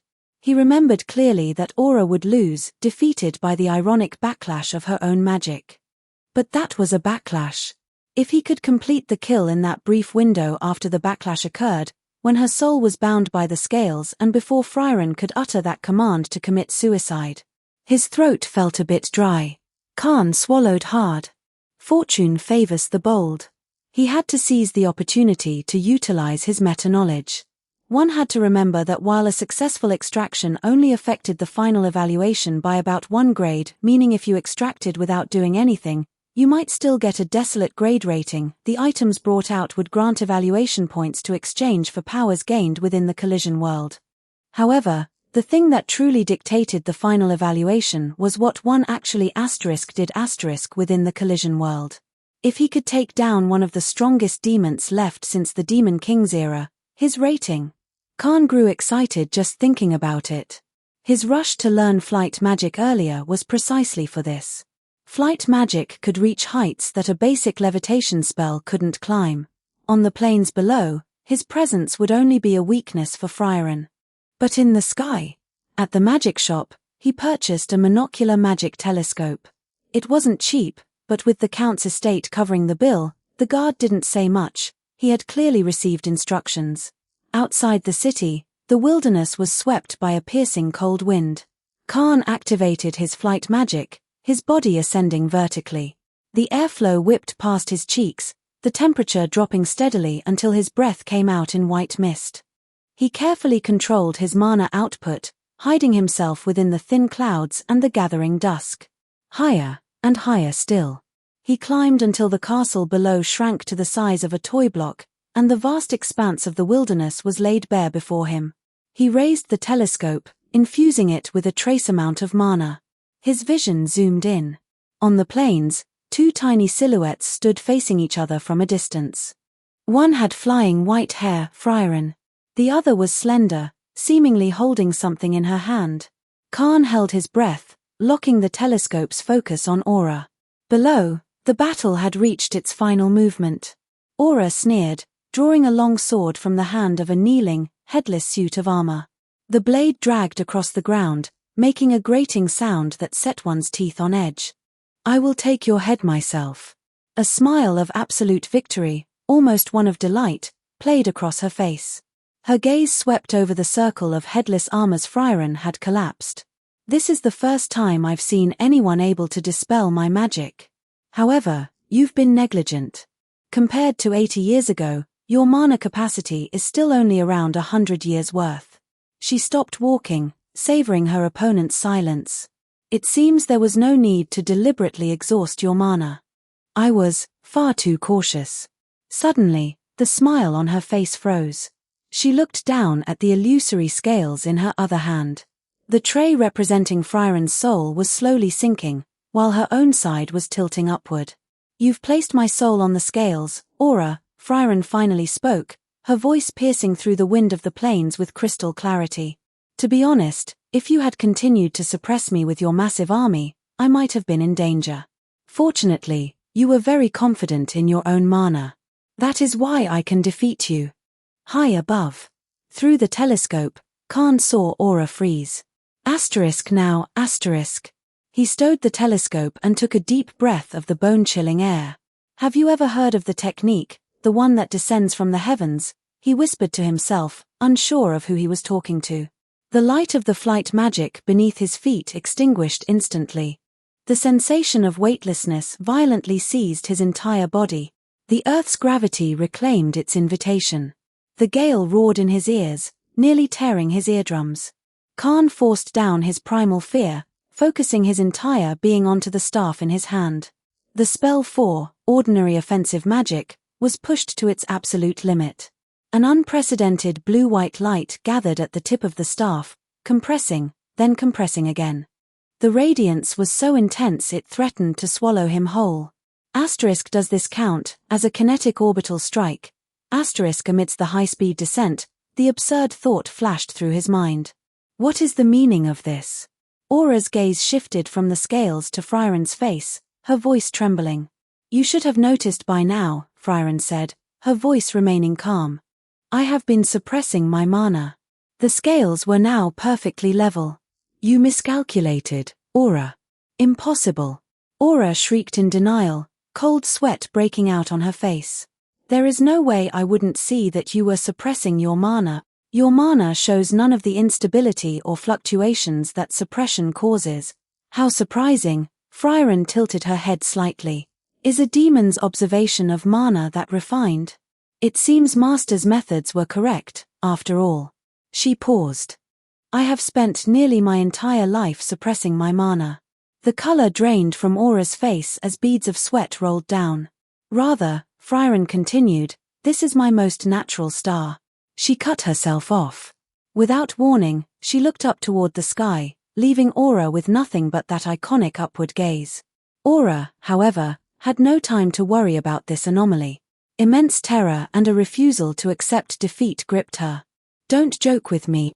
I am a great demon who has lived for over 500 years. At that moment, the falling Khan had entered a state of profound transcendence. It was as if he recalled the sight of Qual, the elder sage of corruption, grandly wielding countless killing magics, and as if he could see the future where he reached for Aura's treasure chest. But the most important thing was seizing this exact moment. Aura's words were interrupted by a dull sound from the heavens, like the tearing of silk. She instinctively looked up. The sky turned white. It wasn't sunlight, but several intertwined, blue-white beams of mana as thick as ancient trees. Like bolts of divine judgment, they tore through the clouds and the twilight, occupying her entire field of vision. The light was so blinding that her world instantly turned into a searing white void. She wanted to move, to run, to defend. But the illusory scales in her hand had already, completely and irrevocably, tipped to Frieren's side. Her lips moved slightly, as if she were saying something. But all sound was annihilated within the crashing blue-white tide that descended from above. Sensing that mana, Frieren watched the eruption of the blue-white beams and activated her flight magic, drifting backward. She muttered with a bizarre expression, "It couldn't be because I didn't teach him flight magic earlier, could it? Did he get that worked up over it? Was there really a need for this? I was going to teach you eventually." Chapter 15. Chapter 15. Want to learn? I'll teach you. 1970 words. Asterisk rumble, asterisk. A deafening explosion swept across the wilderness. The earth shook violently as dust and debris, mingled with berserk mana, surged into the sky to form a massive mushroom cloud. The blinding light gradually faded. In the giant crater, a swirling plume of dust now occupied the spot where Aura had once stood. But at this moment, Luo Han had no time to worry about anything else. "I did it, ha-ha." The adrenaline from the rapid descent and the joy of success had just touched the corners of his mouth when his expression froze. He couldn't stop. He waved his staff frantically, trying to reboot his flight magic or levitation spell. Mana surged forth, but his falling speed only slowed for a heartbeat before gravity violently reclaimed its hold. "No. This isn't right." Luo Han panicked. This wasn't how it happened in the original story. When Frieren's party was snatched up by flying monsters, didn't they just use a levitation spell to stop right before they hit the ground? Even the horse was fine. Shouldn't he be making a graceful landing, grabbing Aura's loot box, and feasting like a king? How did it turn into this? The wind pressure almost flattened him, and the ground enlarged rapidly in his vision. A sense of despair washed over him like ice water. Am I going to be the first person to die from a fall in the collision world? If I die in such a stupid way, what the hell will my evaluation look like when I get out? Tomb. A massive impact followed, but it wasn't the bone-shattering agony he expected. A soft but resilient mesh of mana caught him like a net, stripping away the layers of momentum. Even so, the remaining force slammed him hard into the scorched crater, embedding him in a deep, human-shaped depression. Cough, Luohan's vision went black. His bones felt like they had been pulverized, and his mouth tasted of rusted iron. He tried to move, but piercing pain flared from multiple sites, making it impossible to even crawl. Amidst the settling dust, a calm voice drifted down from the edge of the pit. Luohan, you idiot. Luohan shifted his eyes with great difficulty and looked up. Frieren was leaning on her staff, crouching at the edge of the crater, looking down at him with an expression of utter disbelief. So this is the perspective of Frieren looking down on you, You're badly injured. Don't move, Frieren said, her tone devoid of obvious emotion. If I hadn't used levitation magic in time, you'd be mimic mincemeat by now. Oh, wait, she corrected herself. You would have just vanished into mana ash. Luohan twitched his lips but couldn't manage a smile. He forced his mana to activate the dark red crystal hidden in his inner shirt, sanguine mending. A warm flow of energy, pulsing with the rhythm of life, instantly enveloped his body and seeped into his wounds. He could feel his broken bones being guided back into place by the strange pull of his blood, his torn muscles began to knit together, and the agonizing pain was replaced by a tingling, burning heat. I was going to say you'd have to hold on until I found a priest, Frieren said softly, still crouching there and watching the dark red energy wrap around him. But it seems that won't be necessary. That's the blood magic from that demon earlier, isn't it? This method of yours, gaining power from other demons. She paused for a moment. It's quite unreasonable, really. You killed Aura just for this, didn't you? Luohan's heart skipped a beat. Frieren's tone was off. He answered cautiously, yeah, that's right. Silence spread through the scent of scorched earth and gunpowder, broken only by the faint sound of blood flowing within Luohan. After a long silence, Frieren slowly stood up. She raised her staff, its tip pointing steadily at the immobile Luohan at the bottom of the pit. Luohan. Her voice was soft, yet it pierced the air like an icicle. Give me a reason not to kill you. Luohan's entire body went rigid. It felt as if he had been dragged back to the conversation they had when they first met, the same sensation of being pointed at by that very staff. His blood nearly turned to ice. Frieren didn't wait for his answer. She continued as if talking to herself, her eyes drifting toward the spot where Aura had vanished, where dust was still settling. Just now, Aura asked me why I didn't destroy those headless armors since Himmel is gone, and why I wasted mana on dispelling magic instead. I was thinking then, demons really are beyond redemption. She pulled her gaze back and let it fall on Luohan again. Deep within her pupils, there seemed to be a violent, silent struggle. But I also thought, you were an exception. However, just now, her voice dropped, carrying a rare hint of something bordering on exhaustion. I realized that after you killed Aura, your mana would become incredibly strong. You might even master submission magic. When that time comes. She stared into Luohan's eyes, asking word by word. Will those memories of your past life as a human still be enough to restrain you? Rationality and emotion, the vigilance born of 1,000 years of experience and the trust accumulated during this journey, battled fiercely in her eyes. Looking at the struggle in her gaze, Luohan's monster heart, which shouldn't have been capable of such fluctuations, felt inexplicably stifled. He didn't want to look at her like this anymore. So, he shifted his gaze toward the system notifications that had appeared after killing Aura, feeling a sense of stability return to his heart.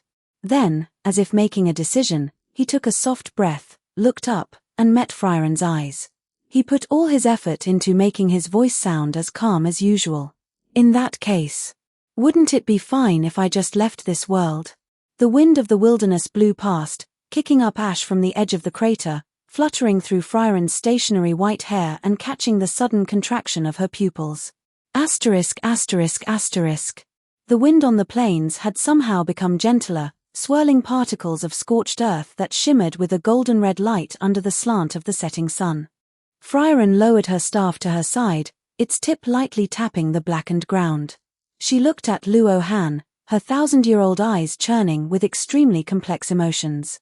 Surprise, relief, a trace of imperceptible loss, and a sense of lightened burden. Leave this world, she repeated softly, as if seeking confirmation. Yeah. Luo Han forced himself into a sitting position. The sanguine mending was still in effect. He could feel his ribs snapping into place, and the burning pain in his lungs was fading. His consciousness connected with the collision world. A notification appeared. You have unlocked a special extraction point, Hero's Tomb. Current status, awaiting activation. As the place where aura of the 7 sages of destruction fell, countless heroic spirits sang here, offering a hymn to the bravery of the Revenger. Luo Han's consciousness returned, and he looked seriously at Frieren. Thanks for the journey you've taken me on. I've learned a lot, and I won't forget you. I'll be able to turn back into a human later, but not in this world. Just wait a bit longer, and I should be able to leave. Luo Han spoke very calmly, just as he would usually talk about what to cook for dinner at camp.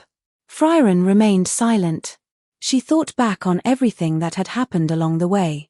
Their first meeting and the contract as a mimic, the sneak attack during the battle with the Quall, the corrupt elder, his clumsy practice of levitation magic on the beach, the delicious meals he cooked, his desperate distraction of the great solar dragon before the dragon's nest, and his madness just now, falling from the sky. This peculiar existence, possessing the body of a monster yet insisting he was once human. You know, Frieren suddenly spoke, her gaze turning toward the sun as it gradually dipped below the horizon. I used to think that demons would never change, that they were like falling stars, destined only to descend into darkness. She paused. But you're different. You learn, you grow, you stand in front of others when there's danger, and when you think you might become a threat, you choose to leave on your own. Luo Han chuckled, feeling a bit helpless. Don't go getting your hopes up for other monsters and demons in the future. My situation is pretty special. I don't really want to go, either. Traveling with you guys is fun, and I've learned so much magic. But this body, and my ability to take power from demons. If this keeps up, it'll make things difficult for you, won't it? Frieren didn't deny it. She only gave a soft The atmosphere grew quiet again, but it was no longer the sword-drawn tension from before. It was a peaceful farewell. Luo Han suddenly remembered something and checked his data panel. As expected, ordinary offensive magic had jumped from LV.4 to LV.5. That final strike had nearly drained all his mana, but it had also given him a brand new understanding of mana condensation and eruption. Right, the loot.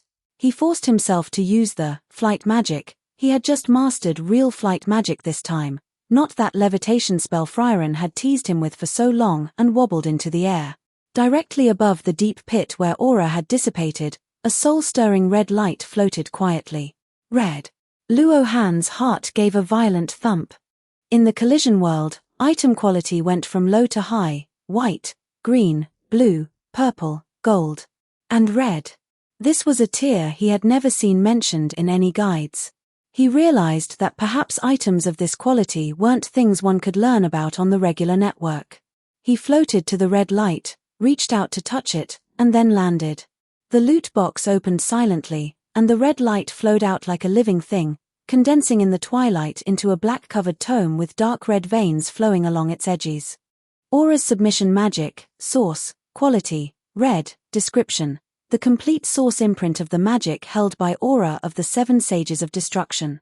It contains not only the scales of obedience form but also touches upon concepts such as compulsion and the soul.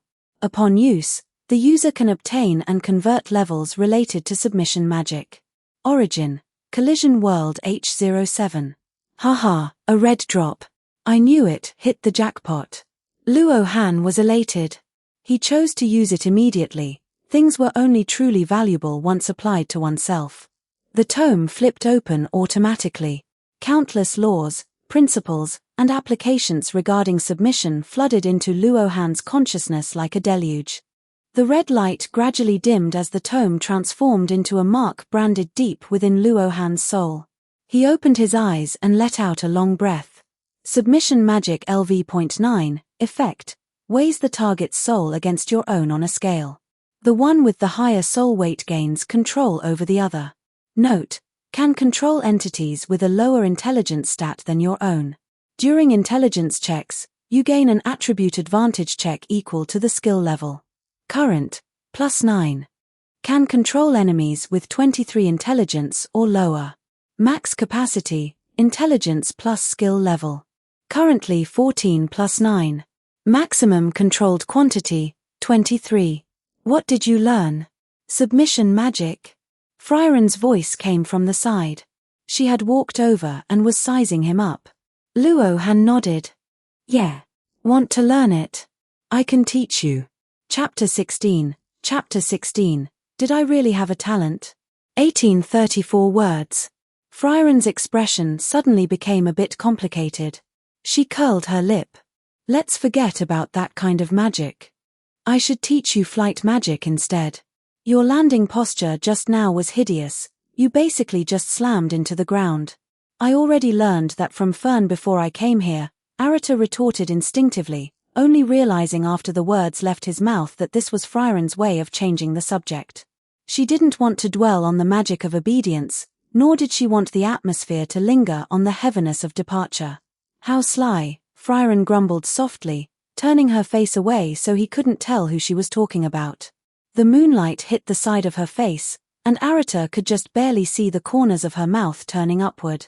Back then, you only taught me levitation, not flight magic, Arata said, finding a relatively flat patch of scorched earth to sit on.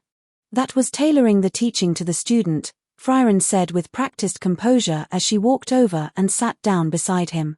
Besides, aren't you flying well enough now? The kind of well enough where I almost died from the fall? At least you didn't die. The two looked at each other and suddenly burst into laughter. The sound echoed across the open wasteland, startling a few nocturnal birds resting in the distant trees.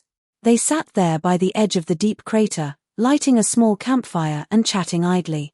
They talked about the little things from this journey, the strange spells Frieren had collected, and the increasingly obvious rapport between Fern and Stark. They talked about the novel ingredients Arata always tried to use when cooking, the narrow escape during the battle with Quall, the Elder Sage of Corruption, and the mana treasures found in the Crimson Mirror Dragon's nest. Neither mentioned the impending farewell, nor did they speak again of the boundary between demons and humans.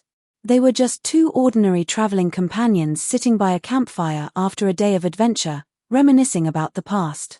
The moon grew brighter, and the galaxy unfurled across the canopy of the sky. The Count's carriage arrived in the middle of the night. Accompanying him were Fern, Stark, the butler, and a group of guards. After the Count thanked Frieren, the old butler excitedly led him to a set of armor on the battlefield. Hanging from the neck of the armor was an identity crest belonging to the Count's family. The Count knelt down and stroked the armor, his hands shaking violently. He bowed deeply to Frieren and did not straighten up for a long time. Thank you once again. This time, for preserving his final dignity. Frieren simply nodded silently. The memorial service was held under the moonlight. There were no priests and no grand rituals, only a father saying goodbye to his son. Arata watched quietly from the side. The effects of sanguine healing had worn off, his injuries were mostly healed, though the internal damage remained. A priest hadn't come along because there were too many people in the city who needed treatment. It didn't matter, though. Arata had read online before entering that once he evacuated, his status would be fully restored since he was using a loadout body. However, this experience with the injury made him certain of one thing: he needed to keep recovery items on hand at all times. They were incredibly useful. Otherwise, his injuries might not have lasted until he could find a priest in the city. When the ritual ended, The Count and his retinue departed first, leaving only Frieren, Fern, Stark, and Arata on the wasteland. "You're leaving?" Fern spoke first. She had heard the news from Frieren. Clasping her staff, she looked at Arata with a complex gaze. "Yeah, it's time," Arata nodded. "Thanks for teaching me magic, Fern. You're definitely going to become an even lovelier girl in the future. I'll leave Frieren in your hands." Fern pursed her lips and turned away, walking into the distance.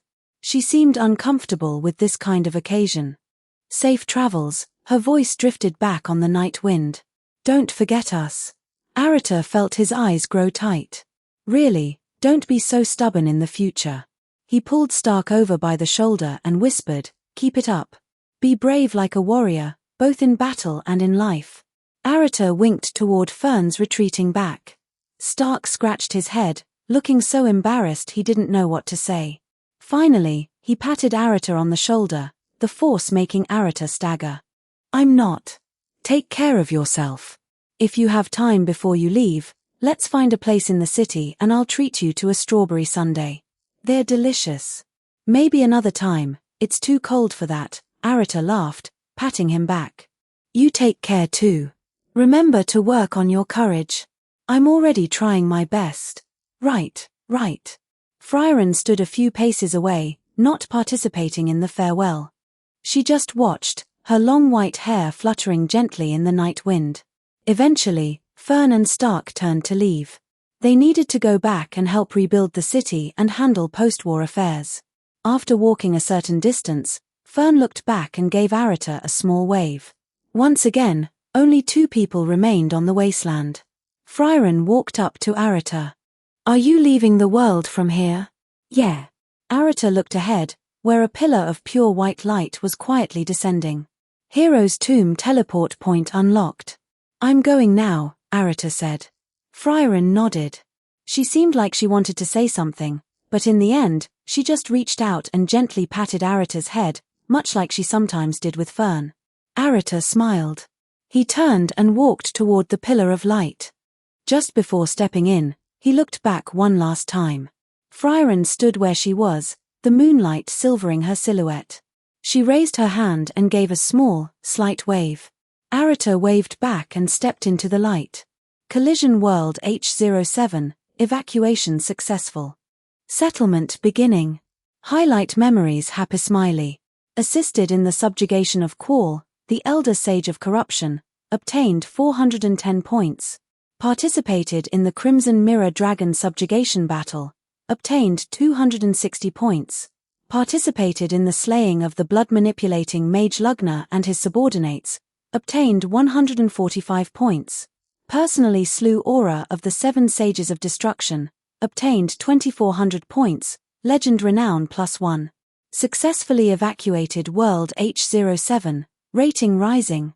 Arata checked the list. There were also some miscellaneous points for killing things like Einsam, totaling 3,342 points. Based on what he had learned online before entering the Collision World, this was an absolute fortune. However, he would have to look up more information on Legend Renown later. There were still the evacuated items to settle. Arata felt the information coming from the Collision World and continued reading. Treasure acquisition. Happy Smiley. Flam's notes. Gold can be exchanged for 1,000 points. Used to obtain a World H07 story quest.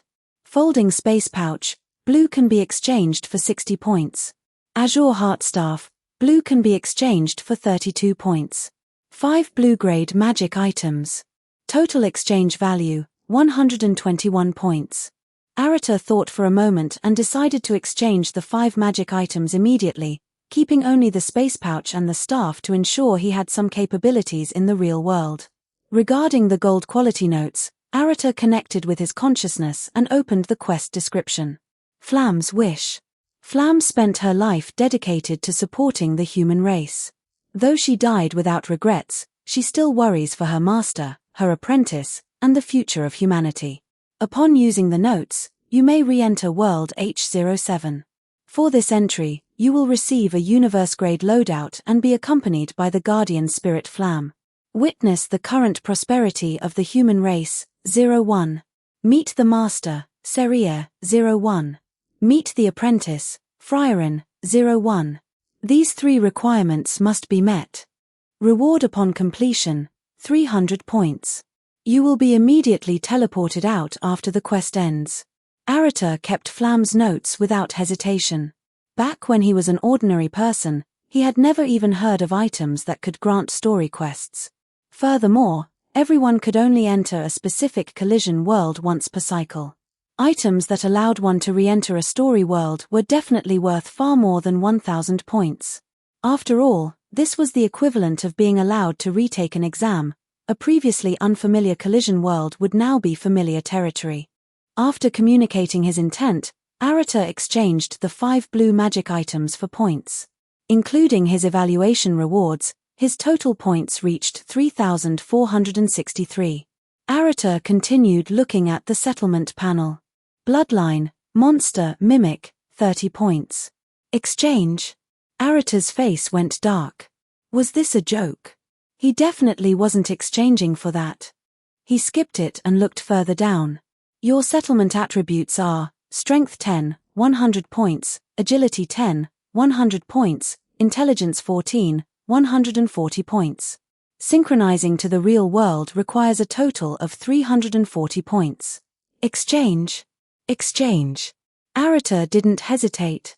Points were meant to be spent, and this was being spent on his actual body in the real world. However, he was curious about future attribute exchanges. Would future evacuations add to his attributes or overwrite them? Arata decided he needed to get in touch with some organizations in the real world to learn more. The information available on the public internet was too limited. He continued down the settlement panel. Skills acquired, Contract Magic LV.1, Defensive Magic LV.2, General Offensive Magic LV.5, Levitation Magic LV.2, Flight Magic LV.2, Illusion Magic LV.1, Lightning Strike LV.1, Magic of Obedience LV.9, various lifestyle spells, e.g., making grapes sour, fire control, etc. Skills didn't cost extra points to acquire, which relieved Arata. It seemed the collision world wasn't entirely a rip-off. Based on your performance in the collision world, your current alignment is lawful good. Lawful? I guess dancing in chains alongside Frieren gave the collision world a bit of a misunderstanding about me. Comprehensive evaluation calculating. Comprehensive evaluation rank, Mystic. You have obtained 1 Mystic grade loadout opportunity. Ding. Successful evacuation detected. Talent, Myriad Form Body activated.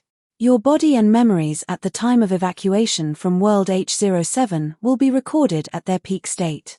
You have obtained the talent derivative skill, First Manifestation.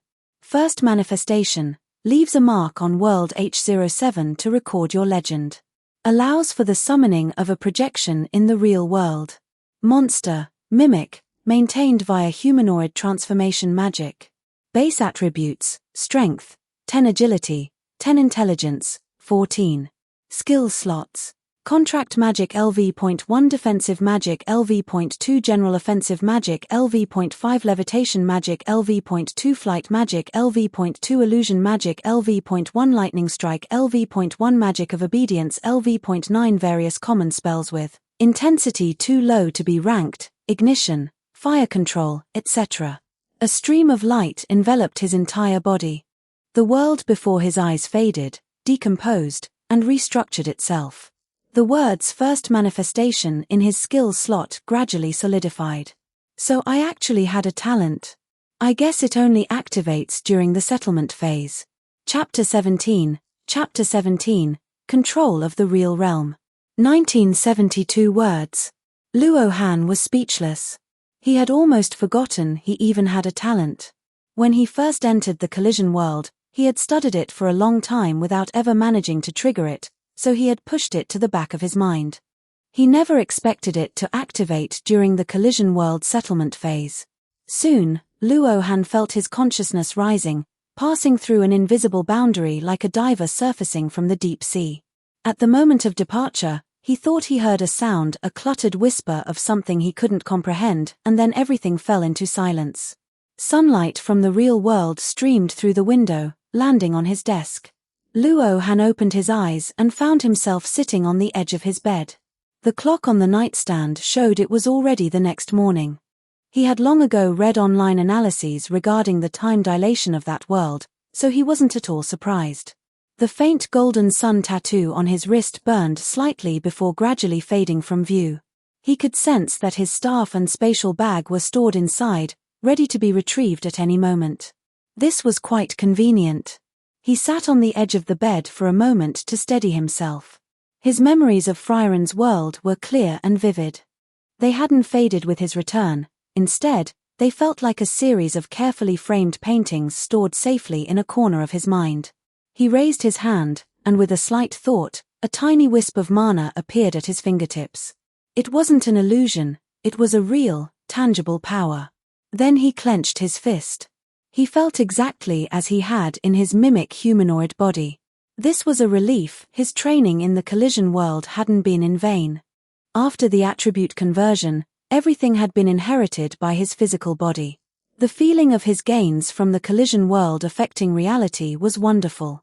Luo Han took a long breath and looked out the window. The city sky was sliced into geometric shapes by skyscrapers, and the distant roar of traffic drifted in.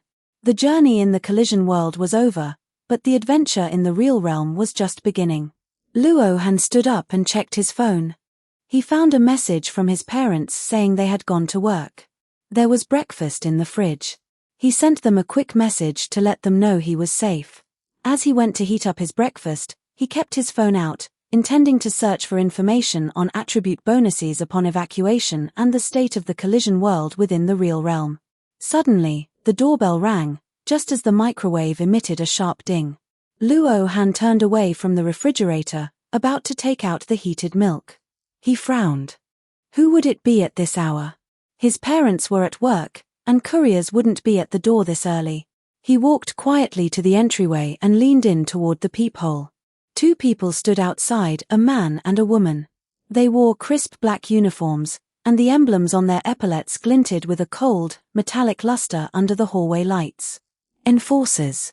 Luo Han's heart sank. Asterisk, what's going on? Asterisk. He heard a man's voice from outside. It was slightly muffled by the door but clear enough. Hello. We are from the Entrant Control Office. AI detected a slight supernatural energy fluctuation in this residence approximately 10 minutes ago. According to Article 37 of the Interim Regulations on Entrant Management, we need to register and file a report for the new entrant. A woman's voice followed, her tone calm. Please rest assured, this is a routine procedure. If someone in the house has just obtained entrant status from a collision world, simply cooperate with the registration. 10 minutes ago. Luo Han's mind flashed back. He had been sitting on the bed, trying to mobilize the mana in his body.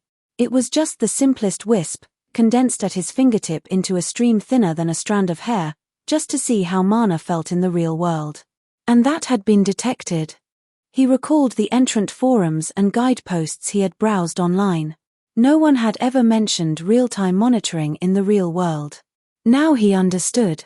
Either all the veterans had a silent agreement to hide this information to watch newcomers trip up, or the authorities were intentionally controlling the information to keep the specifics of the monitoring mechanism from spreading too far. Luo Han remained composed, his mind racing. His original plan was to keep a low profile for a while, slowly figure out the rules of the entrant world, and contact some civilian organizations before deciding on his next move. He hadn't expected to be caught right at the start. He had no criminal record, and there were so many entrants in the world now. He had seen them online, they weren't strictly policed. Registration was fine. However, his evacuation settlement evaluation in the collision world was profound grade. That was too shocking. Until someone achieved an Earth grade evaluation 2 worlds ago, the profound grade was the exclusive domain of top-tier powerhouses. He could claim to be a few tiers lower, perhaps Eon grade. This evaluation would be considered upper tier in the eyes of the authorities, neither too conspicuous nor easily dismissed. As for his massive amount of points and magic, he had to keep those hidden. Luo Han reigned in his mana. In the span of a few heartbeats, The male enforcer's voice sounded again, this time with a more professional gravity. We have confirmed the source of the fluctuation is inside the house. Do not make a mistake. We are only here for registration. Luo Han took a deep breath and turned the doorknob. When the two people outside saw him, their expressions didn't change. The male enforcer spoke, his gaze lingering on Luo Han's face for a moment. It's you, right? Based on household registration and age data, the entrant in this residence should be you, Luo Han? It's me. Luo Han nodded and stepped aside. Please, come in. The two entered and sat on the living room sofa. Luo Han went to the kitchen to pour 2 glasses of water. When he returned, he saw the male enforcer had opened a thin tablet, the screen displaying a blue and white registration interface. All right, let's begin the basic information registration. The male enforcer tapped the first column, his fingers clicking on the virtual keyboard. Name, Luo Han. Age, 18. Gender. He paused and looked up, his expression a bit odd. Although you look fine, I have to ask as per protocol, you didn't exchange for a bloodline or magic that changed your gender, right? You are male. Luo Han. The ridiculous mimic identity flashed through his mind, and the corner of his mouth twitched uncontrollably. Yes. Male. The female enforcer sighed and snatched the tablet away. I'll do it. You take a break. She rolled her eyes at her colleague and turned to Luo Han with a professional smile. Sorry about that. He's been dealing with a few cases lately involving gender identity conflicts caused by collision world identities. He's a bit oversensitive.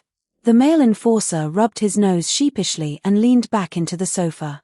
The rest of the registration went smoothly, ID number, address, and contact information.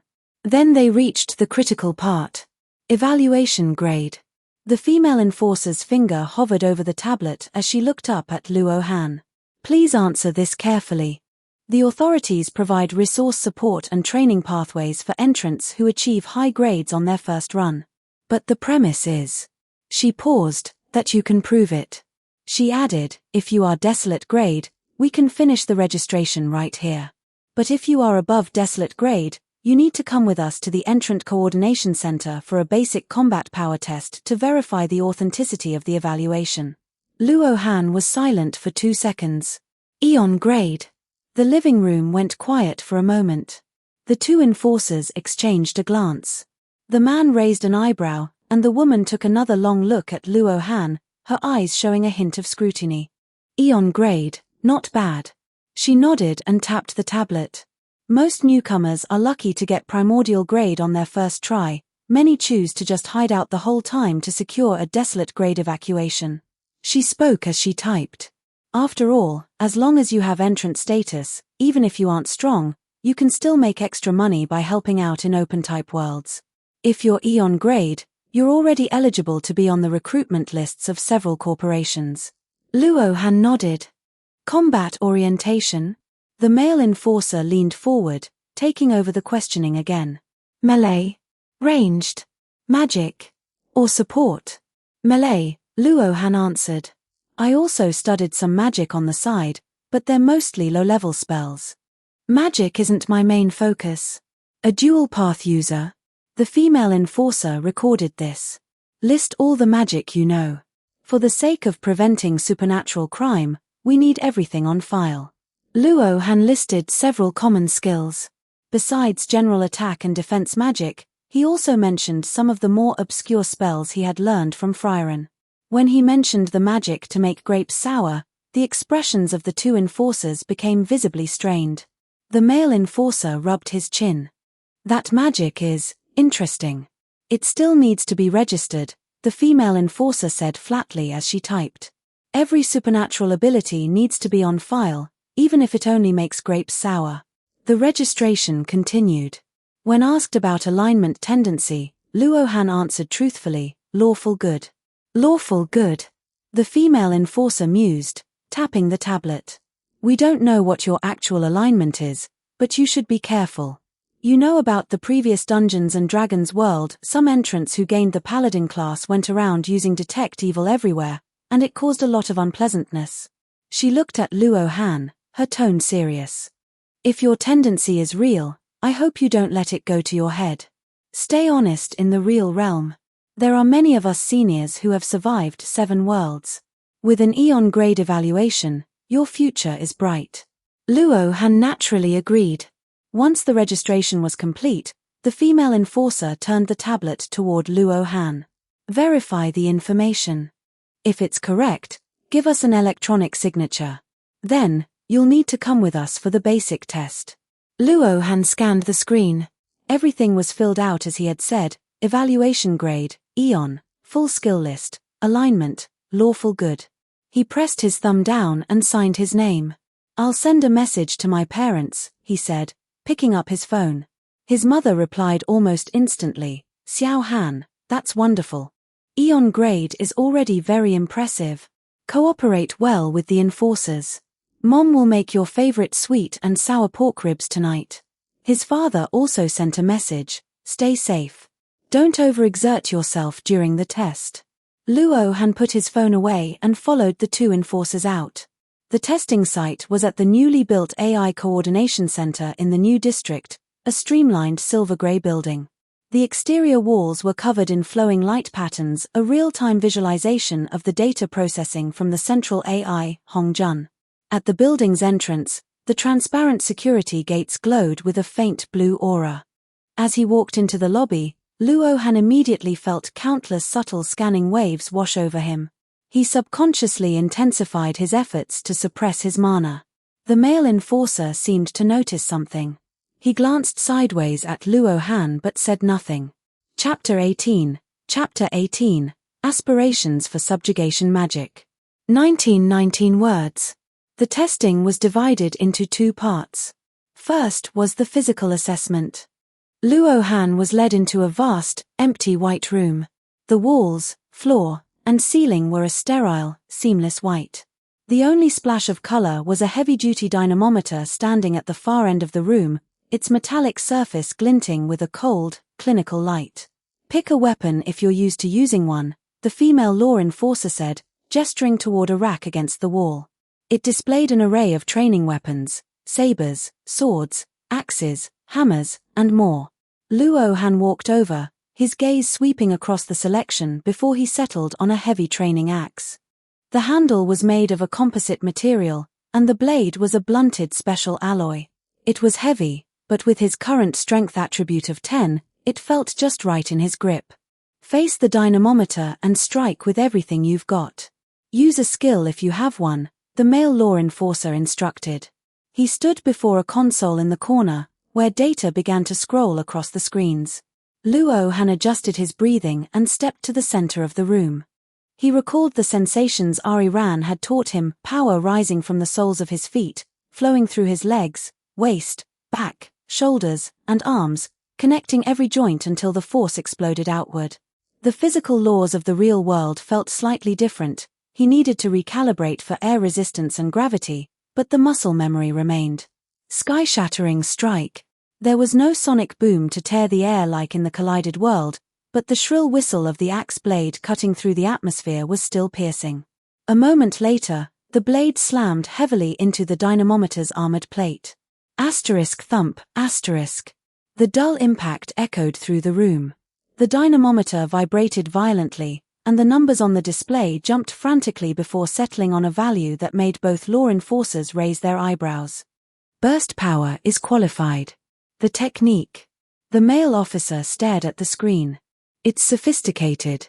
There's a complete kinetic chain here. This isn't just some raw, amateur swinging. The female officer made a note, then looked up. What's the name of the battle technique? Sky-shattering strike. Catchy name, she said with a faint smile. Let's move on. Let's see your basic physical stats. They proceeded to other rooms for tests in speed, sprints, endurance, weighted squats, and reaction time, light point tracking.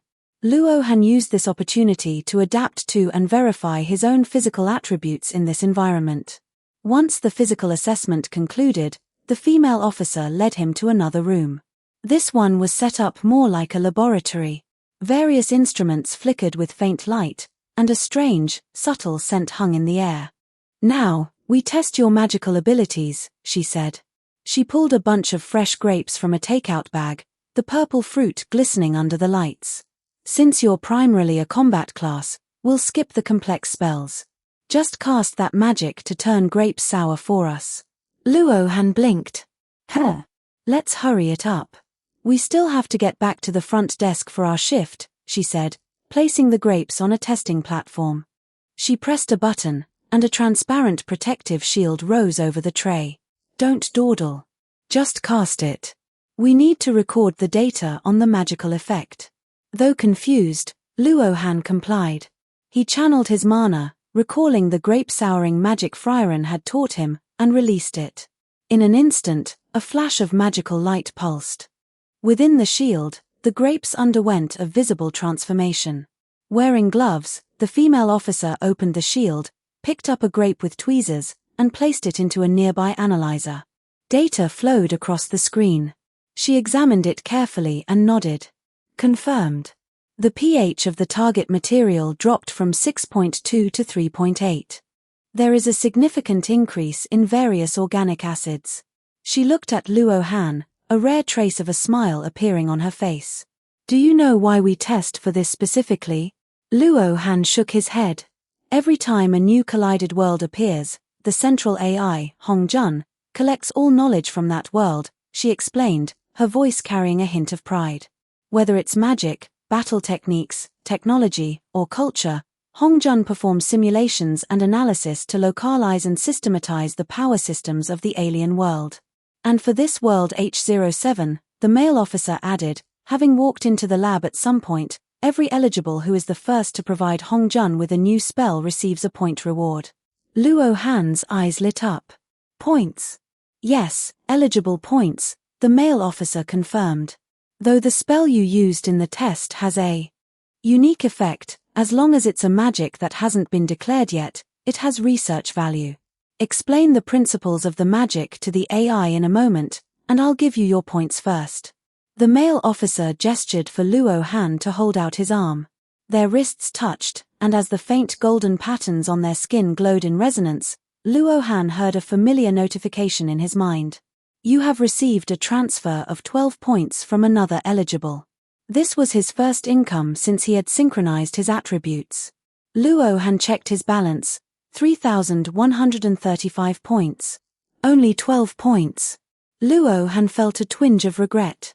If he had known that all those random little spells Frieren taught him could be traded for points, he would have learned more of them, like the magic to remove stains from bronze statues. On second thought, however, if he had reported a long list of spells, the official evaluation of him might not have been as simple as possessing a few minor spells. That would have been counterproductive.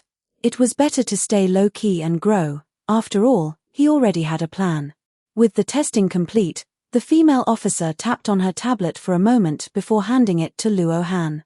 Your status as an eligible has been officially entered into the system. Now, go and record the principles of that magic. Since every little bit helped, Luo Han finished explaining the casting method to the AI. Afterward, he downloaded the eligible terminal app on his phone. He verified his identity using his ID number and logged in with a password.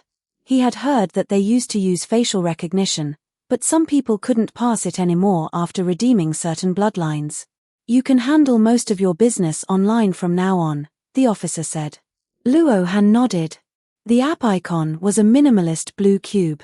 When he opened it, the interface was clean and efficient. His basic information was already displayed in the personal center, along with a striking golden badge, Cosmosteer Evaluation, Official Certification.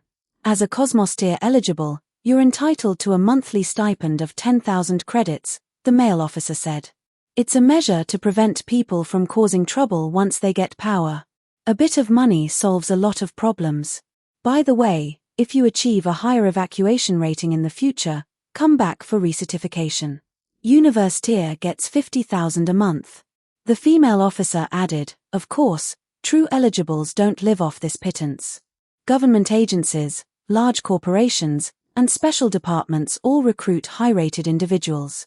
With your combat level, I suggest considering security firms or private bodyguard positions. Combat class eligibles are very sought after in those fields. She paused, then continued, "Also, you should have received the admission notice for the 7th newcomer eligible training camp, right?" Luo Han nodded. After completing his registration, a background message had appeared in the app from the Eligible Affairs Management Bureau. "The training camp isn't mandatory, you can choose not to go," she said calmly. "But it serves a few purposes. First, it provides a transition period for newly awakened eligibles, teaching them basic rules, safety common sense, and legal boundaries to keep them from being exploited by veterans. Second, it helps you understand order. Some young people get inflated egos or lose control after suddenly gaining power. We've dealt with plenty of that lately. I hope we don't have to meet again for those reasons. Third, it provides a relatively safe social environment for newcomers to form teams and exchange experiences." She looked at Luo Han with a meaningful gaze. "Are you going?" "I'll go," Luo Han said after a moment's thought. Refusing would make him seem uncooperative. If he drew extra surveillance, it would interfere with what he planned to do next. "But I might not show up for class every day." "That's fine. Attendance isn't strictly enforced. We mostly look at the final comprehensive evaluation and the practical combat drills." The female officer stood up and offered her hand. "That concludes today's registration and testing. Welcome to the world of the eligibles, Luo Han." Luo Han shook her hand. The male officer walked over and patted his shoulder, giving a final piece of advice before they left. "If you truly are lawful good, keep it that way. I've seen too many people lose themselves the moment they get strong." The two officers departed. Luo Han stood in the lobby of the AI Unified Combat Center for a while. The ceiling was high and vaulted, with light streaming through the glass skylights to cast geometric patterns on the floor. People were coming and going. Some wore flowing white robes with long swords at their waists, while others had horns sprouting from their heads and smelled of pungent sulfur. It was quite an eye-opener. He turned and walked out of the building.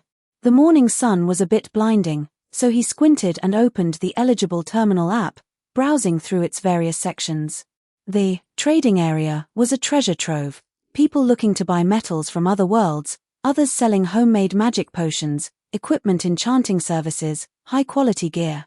Prices were marked in points, ranging from a few to several thousand. The intelligence area was filled with guides, analyses, and warning posts. Asterisk Basic Guide to World H07, Desolate Tier Perspective, asterisk Common Pitfalls for New Eligibles, Must Read, asterisk 3 Initial Identities You Should Never Pick in a Collided World, asterisk Intelligence, Hair, asterisk A sharp glint flickered in Luo Han's eyes. He could potentially enter this business himself in the future. Luo Han scrolled quickly, gathering useful information and contacting a few merchants. Finally, he closed the app, walked into a roadside cafe, ordered an iced Americano, and sat in a corner. He opened several local community forums. This time, he wasn't looking for official information. Keywords: black market, lawless zones, intelligence. Eventually, Luo Han focused his attention on an illegal organization in the city's outskirts, the Bloodfight Society. The Bloodfight Society was a local underground fighting ring where all the participants were eligibles.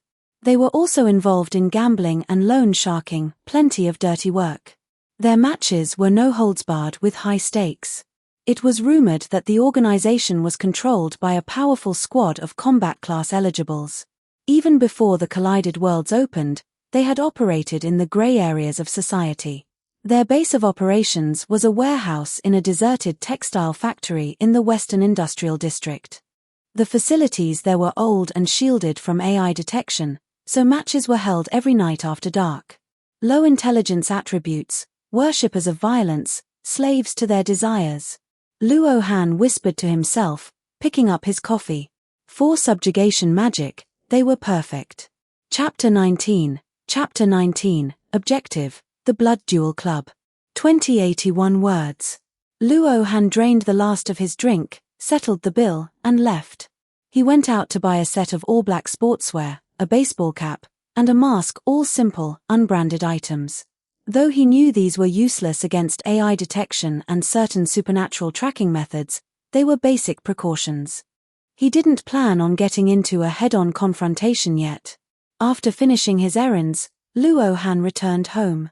His parents were already there, and the table was covered in dishes. Seeing him return, his mother hurried over, her eyes shining. Xiao Han, was the registration smooth? Did the enforcers give you any trouble? It went very well. Luo Han smiled and set his backpack down. I passed the test. The Ju rank evaluation was confirmed. His father clapped him hard on the shoulder with significant force. Good lad. I knew you had it in you.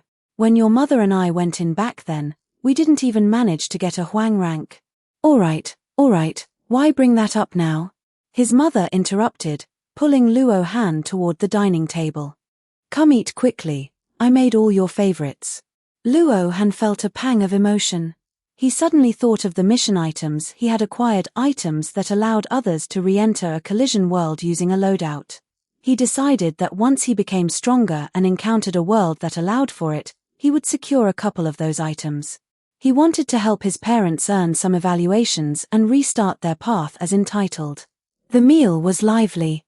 His parents asked many questions, and Luo Han chose what he could answer: the fantastical world building, the races he encountered, and the wonders of magic.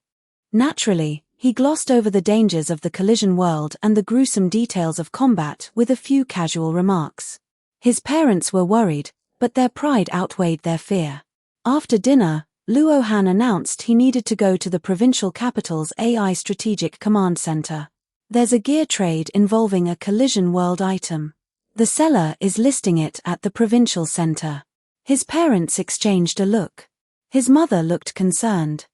Do you have to go today? It's already afternoon. The seller is leaving the city tomorrow, Luo Han said. Don't worry, I'll take the high-speed rail. It only takes about an hour. His father thought for a moment and nodded. Go then, but be safe.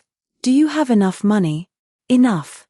I have the entitled subsidy now, and the gear is being traded with points anyway. At 2 p.m., Luo Han took a taxi to the train station and boarded the high-speed train to the provincial capital. The carriage wasn't crowded.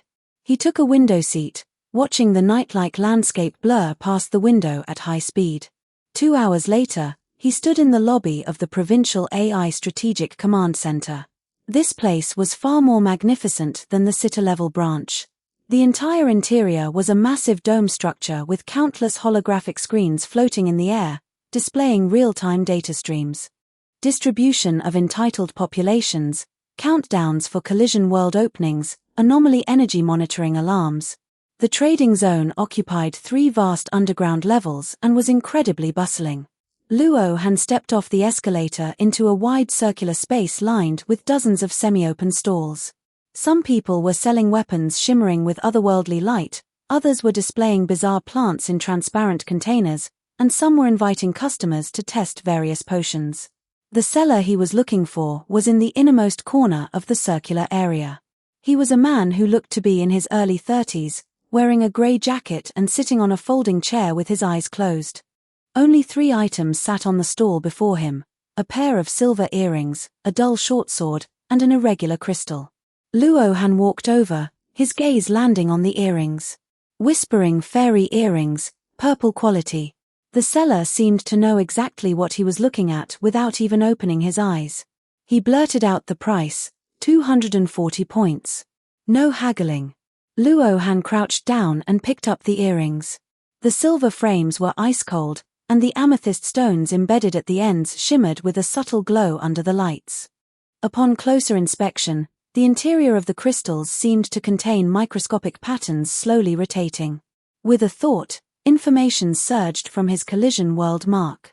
Equipment: whispering fairy earrings, quality, purple, effect, contains the sealed power of fairies. Can detect the strength, agility, and intelligence attributes of targets within sight. Effect is reduced against targets with high concealment. I'll take them. I inquired with you online earlier, Luo Han said. Only then did the seller open his eyes. They were devoid of emotion. He scanned Luo Han for 2 seconds before extending his left wrist, which bore deep blue patterns. Trade. Luo Han also extended his hand, pressing their wrists together. The moment the pale gold patterns touched the deep blue ones, Luo Han heard the notification of the point transfer. Points minus 240. After completing the ownership transfer at the trading zone's notary office, Luo Han put the earrings on immediately. He felt a slight prick in his earlobes. This was followed by a warm, flowing sensation, as if something invisible was spreading through his blood vessels before gently anchoring behind his ears. The fairy power was activated. He looked at the seller and focused his mind. Target, Strength 19, Agility 18, Intelligence 20, some attributes are blurred by equipment interference. Intelligence 20, significantly higher than his own 14. Having finished the trade, the seller became a bit more talkative. At your age, a newbie. First time trading in the real world? First time at the provincial center, Luo Han said candidly. No wonder. The seller pulled a small tablet from his jacket, unlocked it, and handed it to Luo Han. Since you were so straightforward, I'll give you a little bonus. I have some green quality items here. Here's the list. Pick one. Consider it a token of friendship. The tablet listed over a dozen items: poisoned dagger, hardened leather armor, basic healing potion, mental protection amulet. Luo Han slid his finger across the screen and stopped at a sword. Broad-bladed straight sword, green, quality, green, effect, durability +1, slight increase in slashing power, remark, an entry-level weapon suitable for novice combat classes. At least it won't break in the middle of a fight. This one, Luo Han pointed at the sword. I happen to need something handy. The seller took the sword out of a coded case behind the stall and handed it to Luo Han. The blade was thick and wide, the length moderate, and the hilt wrapped in non-slip material. Luo Han took it and gave it a few swings. The weight was right, and the balance was good. Although it was only green quality, it was much better than training weapons. Paying 240 points for purple gear. Sounds like you had quite a haul from your first world, the seller said suddenly in a flat tone. But since I like your style, I'll give you another tip. The mana fluctuations on you are a bit conspicuous. You're concealing them well enough, but to an expert, you're like a candle flickering in the dark. Luo Han's heart tightened. The seller pointed to a folded black cloak on his stall. Shadow Walker cloak, purple quality. I'll give it to you cheap, 210 points. It effectively masks your presence and lowers your visibility. It's not true invisibility, but it's excellent for a newcomer. Luo Han looked at the cloak. The fabric seemed ordinary, but close inspection revealed extremely fine silver patterns flowing slowly on the inside. Fine, I'll take it. After careful thought, Luo Han searched the app's trading area and confirmed the price was fair. Another transaction. Their wrists pressed together, and the points were transferred. Points minus 210. Luo Han donned the cloak immediately. In that instant, he felt the surrounding light dim slightly. The sound of his breathing and heartbeat became faint. Even the seller looking at him seemed to have a dazed expression, as if his eyes wanted to look away instinctively. The effect is indeed good, the seller nodded. Well then, a pleasure doing business. Contact me if you need anything else. I'm usually around the Provincial Strategic Command Center. He handed Luo Han an electronic business card. An ID was projected on a light screen, followed by a string of encrypted contact info. Luo Han accepted it, turned, and left, buying a few more small items at other stalls. Finally, Luo Han walked out of the AI Strategic Command Center as the sun began to set. He stood on the steps, draped in the black cloak, wearing the fairy earrings, with the newly bought broadsword hanging at his hip. He had spent a lot of points, but 2 pieces of purple gear were now in his possession. Most importantly, he had this detection ability. He turned to look at several entitled entering and exiting the center, focusing his mind. Target A, Strength 7, Agility 9, Intelligence 3, Target B, Strength 4, Agility 8, Intelligence 18, Target C, Strength 25, Agility 18, Intelligence 10. The numbers surfaced clearly in his mind. The whispering fairy earrings used a telepathic link to transmit the data directly to his consciousness. Luo Han smiled a genuine smile, carrying both relief and anticipation. Aura, the previous owner of the magic of obedience, had already taught him through her own experience. Luo Han pulled his cloak tighter, his figure blending into the crowds on the street. If your eyesight isn't good enough, don't use the magic of obedience blindly. But now, he had that eyesight. As for that lawful good system alignment, being with Frieren did indeed give the collision world the wrong impression. A sudden gust of wind caught his cloak. Luo Han headed toward the hover train station. But I never thought of myself as someone who follows the rules. As Luo Han boarded the return train, he watched the neon lights of the distant city flicker. He knew that night was falling. The Blood Duel Club. It would be an excellent starting point. ******. 11 p.m., outside the side entrance of an abandoned textile factory warehouse in the west of the city. Two men in black vests stood guard on either side of the corrugated iron door. One leaned against the wall smoking, while the other was looking down at his phone, scrolling through short videos. The harsh, recorded laughter from his phone was jarringly loud in the silent industrial zone. Luo Han stepped out from the shadows. The Shadow Walker cloak made his presence thin in the dim light. The smoking man noticed the movement first. He looked up alertly, reaching for a dagger tucked into his waistband. "Who's there?" "I'm looking for someone." Luo Han's voice was calm. He stopped 5 meters away from them. "Looking for who?" "This place isn't open to those without an invite." The man with the phone put it away and stood up straight. The two of them flanked Luo Han, vaguely forming a pincer movement. Luo Han focused his mind. A warmth emanated from the fairy earring on his left ear. Target Zhao Li, Strength 14, Agility 12, Intelligence 8. Target Wang Dong, Strength 11, Agility 15, Intelligence 7. Their intelligence wasn't high. "Don't worry, I mean no harm." As he spoke, he raised his right hand, palm facing the smoking man. The power of the magic of obedience extended like invisible threads. The smoking man's body jerked. His eyes went hollow instantly, and the cigarette dropped from his hand. The invisible scales of obedience weighed their souls, but the process lasted only 2 seconds. He shook his head, and his eyes cleared. His expression toward Luo Han shifted from vigilance to confusion, then to a strange, fanatical zeal. "Master," he stammered. "What are your orders?" The man beside him felt his hair stand on end. He turned to open the door and call for backup, but Luo Han had already accounted for this, having targeted the more agile one first. "Hold him," Luo Han commanded as he cast the spell again. Magic of obedience. The other man was pinned just as he turned to open the door. He was about to scream when he froze, then turned around and knelt. He too gave up all resistance, standing up to say, "Master, what are your orders?" Chapter 20, From the Ground Up. 2095 words. Luo Han smiled with satisfaction. It was far too overbearing. This obedience magic was an absolute lock against thugs with such weak wills. "Take me to the highest ranking person you can see." "Understood. My cousin, Wang Di, is a mid-level supervisor in charge of debt collection here. He's inside, I can see him at any time." Wang Dong, the man who had been smoking earlier, stepped forward. "Take me to him. If we run into anyone on the way, just brush them off. And don't call me master in public." Wang Dong immediately went over to open the corrugated iron door and tilted his head toward Luo Han. "Please, follow me." Luo Han followed him inside, leaving the other guard behind to continue standing watch. Inside was a dim corridor with mottled walls and puddles on the floor.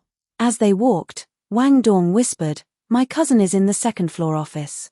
He should be tallying up debts right now." "Fine," Luo Han replied briefly, observing his surroundings. The corridor was about 30 meters long, branching at the end. Rowdy shouting drifted from the left, the main arena area. They encountered a few people along the way, but Wang Dong easily bluffed his way past them. To the right was an iron ladder leading upward.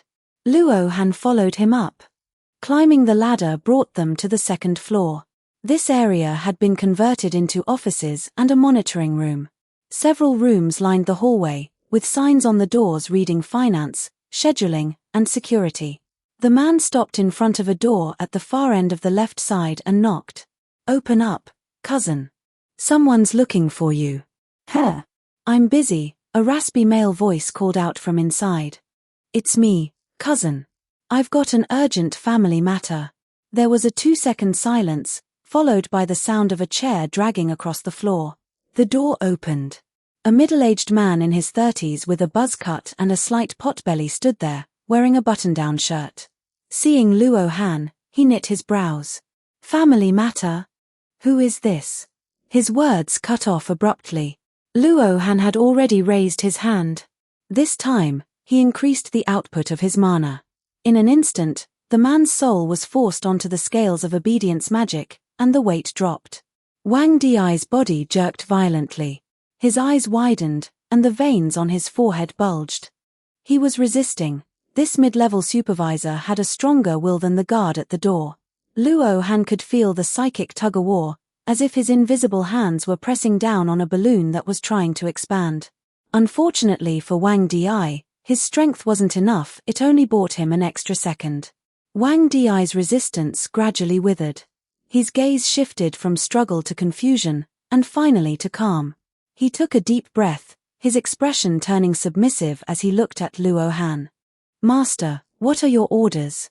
He stepped aside to clear the path, but Luo Han remembered the monitoring room he had seen earlier. "Take me to the monitoring room first." Obedience magic. The lackey in the monitoring room opened the door for Wang Di and succumbed instantly. After securing the area, the group returned to Wang Di's office. Luo Han stepped inside. The room wasn't large, a desk, 2 filing cabinets, and a whiteboard on the wall covered in names and numbers. On the desk were stacks of cash and several ledgers. Wang Dong stood at the door. "Should I head back now?" "Go." Act as if nothing happened, Luo Han waved him off. The door closed. Luo Han sat in the chair behind the desk, while Wang Di stood before him with his hands down, his eyes full of respect. "Tell me about the Blood Combat Society," Luo Han said, getting straight to the point. "Understood, Master," Wang Di nodded, his tone as natural as if he were discussing the weather. "Start with the leadership structure. Be clear." "The Blood Combat Society has 3 levels," Wang Di answered fluently. "The lower level consists of thugs, guards, and service staff, 42 people in total. The middle level consists of department heads. That includes me, in charge of lending and collections, Brother Gu, who handles security and scheduling, Sister Li in finance, Old Ju for match arrangements, and our Fei for external liaisons. 5 of us in total. The upper level consists of the true bosses. There are 3 of them, though they don't come around often. And their identities. President Zhao Tianxiong. On the surface, he's in the construction materials business, but he's actually the largest shareholder of the Blood Combat Society. Brother Long Chen Tianlong is responsible for dealing with other factions. Sister Hong, her real name is unknown, handles money laundering and smoothing things over with officials. Where is Zhao Tianxiong now? He should be at the Golden Tripod Club. That's his base of operations. He usually meets a few friends there around this time. Take me there.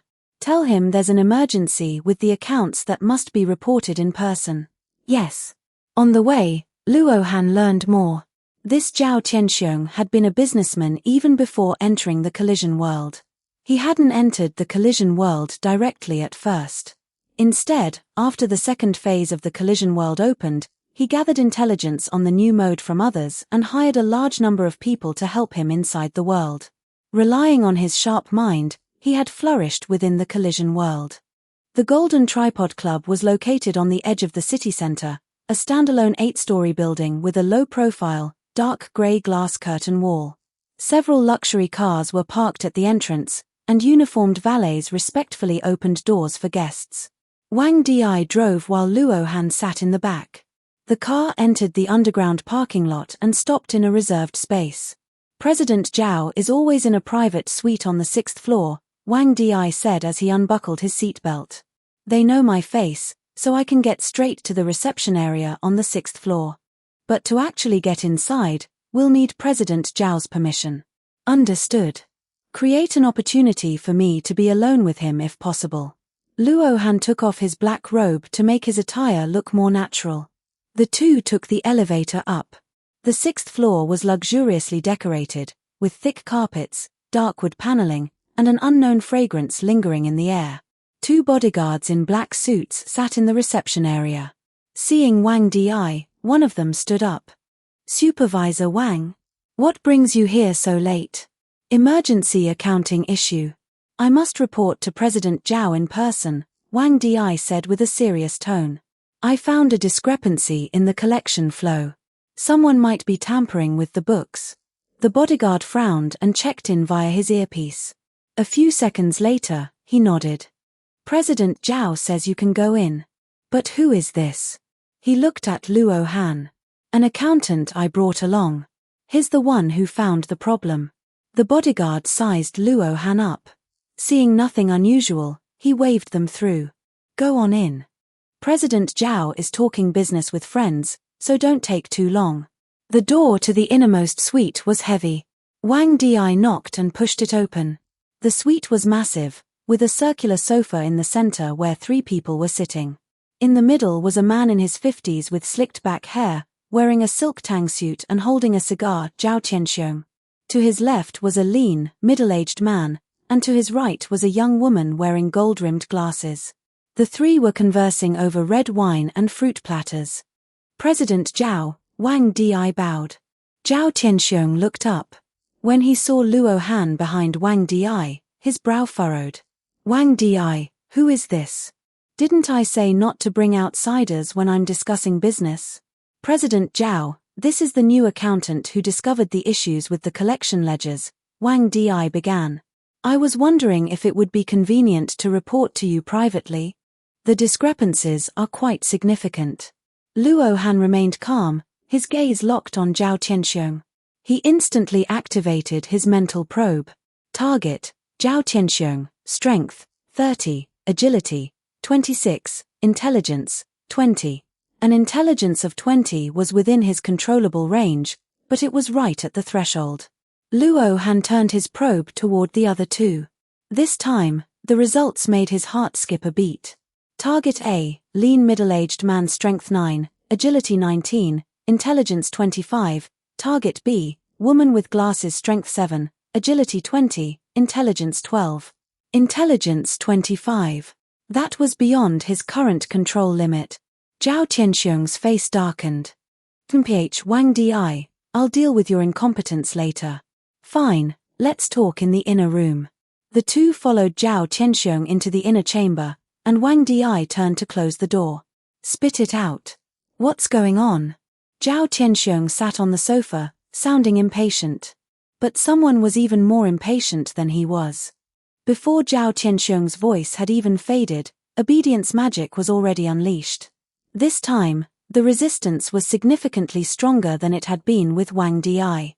Zhao Qianxiong lunged up from the sofa, his cigar dropping to the floor.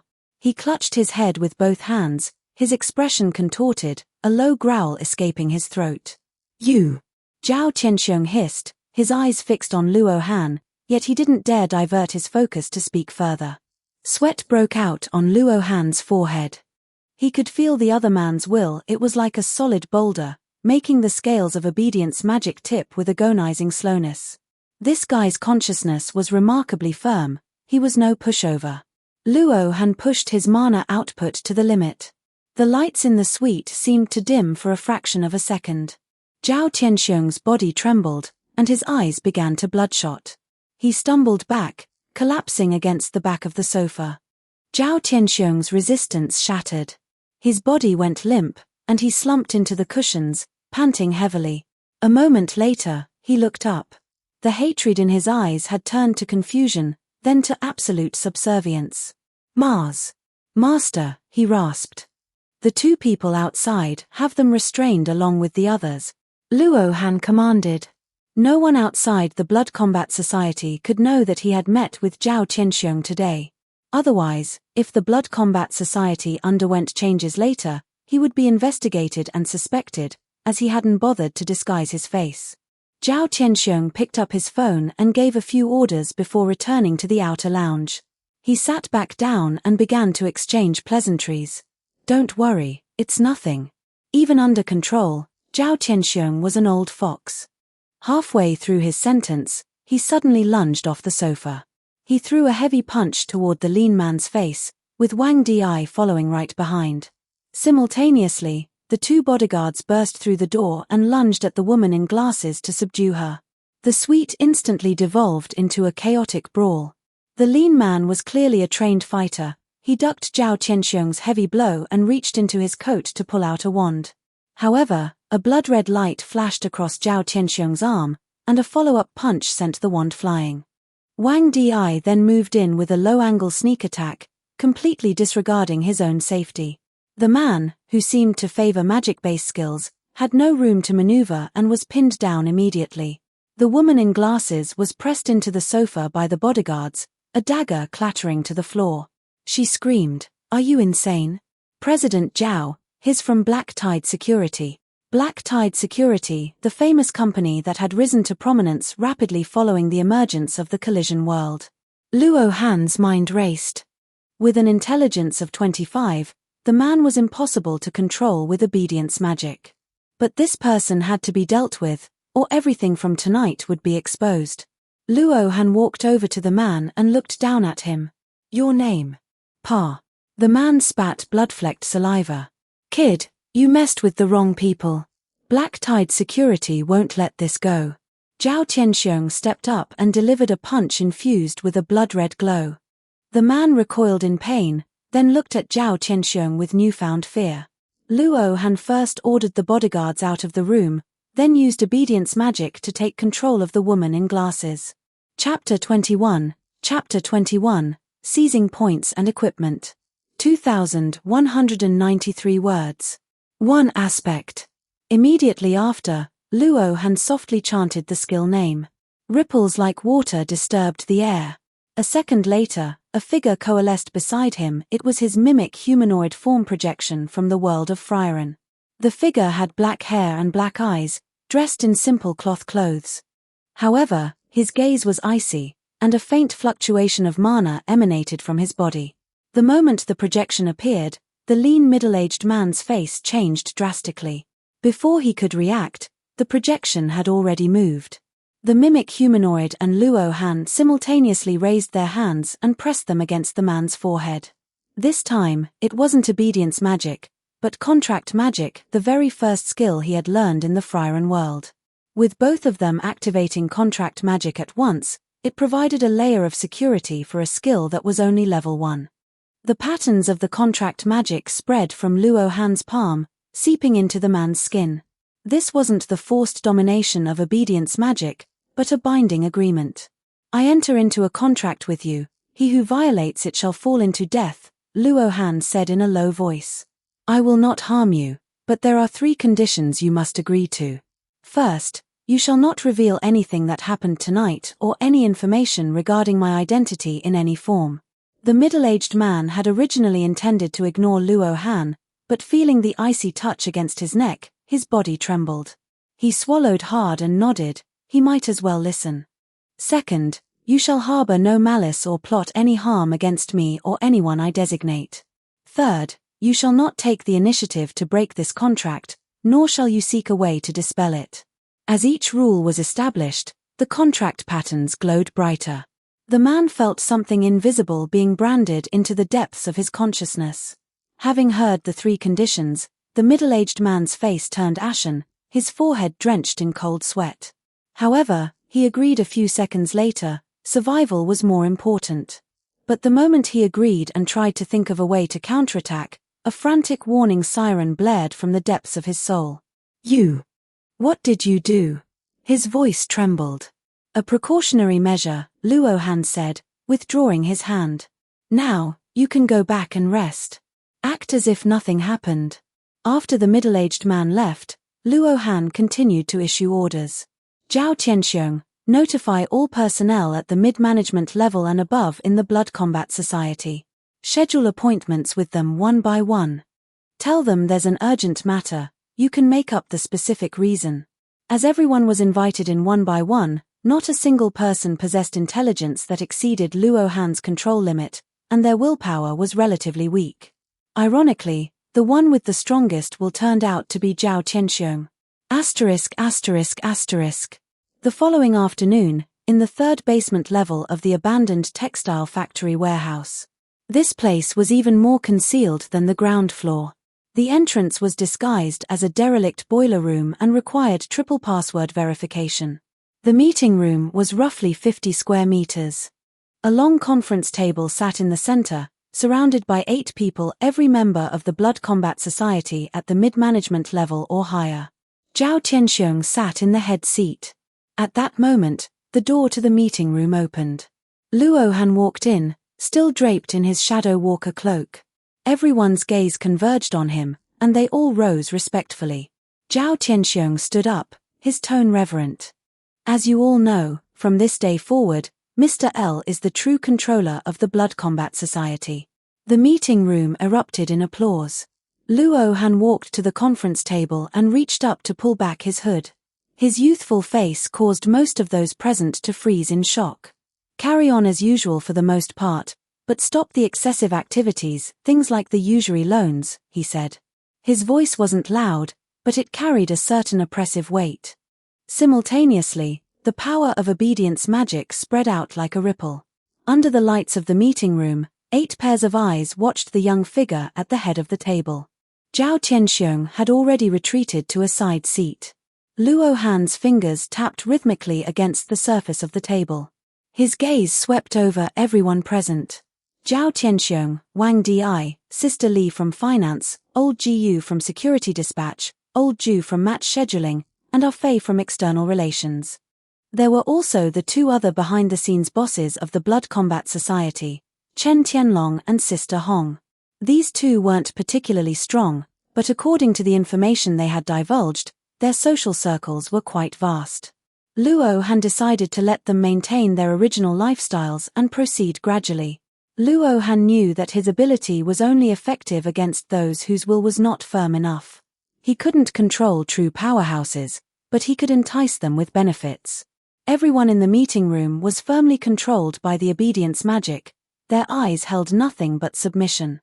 Since everyone is here, I will state a few new rules, Luo Han began, his voice exceptionally clear in the quiet room. First, all usury business is to cease. For loans already issued, any interest exceeding the legal limit is to be waived. Sister Li, the finance manager, a woman in her 30s with exquisite makeup, frowned slightly. This was a professional instinctual reaction to a reduction in revenue. However, the obedience magic made her nod immediately. Understood. I will recalculate all accounts. Second, the underground boxing can continue, but you must maintain a bottom line. No deaths. Every match must have medical personnel on standby. Old Ju, who was in charge of match scheduling, rubbed his hands together. Boss, if we change it like this, some of the old spectators might feel it's not exciting enough. Then attract new spectators, Luo Han interrupted him. Increase the number of technical duels and establish a technique award. The Blood Combat Society needs to transition from a pure outlet for violence into a genuine combat sports platform. Third, Luo Han looked at Wang Di and Ah Fei. The 2 of you will gradually transition into intelligence operations. For now, just begin spreading out the intelligence network. Ah Fei, the thin young man from External Relations, hesitated for a moment. Boss, if we suddenly pivot in this direction, our competitive edge is very weak. Other intelligence organizations aside, even those who truly deal with the collision worlds have systematic exploration methods. Do as I say. You mainly need to understand the real world. For the collision worlds, you only need a general overview. I have my own intelligence chain.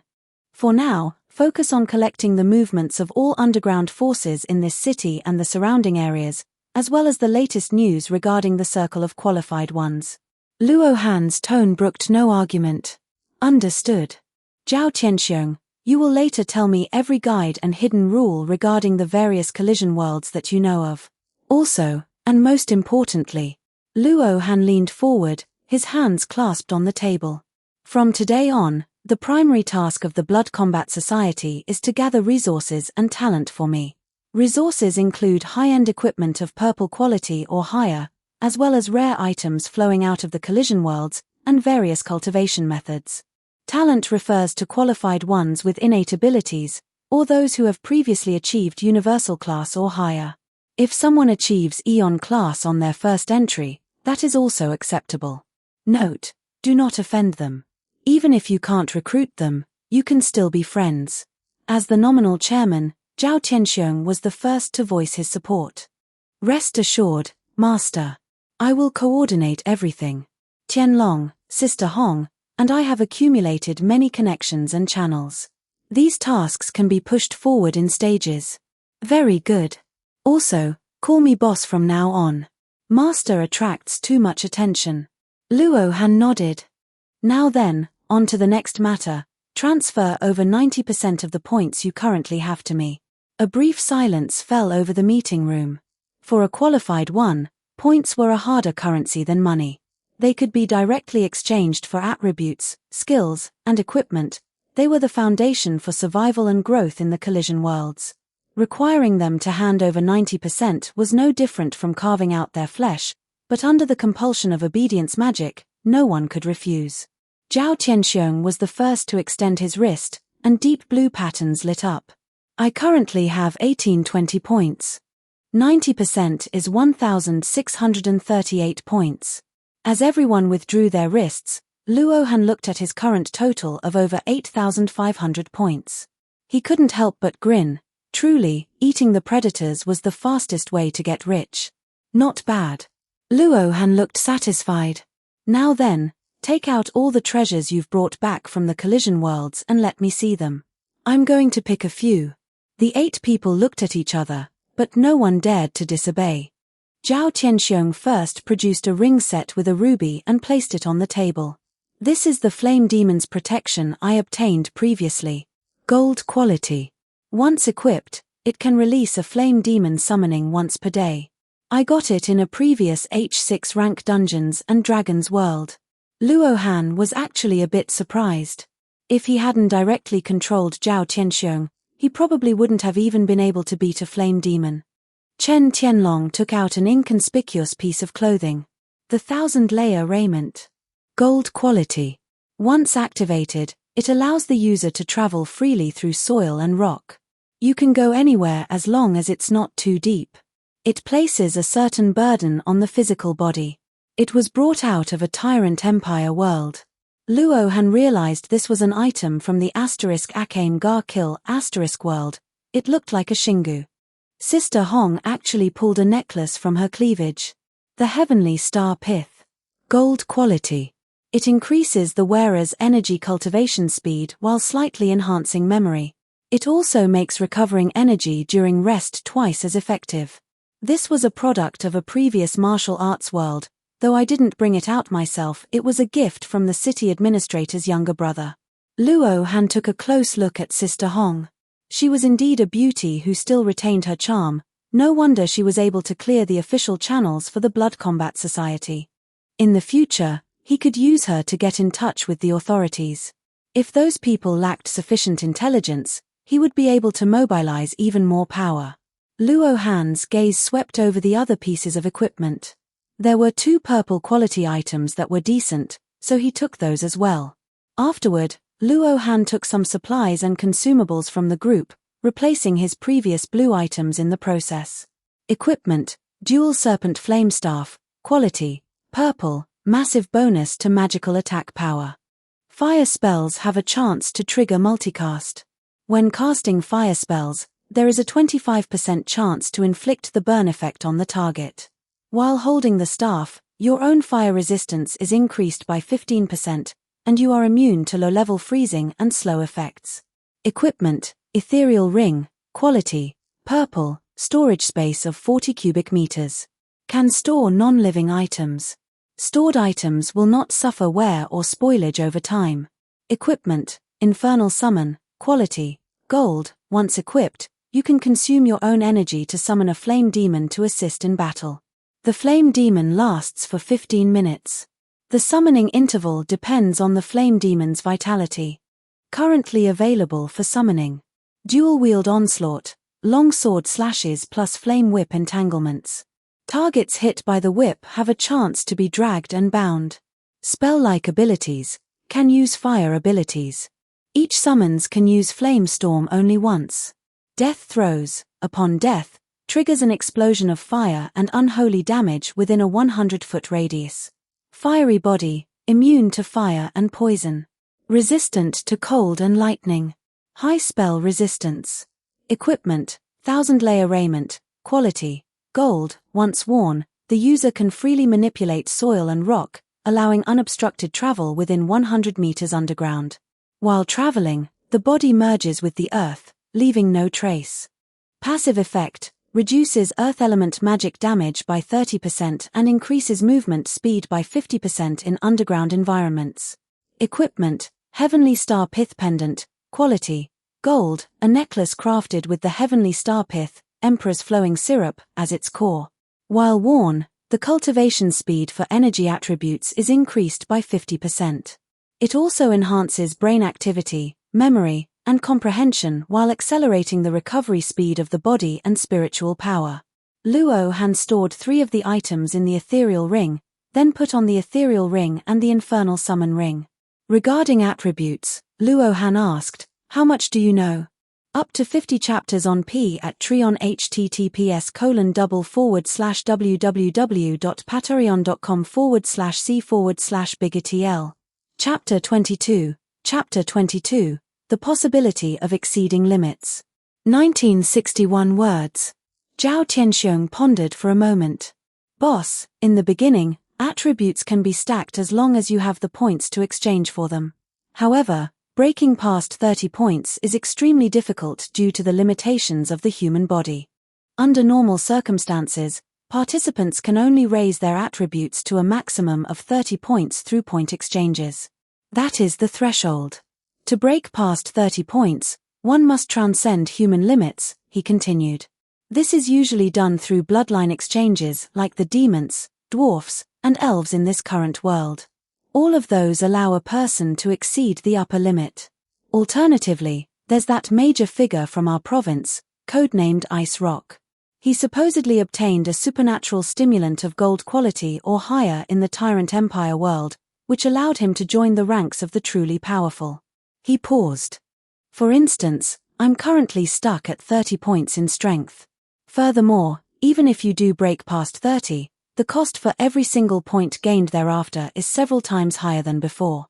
Are items that allow breakthroughs common on the market? Luo Han asked, stroking his chin. Extremely rare, Chen Tianlong interjected. Every time one appears, it triggers a bidding war between the major organizations. However, he suddenly remembered something. The Dark River organization is holding an auction the night after tomorrow. They're rumored to have a few items that help break attribute limits, though the specifics are still unclear. Luo Han's eyes lit up. Tell me more about this auction. Chen Tianlong pulled up the information on his phone. The Dark River organization holds an underground auction once a month. Participants need at least 500 points or a formal invitation to attend. The location changes every time. The list of items is released the night before the event. This time, it's being held at Warehouse 7 in the Pier District, starting at 9 p.m. the day after tomorrow. How many slots do we have? Our Blood Battle Society has 3 invitations. Each invitee can bring 1 additional person. Good. Luo Han nodded. Zhao Tianxiong, you'll take me the night after tomorrow. You and Sister Hong maintain your usual social appearances. You can decide who you want to bring. Now, compile all the intelligence files the Blood Battle Society has gathered over the years, especially the sections on attribute breakthroughs, bloodlines, and rare resource channels. I want to see a report as soon as possible. Understood. Asterisk. Afterward, Luo Han went home and told his parents he had been hired as a personal bodyguard by Zhao Tianxiong, a well-known local figure in the construction materials industry. It took quite a bit of persuasion before he was able to move out. He had too many secrets now. For his parents, knowing too much would only lead to unnecessary worry. It was better this way. He planned to transfer his high bodyguard salary to them regularly, letting them decide how they wanted to live their lives. To ensure their safety, Luo Han bought the apartment directly across from his parents' home. He stationed Zhao Li and Wang Dong, the two Blood Battle Society lackeys he had first controlled, to protect them 24 hours a day, including providing a perimeter watch when they went to work. Finally, Luo Han arrived at the safe house Zhao Qianxiong had prepared for him at the Jinding Club. This place had been specially modified to prevent AI detection of supernatural fluctuations. The interior was fully equipped with living facilities and included a large martial arts training ground, spacious enough even if Luo Han decided to experiment with summoning a flame demon. After spending a day familiarizing himself with his new items, Luo Han began studying the intelligence files sent by the Blood Battle Society. The files were thick, categorized into various types of information collected over the past few months. He skimmed through them, focusing on several key sections. Attribute Breakthrough Case Compilation. This recorded 17 known cases in the city where the 30-point attribute threshold had been broken. 12 used bloodlines, while 5 used other means. After a breakthrough, every attribute point required massive resources to increase, but doing so would grant breakthrough affixes, forming specialized talents. Bloodline fusion risks and combat potential assessment. This detailed several tragic cases of bloodline conflicts. The mildest resulted in energy disorders, rendering skills unusable. The most severe involved bodily collapse, turning the individual into an indescribable monster. The report also analyzed the immediate combat power and future potential of various bloodlines.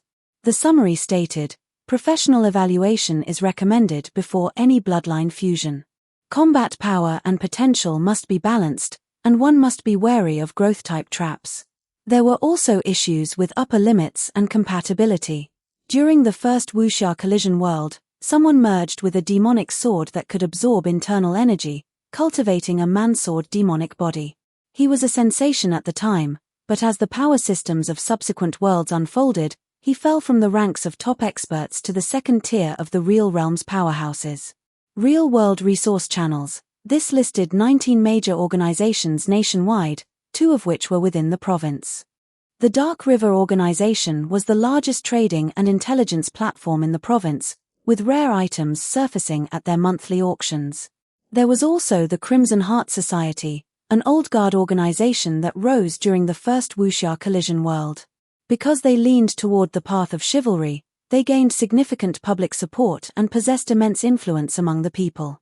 Even the government's initial development of AI energy detection was spurred by the sudden emergence of so many vigilantes. Supposedly, since the previous world opened up the Paladin class, many members of the Crimson Heart Society had multiclassed into it. Participant power distribution. Participants in the city were divided into several factions: the government-backed United Front Department, the corporate-funded Corporate Alliance, and independent lone wolves. Finally, there were the dark side organizations of the underworld. The Blood Battle Society was one of them. Luo Han read quickly. His enhanced memory allowed him to retain almost everything at a glance. By the time he reached the last page of the files, the sky outside had already darkened. At 7 p.m., while Luo Han was resting and thinking, Zhao Qianxiong knocked and entered with a tablet in hand. "Boss, the detailed manifest for the Dark River auction is out." He handed the tablet to Luo Han. There are 42 items in total, covering equipment, materials, consumables, and bloodlines. The finale item has been confirmed. It's. Luo Han took the tablet, his gaze falling on the last line of the list. Lot number 42, Red Dragon Bloodline Essence, Hatchling Stage, Quality, Gold, Description, Source Essence derived from a red dragon. Upon use, the user obtains the Red Dragon Bloodline, Hatchling Stage. The owner will gain basic draconic abilities such as Dragon Scale Defense and Fire Breath, along with the corresponding potential of a red dragon, unlocking a red dragon transformation form. Note: the growth cycle of the Red Dragon Bloodline is extremely long. It takes approximately 100 years of natural growth to progress from a hatchling to a standard adult dragon, or a massive amount of resources to accelerate the process. This is a growth-type bloodline. Bidders are advised to consider carefully. Starting bid, 5,000 points. How much? 5,000. Luo Han's eyes twitched involuntarily when he saw the price. Yes, Zhao Tianxiong said with a bitter smile. Even though this bloodline is only gold quality, red dragons are a famously powerful and evil race from the last collision world. It's a pity it's only the hatchling stage. If it were adult or higher, the rank would likely be above gold. How did something this good end up in our city? I feel like it should at least be in the provincial capital. It's good, certainly, but there's a specific problem with the red dragon bloodline, and the provincial capital has better finale items, Zhao Tianxiong explained. This red dragon bloodline allows one's core attributes to have the potential to break the 30-point limit even at the hatchling stage. The physical defense of the dragon scales is comparable to purple-grade equipment, and the power of the dragon breath is no less than gold-quality offensive magic. It even includes draconic magic. But the problem lies in the word growth. It's very easy for one's combat power to fall behind the curve. He paused. A new collision world opens every month. You never know what the power level of your bloodline will be compared to future worlds. For example, the elf bloodline in this current collision world is much better than the one from the previous world. The elves in the last world lived for about 750 years, but the elves in this world are legendary for living over a millennium without reaching the end of their lifespan, and they possess incredible magical talent. So, as soon as this magic world appeared, the people who took caster classes in the previous world were filled with regret because they were limited by the spell slots of the virtual weave. The mags from this world, however, can use magic through their own mana as long as they master the spells. Therefore, as you can see, using resources to accelerate the growth of a red dragon bloodline simply isn't worth it. According to our intel, maturing a hatchling bloodline to the adult stage requires an investment of at least 10,000 points in resources. With that kind of capital, you'd be better off buying a pile of gold equipment and exchanging for a bloodline that provides immediate combat power. Luo Han fell silent. He looked at the description on the tablet, but in his heart, he wanted to try. The journey through the myriad worlds would surely be long, and D&D dragon bloodlines were highly compatible. The fact that dragons could breed with almost anything to produce dragonkin proved their potential for bloodline fusion. He knew the plot. In the coming worlds, he would surely hold the advantage of foresight. He didn't lack opportunities. Perhaps he could take a chance and bid on it. We'll try for this item, Luo Han decided. Zhao Tianxiong was stunned. Boss, are you sure? This is a massive money pit. Listen to me. I have my reasons, Luo Han said firmly. He handed the tablet back. Get ready. We leave tomorrow night on time. Yes. Zhao Tianxiong bowed and withdrew. After Zhao Tianxiong left, Luo Han stood by the window, looking out at the city's night view. Neon lights flickered, and traffic flowed like a river. Beneath the surface of this seemingly peaceful real world, undercurrents among the participants were surging. It's getting more and more interesting. Having learned so much, Luo Han felt a surge of joy. This was what made this world and this journey interesting. Luo Han clenched his fist. The following night at 2040, Warehouse 7, Pier District. The Dark River auction was held right here, underground. The warehouse looked dilapidated on the outside, its corrugated iron walls covered in rust, surrounded by stacks of abandoned shipping containers. But inside, it was a different world. Luo Han followed Zhao Tianxiong through several layers of disguised entrances, finally entering a sunken space capable of holding hundreds of people. The underground had been converted into a three-tiered amphitheater. At the very front was the display stage, surrounded by over 100 seats. Crystal chandeliers hung from the ceiling, their soft light illuminating the space. The lighting was intentionally tuned to a dim amber, bathing the entire venue in a somber atmosphere. The air was filled with a faint scent of incense, masking the original musty smell of the warehouse. Up to 50 chapters on P at Treon https://www.patreon.com/c/bigitl. Chapter 23. Chapter 23, Overnight Dragon Transformation. 1860 words. The participants filed into the venue one after another. There were corporate representatives in sharp suits, ability users in bizarre attire, and underground bosses like Zhao Tianxiong. Every face was concealed behind a variety of masks, a rule of the Dark River auctions to protect the privacy of the participants. The auction stage stood at the very front, carved from a single massive slab of obsidian. Its surface shimmered with the faint blue light of defensive runes. About 100 people were scattered throughout the booths below the stage, each hidden by a mask or a hood. This was the protocol of the Dark River. Luo Han wore a silver half-mask and the Shadow Walker cloak, taking a seat beside Zhao Qianxiong. His gaze swept across the room as his fairy earrings quietly activated. Target A, Strength 28, Agility 16, Intelligence 19. Target B, Strength 17, Agility 21, Intelligence 13. Target C, Strength 35, Agility 25, Intelligence 11. A cursory glance revealed that the room was filled with powerful individuals. One person's attributes had even broken the 30-point threshold. Luo Han decided against probing the booths further ahead. Those seats were occupied by factions of equal standing. Even if he were discovered, offending them wouldn't be the end of the world. He could always pay them a surprise visit later. However, if those in the front, whom he currently couldn't afford to provoke, possessed anti-reconnaissance measures, getting caught would be troublesome. Luo Han discreetly withdrew his gaze and waited patiently. At exactly 9 o'clock, the lights on the display stage flared to life. An auctioneer wearing a black swallowtail coat and a crow mask stepped onto the stage. His voice, amplified by a magical megaphone, carried through the hall. Ladies and gentlemen, welcome to the 7th underground auction season of the Dark River organization. You all know the rules. The highest bidder wins, payment is made via on-site points, and delivery is settled immediately upon the auction's conclusion. Once you leave the premises, we are no longer responsible. Now, for our first item, a Psionicist class change item from Dungeons & Dragons. It allows the user to break the intelligence attribute cap, provides psychic protection influenced by the outer planes, grants access to additional enchantment spells, and provides immunity to mind-altering effects. 1,600 points. Following the auctioneer's gavel, the item was sold. Luo Han's gaze darkened. He leaned over and asked Zhao Qianxiong about the person who had purchased the item. As expected, even though the Dark River auction limited identities, Zhao Qianxiong still recognized the buyer. The number of people in this city capable of attending such an auction was small enough to be tracked.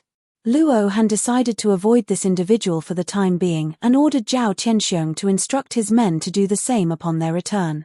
He didn't want this person interfering with his control over his territory in the future. The auction proceeded rapidly. The first 20 items were mostly purple quality gear and materials, with closing prices hovering around several hundred points, nowhere near the price of the previous class change item. Luo Han had heard that items allowing one to break attribute caps always carried a heavy premium. He didn't make a move, he was waiting. Finally, they reached the 35th item. Next is the Frost Giant Heart Essence, a purple quality bloodline. Upon use, it increases the strength attribute cap and grants basic frost resistance. The starting bid is 800 points. The atmosphere in the hall grew noticeably warmer. Items that could break attribute limits were always the most sought-after resources. 950, 1,100, 1,300. It eventually sold for 1,450 points. Luo Han silently calculated his funds. He currently had 8,500 points. If he were going for the grand finale, it should be enough. After several more rounds, they finally reached the climax of the event. The auctioneer cleared his throat, his voice taking on a tone of gravity. The final item originates from the Last World Collision, Dungeons & Dragons. Red Dragon Bloodline Essence, Wormling Stage, Gold Quality. An attendant brought out a crimson crystal container. Inside, a globule of dark gold liquid pulsed as if it were alive. Even through the defensive barrier, one could feel the heat and majesty radiating from it. A murmur rippled through the audience, but strangely, no one bid immediately. The auctioneer seemed to have anticipated this and continued his introduction. This is a growth-type bloodline. Upon fusion, you will gain basic abilities such as Dragon Scale Defense and Fire Breath, and unlock a red dragon transformation form. Its potential is immense. But that is just the beginning. When you grow into an adult red dragon, you will soar through the skies, burn cities with your breath, and possess power rivaling a demigod. The hall remained silent, lacking the frenzied bidding seen earlier. The auctioneer naturally knew the crowd wasn't just awestruck, they had reservations. He gave a slightly awkward laugh.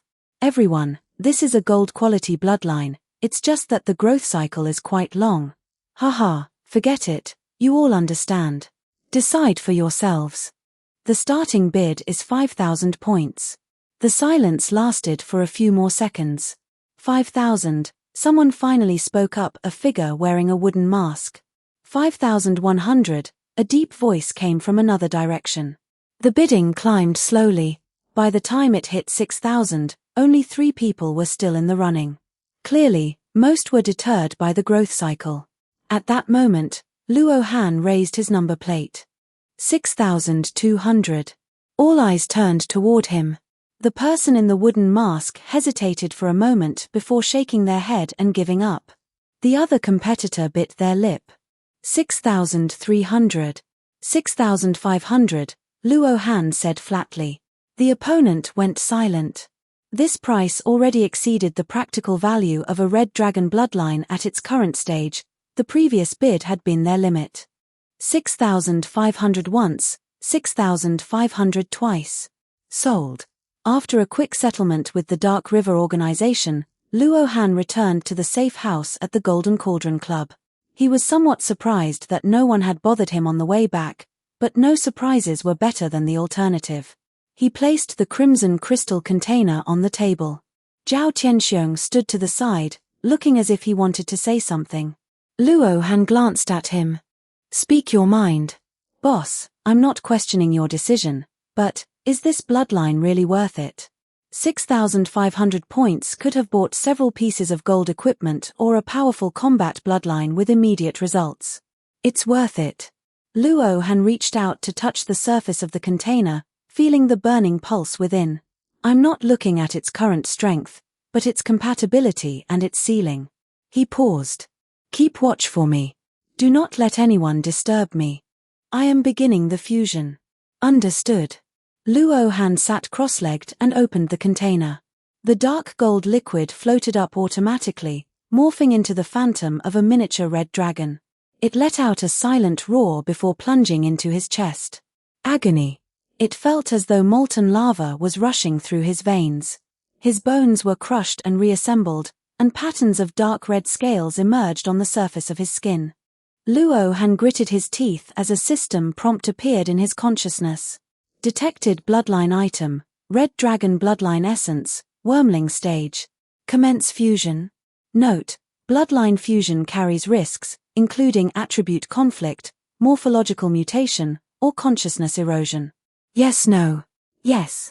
Since he currently had no other bloodline, the choice was obvious. An even more intense pain swept over him. Luo Han felt as if his consciousness was being dragged into an ancient ancestral memory, a crimson sky, mountains of treasure, and dragon roars echoing through valleys. After an unknown amount of time, the pain gradually receded, replaced by an unprecedented sense of fullness. He opened his eyes, a flash of dark gold light flickering deep within his pupils. Fusion successful. Obtained bloodline, red dragon, wormling stage. Basic attribute caps increased to 50. Obtained abilities, dragon scale skin, passive, fire breath, wormling level, red dragon transformation, wormling form. Obtained talents, fire affinity, overwhelming aura, draconic constitution, wormling. Luo Han stood up and stretched. His bones gave a slight crackle, his muscle density had noticeably increased, and although his skin had returned to its human appearance, his defensive power was no longer what it once was. Memories flooded his mind, combat and survival techniques, languages, and magic. With a thought, dark red dragon scales surfaced on his right arm, hard as alloy. He clenched his fist, and a small cluster of searing dragon flame ignited in his palm. Checking his attributes, he found his strength had increased by 4 points. Not bad. Luo Han nodded with satisfaction and looked at Zhao Qianxiong. I am about to enter a special mission. The duration is uncertain. You have full authority over the Blood Battle Society's affairs. Proceed according to the direction I previously set. Understood. Luo Han retrieved the glowing gold book, Flam's Grimoire *, from his ethereal ring. Use Flam's Grimoire to begin special quest Flam's Wish. Yes, no. Yes. The grimoire flipped open automatically. Countless golden words poured out, weaving together in the air to form a complex teleportation array. Flam's phantom appeared within the array. She was a woman with a gentle temperament but sharp eyes. She smiled faintly at Luo Han and nodded. In the next second, Luo Han's consciousness spun. Special quest, Flam's Wish. Quest World, H07, Frieren, Beyond Journey's End. Entry mode, Mission mode. No rating can be obtained after extraction. Timeline is non-open mode continuation. Loadout rating, Cosmos tier. Generating identity. The familiar prompts appeared in his mind, but this time there was an extra line. Special status, Guardian Spirit Great Mage Flam is following you. Following Luo Han's mental command, the loadout identity interface floated before him. This was the free Cosmos tier loadout he received as a mission privilege. Subsequent rotations would gradually cost more points. First random identity, free rotation available. Wandering Knight of the Northern Kingdoms.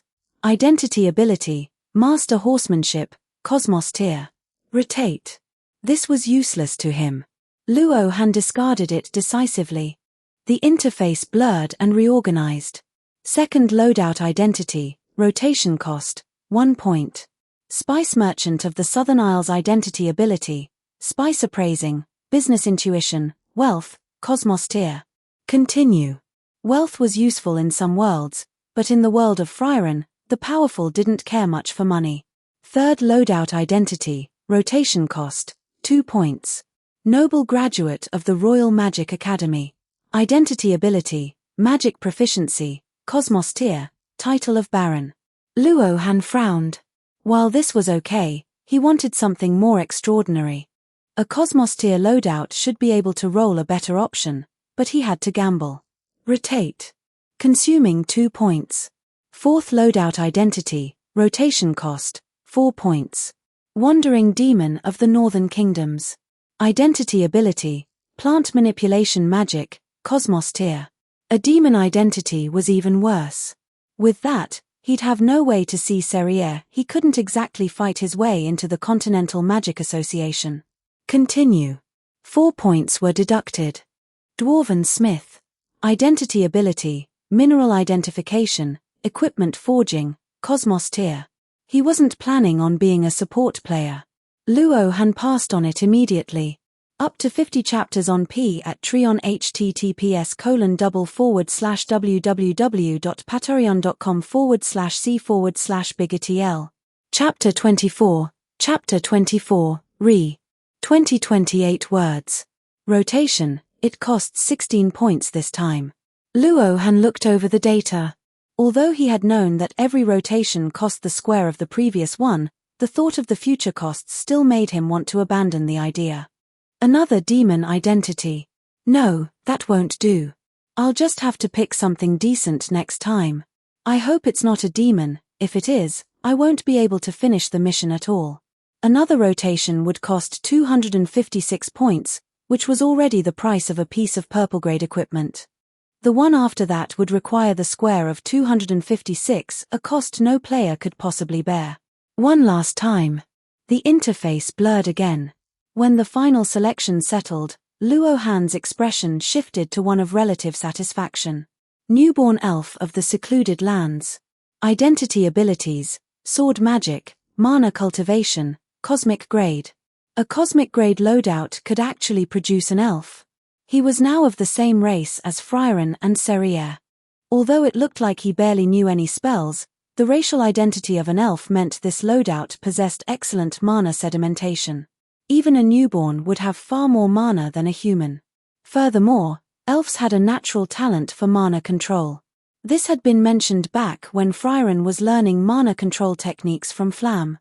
As for magic, His own memories were still intact. He could recultivate based on the magic he remembered knowing. He had read in the information regarding the colliding worlds that returning via a quest item provided an advantage because most people could only enter once. More importantly, the next rotation would cost the square of 65,536 points. That was simply impossible. Confirm selection. Identity confirmed, special status. The spirit of Flam descending in synchronization. As his consciousness spun, a white light swallowed everything. Cold. That was the first sensation Luo Han felt upon regaining consciousness. He opened his eyes and found himself sitting in a simple wooden hut. The furnishings were sparse: a bed, a table, a fireplace, and a small pile of dried rations and firewood stacked in the corner. Outside the window was a vast expanse of white snow. Raging winds whipped snow grains against the glass. The hut was situated on a wind-sheltered plateau halfway up a mountain, offering a wide view of the winding mountain paths below. Luo Han looked down at his hands, slender, fair, with a faint luster of life at the fingertips. Pointed ears, silver-white hair falling to his waist, and a body that felt light and full of vitality. This was the body of an elf. He walked over to a blurred mirror on the wall. The reflection showed a stranger's face. The features were exquisite but carried a sense of detachment brought by long-term isolation. Silver hair, blue eyes, and skin as white as snow. A summary of this identity's memories flooded his mind. 1,000 years ago, the demons had rampaged, and his hometown had been destroyed. His parents had fled into the snowy mountains. To evade pursuit, his mother, a priest, had maintained survival magic while his father used fire magic to provide warmth. Somehow, they had survived. As the days turned into years and the years into centuries, the two lived together. Despite the low reproductive drive of elves, feelings had eventually blossomed between them. It wasn't until over 100 years ago that the elf of Luo Han's current identity was born. As he grew, he gradually became dissatisfied with the unchanging world of snow. Influenced by storybooks brought back during trade trips, the original owner of this body held a deep longing for the hero who was said to have used a sword to defeat the Demon King. However, neither of his parents knew swordsmanship. He could only study sword magic from his parents' grimoires.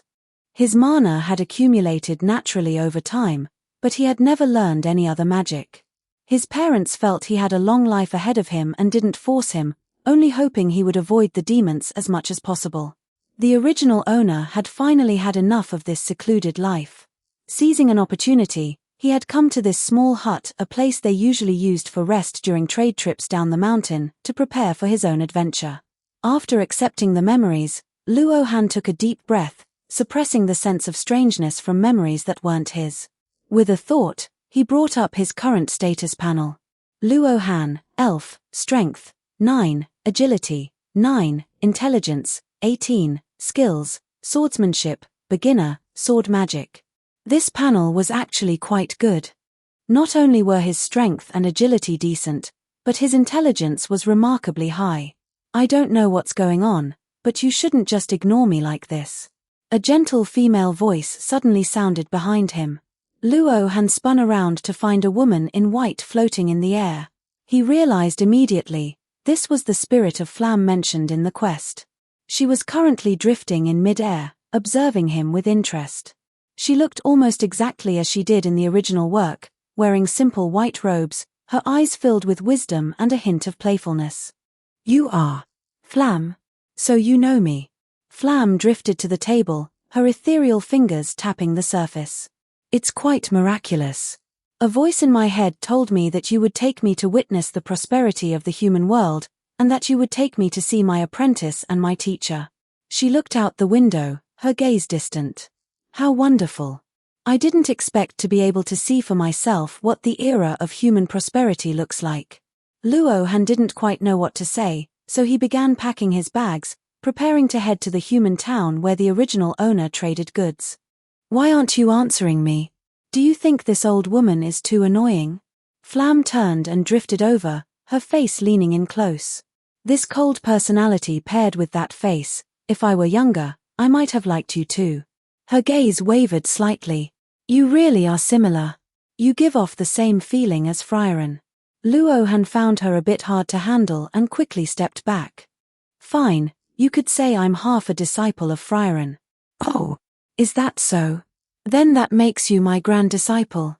How did you two meet? Flam tapped her lip, looking very curious. Just like that voice in your head, I came to this world because of that same voice. There were many complications when I met her last time. I'll tell you about it on the road. Luohan looked out the window toward the north, as if searching for something. He quickly packed a rucksack with some dried rations, a waterskin, and a few pieces of warm clothing. He pushed open the door, and the cold wind, mixed with grains of snow, lashed against him. Luohan tightened his cloak and stepped forward into the blizzard. The snow continued to fall, but in Luohan's eyes, a hot flame had been lit. Frieren, you actually forced me to leave last time. I'm the type to hold a grudge. The cold outside the door was even more extreme than Luohan had imagined. The iron sword on his back felt like it was radiating a bone-chilling frost. Although the elven constitution was more cold-resistant than a human's, the howling winds of the snowy mountain still pierced through his clothes, making him subconsciously shiver. His white breath condensed into ice crystals the moment it left his mouth, clinging to his long silver hair. It's cold, isn't it? Though I'm in soul form now, so I can't feel it, Flam said, drifting beside him and tilting her head to observe. Do you want me to teach you a spell to resist the cold? Even Frieren hasn't learned it. Back then, I only taught her combat magic. I wonder if that was a good thing for her or not. Don't worry, Frieren has already become an outstanding mage.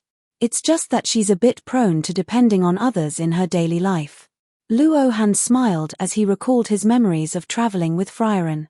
But if you have that kind of cold resistance magic, hurry up and teach it to me. It's too cold. Luohan wrapped his coat tighter. As he spoke, another puff of white breath escaped him. That sounds rather worrying, then. All right, listen closely. As the two moved through the snow, Flam finished explaining the principles of the magic. Suddenly, a notification from the colliding worlds rang in Luohan's mind. Ding. Detected Spirit Flam teaching you constant temperature magic. Learn. Yes, no. Luohan's heart stirred. Constant temperature. Sounds good. It seemed it could not only ward off the cold but also dispel heat. A very convenient spell. Yes. In the next second, a vast amount of knowledge on how to manipulate mana to form an idealistic constant temperature field flooded his mind. The principle wasn't to change body temperature, but to use mana to form a temperature concept negation layer on the surface of the body, directly blocking environmental temperature. Almost instantly, a faint blue light appeared around Luohan. The cold wind continued to blow, and snowflakes still fell on his shoulders, but the sensation of cold vanished. Magic really is wonderful. In this moment, Luohan suddenly understood Frieren's obsession with collecting all sorts of strange spells. You learned it. Flam was somewhat surprised. That fast? I only just finished explaining it to you. You could say it's an ability granted to me by that voice in your head, Luohan explained simply. Flam looked thoughtful. No wonder that voice said I wasn't allowed to teach you anymore. She paused. Don't count on me teaching you any more magic after this. That voice warned me clearly if I teach you anything else, I'll revert back to a mindless spiritual entity. I figured as much, but they really are stingy. It's fine, this is enough. Luohan flexed his warmed fingers. Let's head to the human settlement first. As they descended the snowy mountain path, the temperature gradually rose. After walking for about 2 hours, the outline of a village appeared ahead. It was a small town built against the mountain, with scattered wooden houses and columns of smoke rising from chimneys. At the entrance of the town stood a wooden sign. Luohan could read it now. Compared to his previous mimic template, this one was infinitely better. Swordwind Town. As he entered the town, pedestrians glanced at Luohan's pointed ears with looks of familiarity rather than shock. After all, he had come here with his parents before. He was a regular. Luohan went to a general store and used the money he started with to buy more food. He also inquired about their current location and how to get to the Magic City. The Magic City, eh? The shopkeeper thought for a moment. Head north for 5 days and you'll hit the main road. Just keep following that north. However, if you go through the northwest, there's the Village of the Sword. You can take a shortcut to the main road from there, which only takes 3 days. But there are quite a few wolf-type monsters in that area. The Village of the Sword? The one that enshrines the hero's sword? You actually know about it? Aye, that's the one. I see. Thank you. I'll take a map as well. Luohan bought a map. The mention of the Village of the Sword sparked his memory. That was the place enshrining the legendary hero's sword. In the original story, Frieren mentioned that Himmel had tried to pull the sword but failed. Because of that, he became even more determined to defeat the Demon King and shatter the legend of the hero's sword. With the sword magic he possessed, perhaps it might be of some use. Since it was on the shortcut anyway, he might as well go take a look. Up to 50 chapters on P at Treon https://www.patreon.com/c/biggertl. Chapter 25, Chapter 25, Seeing Red Again. 1830 words. The hero's sword, huh? I think I heard similar rumors 1,000 years ago, Flam remarked as she floated over his shoulder. Go ahead, it's on the way anyway. I'd also like to see what kind of sword deserves the title of hero's sword. On the road, Ren practiced his sword magic. It didn't just enhance a blade's durability and sharpness, it could also create a magical copy of the sword in his hand, which he could control with his mind to attack. As his mastery deepened, not only would the enhancements grow stronger, but the number of swords he could copy and control would increase as well. Asterisk, if I train this to its peak, won't I basically be a sword immortal? I can see it now, splitting sword shadows, 10,000 swords returning to the origin. Asterisk. Ren knew that compared to modern offensive magic or defense magic, its current strength was basically underwhelming. No wonder universe-grade equipment came with an elf.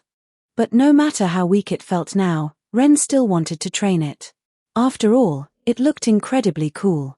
Ren gradually rehabilitated himself on the journey, reclaiming offensive magic, defense magic, flight magic, and submission magic from his memories. These spells even surprised Flam. When she learned that humanity had conquered and could now use demon flight magic, she couldn't help but be moved by human progress. Through the wind and snow, a village finally appeared. The Village of the Sword wasn't large, consisting of only a few dozen households. In the snow outside the village, a girl was talking to some villagers. Ren remembered this young girl was the village chief. Hello, Ren said as he approached. Excuse me, is the legendary hero's sword here? The girl turned around and gasped when she saw Ren. An elf. Just like Lady Frieren, you're an elf. So rare. Do you also want to try pulling out the hero's sword? Her eyes lit up as she looked at the iron sword on Ren's back. Yeah, that's right. Let me give it a shot. Frieren is an old acquaintance of mine. Have they already been here? Sure. I'm the village chief, so I get to decide. The girl puffed out her chest. She skipped along, leading the group toward the back of the village.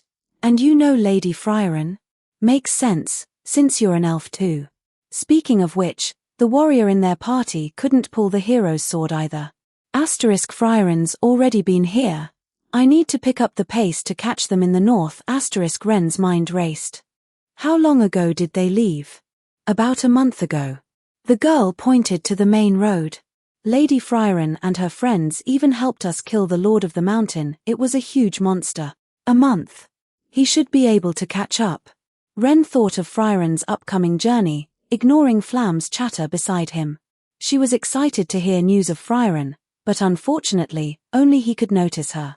Before long, he followed the young village chief into a cave in the back mountain. He looked at the rusted, unremarkable sword stuck in the stone and reached for the hilt. It was ice cold. But the sword magic within him began to circulate, and mana poured into the blade. Ren tried to pull it with raw strength, but it didn't budge. He continued trying to resonate with it using sword magic. He let his mana gently envelop the blade, extending an invitation. But it was useless. The hero's sword remained motionless. Ren didn't get angry. He told the village chief he would camp here for the night to see if he could figure out how to pull it out. After sending the girl away, Ren immediately blasted the stone pedestal holding the hero's sword with offensive magic. Boom, the stone was completely unscathed.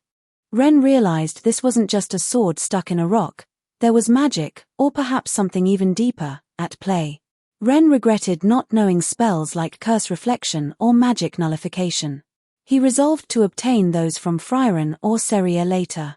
He tried pulling with levitation magic and yanking with flight magic, but nothing worked. Ren suddenly remembered that in the original story, when Aura used submission magic, she would cut off her victims' heads to prevent their wills from resisting, allowing them to be controlled even as inanimate objects. What about the hero's sword? Ren attempted to activate submission magic. A soul was slowly extracted onto the virtual scales. It actually works. Sensing a soul weaker than his own, Ren looked delighted. Then, a flash of determination crossed his face. He didn't believe for a second that a sword could hide its mana. Submission magic, activate. Clang. In an instant, the gem on the hilt exploded with dazzling golden light. Layers of rust peeled away, revealing a bright silver blade. Magical circuits flowed along the edge, looking both light and resilient. The scales tipped. Ren gave a light tug, and the longsword rose in his hand. Obtained, hero's sword, dormant state, quality, red, effect, strength +10, agility +10 when held. Ignores attribute limits. Sword arts level +1. Ignores skill level limits. Deals double damage to evil alignment entities, with a wounds cannot heal debuff. Special effect, resonance of justice. When the wielder fights wholeheartedly for the justice of their society, they can manipulate the energy between heaven and earth for their own use. The sword itself cannot be damaged unless the surrounding worldly energy is exhausted. Sword durability is calculated separately. Restriction, artifact self-obscuration. If the wielder is not recognized, the hero's sword will automatically seal itself until held by a recognized wielder. Flam's spirit looked shocked behind him. You actually pulled it out. Was it because of that magic just now? This is the hero's sword. Yeah. Ren swung the sword, testing its weight. But it's very stubborn. I can pull it out, but I can't use its power. Wait. I can't use it, but there's a certain group of people. Ren's eyes lit up. He thought of the Crimson Heart Society in the real world. If it were them, those guys were either wandering heroes or paladin types. If this weapon were placed before them, they would go crazy for it. Furthermore, compared to other factions, that group had a much higher moral baseline.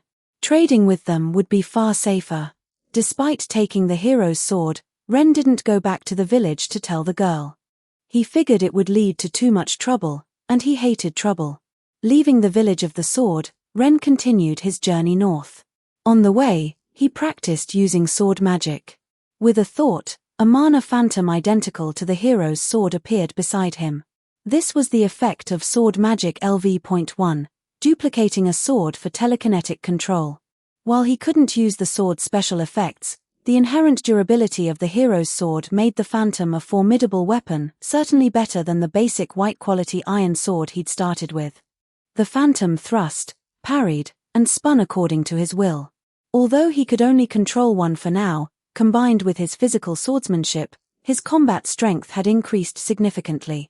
Ren followed Frieren's trail. Passing through towns, he gathered information and specifically targeted corrupt merchants and nobles, making them contribute a large portion of their wealth to him. He also supported new, reputable people to take their places and maintain order. Finally, he used control magic to send those corrupt individuals to spend the rest of their lives fighting demons until they died, making sure they squeezed out every bit of remaining value. Additionally, he bought every item in the town shops that was blue quality or higher and recognized by the Convergence world. Flam floated beside him, watching. Robbing the rich to help the poor. I don't have much of an opinion regarding these human parasites. They are obstacles to humanity's progress. But isn't the hero's sword going to object to your methods? Ren looked at the sword in his hand. The blade remained dull and lusterless. It's fine. It didn't acknowledge me anyway, Ren chuckled. Sometime later, Ren arrived at Sane's hometown. Following the village's directions, he found the regional holy seal, an honorary title given only to the most powerful priests in all local churches. It was said to have been personally bestowed by Haita years ago. He was a man who looked to be in his 30s, wearing a faded priest's robe, in a simple side room of the church. He was organizing medicinal herbs and looked slightly stunned when he saw Ren. An elf. I've been seeing them quite often lately. Ren explained his purpose. He wanted to learn priest magic. Sane's brother declined. I haven't taught students in a long time. And the path of a priest. Ren pulled out some gold coins. Ah, I could tell you were a person of unparalleled faith. Why else would you be so interested in the goddess's magic? With money paving the way, this impoverished regional holy seal agreed to give him some basic instruction. He first briefly explained the core of priest magic, driving mana with conviction to perform healing, protection, and purification. As soon as the instruction began, notifications rang out in Ren's mind. Learn survival magic? Yes, no. Yes. A vast amount of priest skill knowledge flooded in. Ren raised his hand, and a faint green light gathered at his fingertips, settling on a villager who had come for treatment. Their injuries healed at a visible rate. The regional holy seal's eyes widened. You learned it just like that. I only explained the principles. Your explanation was very clear, Ren said vaguely. He paid the tuition fee and bought a copy of the goddess's scripture.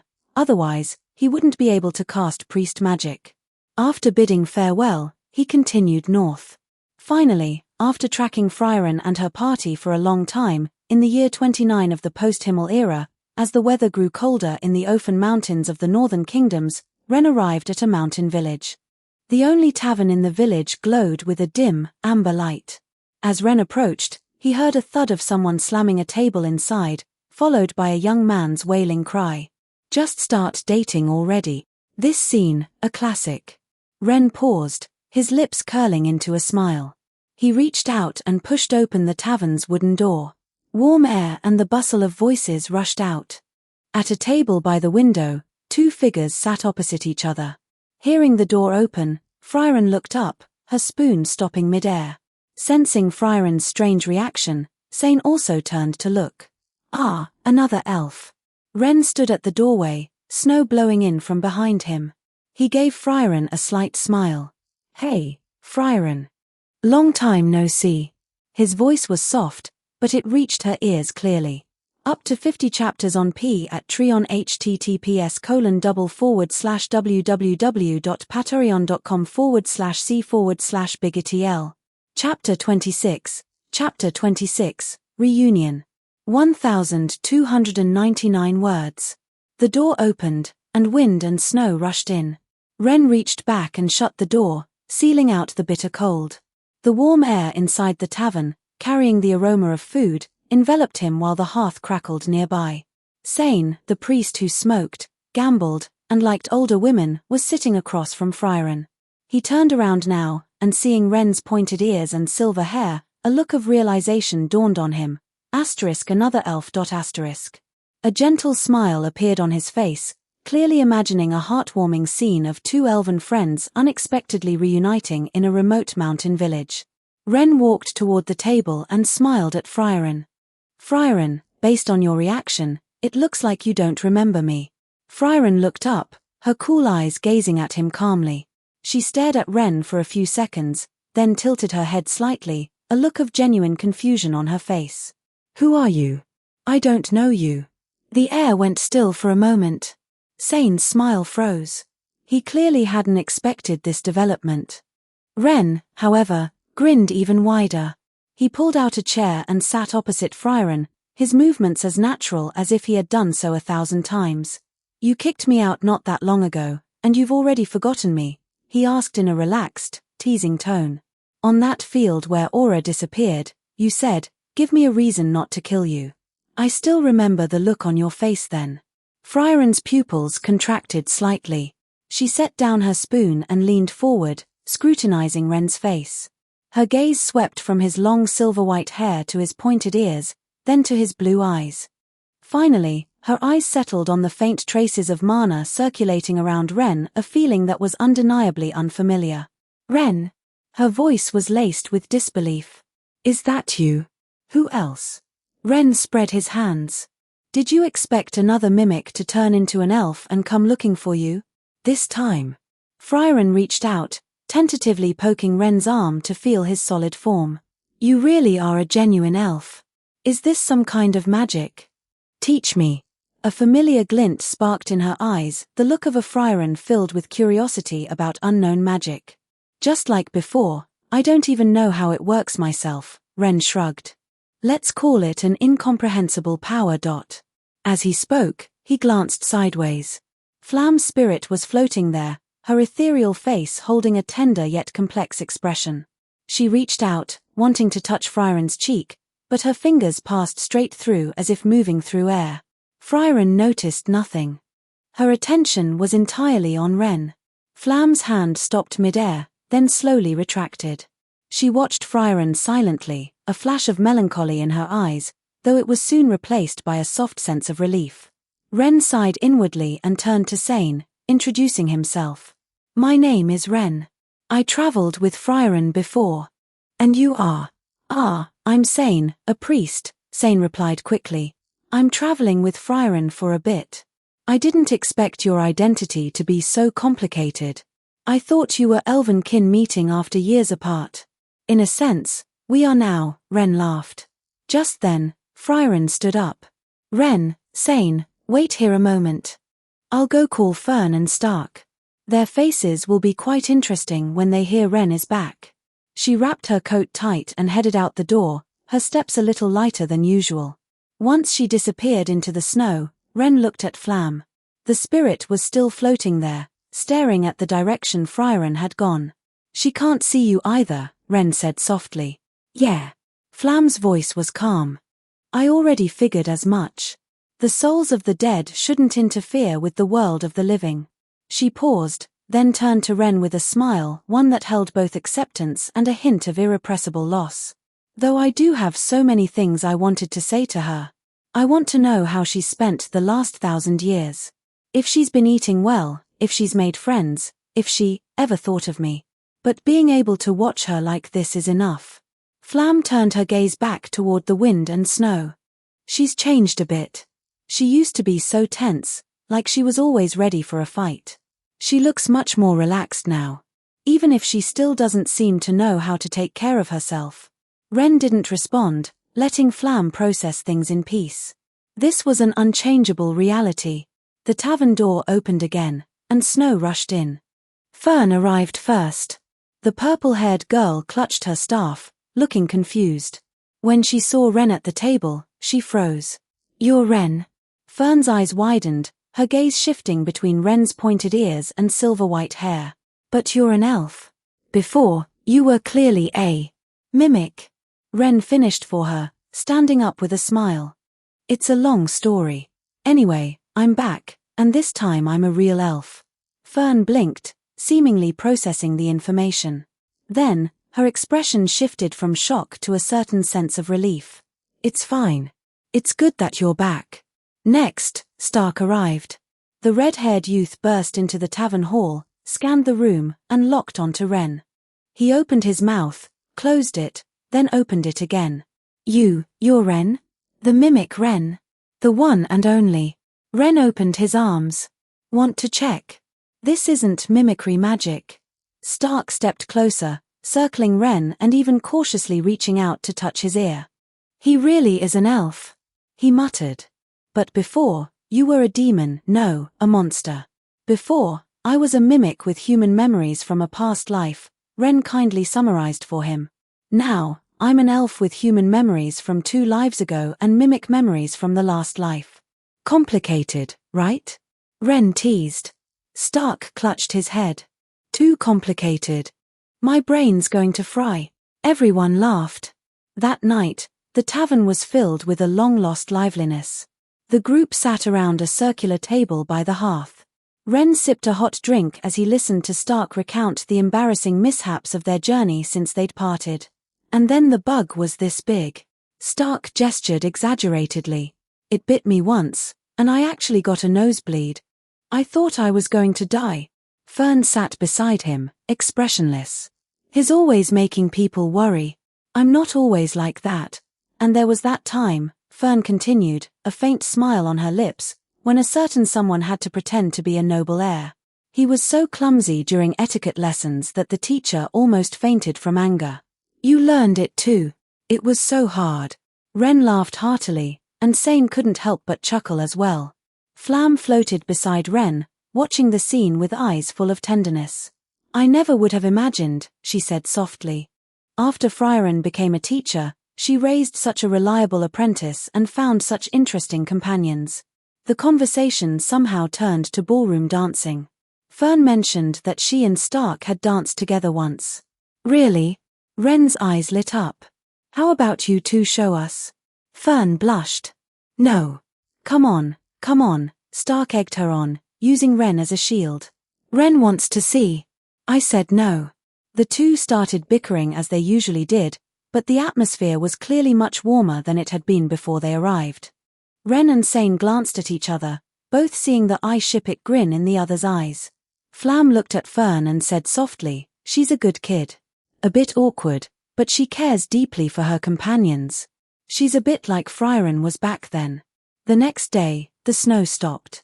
Up to 50 chapters on P at Treon https://www.patreon.com/c/biggertl. Chapter 27, The Magic City, Orsist. 1,180 words. It wasn't until midday that Frieren was finally dragged out of her blankets by Fern. The elf sat on the edge of the bed with bleary eyes, letting Fern comb her hair and braid it. Mama! Frieren mumbled drowsily. Fern's hand stiffened, and her face flushed slightly. Lady Frieren, you're doing this again. Mama Fern. Floating in the corner of the room, Flam watched this scene and massaged her temples. In these last 1,000 years. She sighed, how did she become such a disaster of an elf? She used to be such an independent, reliable child. In the adjacent room, Ren was struggling very hard to stifle his laughter. No one had made a formal announcement, but it was tacitly understood by everyone. Ren was back with the traveling party. It was as if he had never left. A few days later, the party emerged from the edge of the Afen Mountains. At a fork in the road, Sane came to a halt. He turned to the group and gave a casual wave. Let's part ways here, he said, lighting a cigarette. I've decided to go after Gorilla. Take care, Frieren said with a nod. See you around if the chance arises. Stark waved. Fern said softly, thank you for looking after us during this time. Ren also said his farewells. Until we meet again. Sane turned onto the other path, his figure gradually disappearing into the mountain mists. The party continued their journey north. One morning, Fern didn't get up early to prepare breakfast as she usually did. When Stark went to call her, he found her lying in the cave with a flushed face, her forehead burning hot. Lady Frieren. Fern has a fever. Frieren struggled out of bed and reached out to feel Fern's forehead. Her brow furrowed slightly. This is troublesome. Sane only left a few days ago. I actually know a bit of priest magic. Ren stepped forward, a faint green healing light emanating from his palm. Let me try. He held his hand over Fern's forehead, allowing the healing magic to slowly seep in. Fern's breathing gradually steadied, and the flush on her face slowly receded. That should do it. Ren withdrew his hand. A few minutes later, Fern opened her eyes, her voice still a bit weak. What happened to me? You had a fever. Ren cured you with priest magic. How are you feeling now?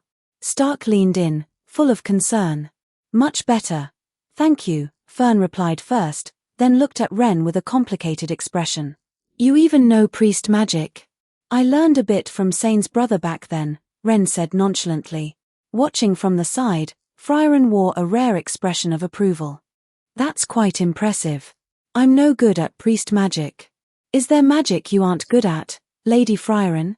Stark asked in surprise. The goddess's magic is a bit different, Frieren said, bringing a bowl of hot soup to Fern. Flam floated nearby, watching the whole scene.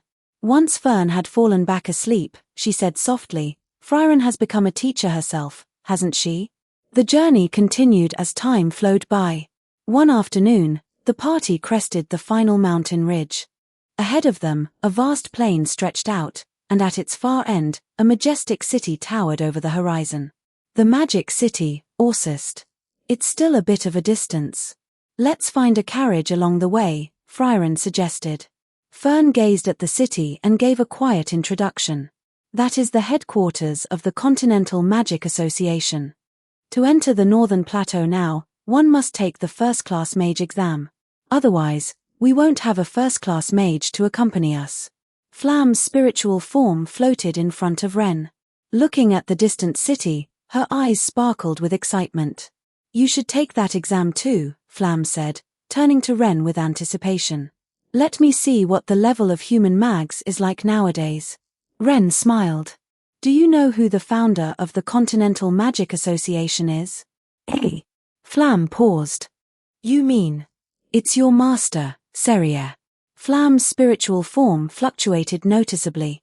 She opened her mouth to say something but swallowed the words back down. Her expression became a complex mix of anticipation, trepidation, guilt, and nostalgia. "I really want to see her," she finally whispered, but you don't know how to face her." Ren finished for her.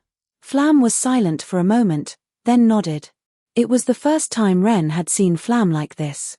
The great mage who was always composed and wore a gentle smile now looked like a child afraid to return home. "This is quite interesting," he said with a laugh. "What is?" "Nothing." Ren changed the subject. "But even if you hadn't said anything, I was planning to take the exam."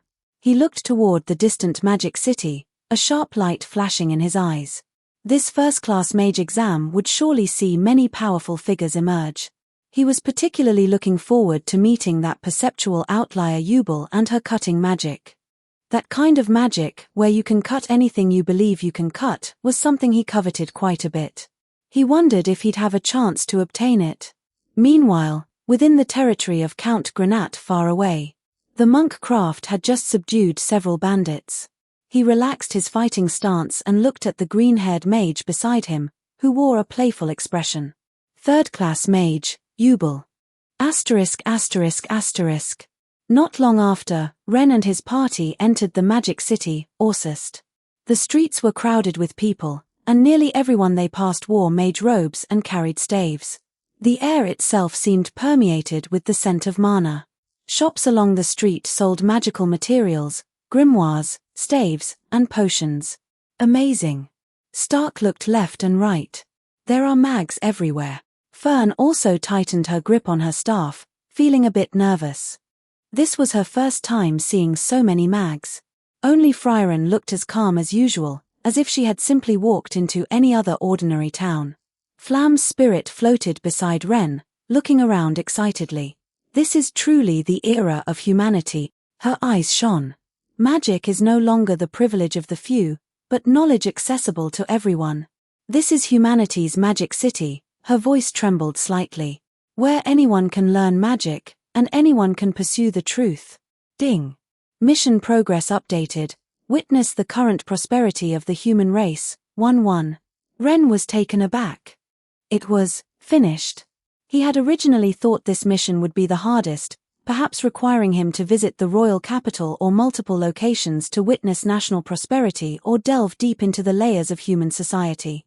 He hadn't expected that simply seeing this magic city would lead Flam to conclude that human prosperity had been achieved. But then, it clicked for Ren. For a great mage like Flam, who advocated that everyone should learn magic, a city where everyone could study magic and pursue knowledge was the perfect manifestation of her ideal human prosperity. Up to 50 chapters on P at Treon https://www.patreon.com/c/biggertl. Chapter 28, Chapter 28, the first. 1,456 words. Upon learning that the first-class mage exam wouldn't be held for another 2 months, Ren asked Frieren for lessons on Dispel Magic. He also specifically learned a bird-catching spell before bidding farewell to Frieren's group and leaving the Magic City. Dispel Magic LV.1. He remembered Frieren using this in the original story to release the knights controlled by aura. Although it consumed a lot of mana, it was an incredibly useful spell. Ren spent his time traveling and training diligently. He managed to raise the strength and agility of his elven body to 10 points each. These attributes allowed him to unleash Flash Strike, and his sword magic reached LV.2. Ren chose not to sign up for the third-class mage exam with Frieren. After Frieren and Lernen had presented their holy wand emblems, Ren had used his elven appearance to secure his own qualification. Naturally, there was no need for him to register for the lower exam, though this left Frieren looking a bit pouty. However, Ren didn't care about the evaluation for withdrawal this time. Small achievements in a third-class mage exam were irrelevant as long as he could participate in the first-class mage exam. This gave him plenty of time, so Ren headed to the northern plateau to start hunting demons to farm treasure chests. While Frieren and the others couldn't cross yet, rules were only limitations for those who followed them. Ren simply used submission magic, and the border guards opened the way for him immediately. Occasionally, he would take control of corrupt nobles or wealthy merchants he encountered, relieving them of their accumulated ill-gotten gains. After all, the shops in the Magic City held many treasures recognized by the Convergence world, and money was a necessity. By this point, some had started to notice Ren's rob the rich to help the poor activities and began investigating him, but Ren didn't care. Once he finished the first-class mage exam and met Frieren, his mission would be complete. He would evacuate immediately. You want to catch me? Heh, go ahead and try. Find me in the real world if you've got the guts. However, remembering that he would have to face the Crimson Heart Society in the real world, Ren decided not to go too far. He didn't want to actually become a fourth calamity and end up being fed several divine smites by the paladins of the Crimson Heart Society. Well, at the very least, he had to avoid falling into an evil-aligned territory. Asterisk asterisk asterisk. 2 months later, on a misty morning in the magic city of Orsist, Frieren stood before the gates of the Continental Magic Association branch, her long white hair fluttering slightly in the morning breeze. She gave a small yawn, her purple eyes half-lidded, clearly not fully awake. Frieren stood beside her, clutching her staff and glancing toward the street corner from time to time. A faint, almost imperceptible trace of worry touched the young girl's face. That guy Ren. Frieren rubbed her eyes. Without a contract to restrain him, he really ran wild. He hasn't been back for so long, and the first-class mage exam is about to start. Maybe Ren ran into some trouble, Frieren said softly. I hope he makes it in time. Frieren is the nice one, a light-hearted voice called out from around the corner. Frieren, you didn't worry about me at all. Both of them turned at once. Ren stepped out of the morning mist. A few beads of dew still clung to his silver hair, and the edges of his elven robes were slightly frayed, evidence of a long journey. He wore a smile, but his eyes were sharper than they had been 2 months ago. Ren. A flash of surprise and joy crossed Fern's eyes. Frieren stared at Ren for a few seconds, tilting her head slightly. Your mana. It's hidden very well. If I wasn't focusing, I wouldn't have even noticed you approaching. Ren walked up to the two. He first nodded to Frieren. Sorry for making you worry. Then he turned to Frieren and laughed. The elven constitution truly has a natural advantage in mana manipulation. I've certainly felt that over the past 2 months. To reach this level in such a short time is still very impressive. Frieren's gaze swept over Ren. But, your mana capacity has grown significantly. Even as an elf, that reward for defeating enemies effect of yours still works. She paused, her tone carrying a rare hint of amazement. It's actually quite terrifying. Ren didn't deny it, nor did he offer a detailed explanation. He just smiled. Let's not talk about that for now. The exam is starting, right? MHM. Frieren turned toward the association gates. Let's go. Ren and Frieren exchanged a glance. He gave the purple-haired girl a good luck gesture, and Frieren responded with a subtle smile. The three entered the hall of the Magic Association. Dozens of mags had already gathered inside. Some stood alone with their eyes closed to rest, others were gathered in small groups, conversing in low tones, Others were nervously checking their staves and equipment. The air was thick with tension. Ren's gaze scanned the crowd, quickly identifying several familiar faces. At the front of the hall stood 3 young people with arrogant temperaments. The leader was Werbel, the captain of the Northern Magic Corps. He stood with his arms crossed, his expression stern as he gave instructions to his teammates. His mana fluctuations were steady and heavy, a true elite of the practical school. Not far away, an elderly man in courtly robes and glasses was quietly flipping through a book. Den Ken, the Imperial Mage. Ren took note of this passionate old man. Then, Ren saw her. Green hair tied in a loose braid, playing with a strangely shaped magic staff, a lazy yet dangerous smile on her face. Yubel, the third-class mage. For her, magic was a world of pure imagination. That description suited her perfectly. The magic that could cut anything. She seemed to sense Ren's gaze and turned her head. Their eyes met briefly in the air. Yubel raised an eyebrow, her lips curling into a playful arc. Ren calmly looked away. Applicants, the chief examiner, Janor, stepped onto the podium. His voice, amplified by magic, echoed through the hall. Welcome to this first-class mage qualification exam. The hall fell silent. There are 60 applicants in this exam, who will be divided into 23-man squads for testing, Lernan said, scanning the crowd. We will now begin the random grouping. He raised his staff. Mana gathered above the hall, transforming into dozens of streaks of light that flew toward each applicant. Ren reached out and caught the light flying toward him. The light condensed in his palm into a silver bracelet. The outside of the bracelet was marked with a squad number, and by injecting mana, one could sense the positions of the other 2 light points. Inject mana to learn your teammates' locations, Lernan explained. Ren injected his mana. The bracelet warmed, and the positions of 2 light points appeared in his mind, one in the southeast corner of the hall, and the other on the northwest side. He walked toward the southeast corner. I am Edel, a second-class mage. A pleasure. The girl speaking looked to be of indeterminate age. Though she wore a white dress and black over-the-knee socks, her tone was as mature as someone who had lived for centuries. Her eyes had a way of looking at people that felt like she was piercing their very soul. Ren remembered her. In the original story, Edel demonstrated incredible memory-reading abilities during the Golden Land arc, even capable of retracing a century's worth of memories. That magic was quite good as well. I am Methode. The other teammate walked over. She was a tall blonde woman. I primarily study the hunting of demons. A demon hunting expert, Ren evaluated mentally. Specialized against demons meant her magic and fighting style were geared toward actual combat. A practical sort. Both teammates' gazes fell on Ren, or rather, on his pointed ears and silvery white hair. Ren smiled. As you can see, I'm an elf. I know a little bit of every kind of magic, including priest magic. Please look after me. Priest magic. I know some as well, Methode smiled. The magic I know is also quite diverse. After all, one encounters all sorts of environmental issues when dealing with demons. It seems we'll have plenty to talk about. Ren breathed a sigh of relief. At least from initial impressions, these 2 teammates didn't seem like the difficult type. He was still a bit averse to unnecessary trouble. Up to 50 chapters on P at Treon https://www.patreon.com/c/bigtl.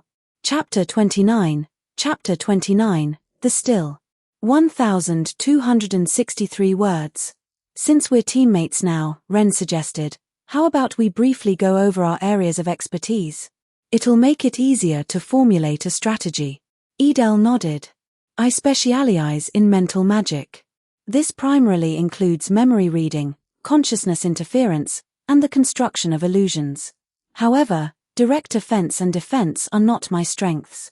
I am skilled in detection, magical offense and defense, and binding magic, Methode said, her hand over her heart. She was very polite, but her range of abilities was clearly extensive. As for me, Ren thought for a moment. I'm decent at offense, defense, flight, and healing. Also, I'm something of a half-warrior, so I can act as a vanguard. I also know a few unique spells. Unique spells? Methode asked curiously. You'll see them when the need arises, Ren said, keeping them in suspense. Janor had already stepped down from the podium.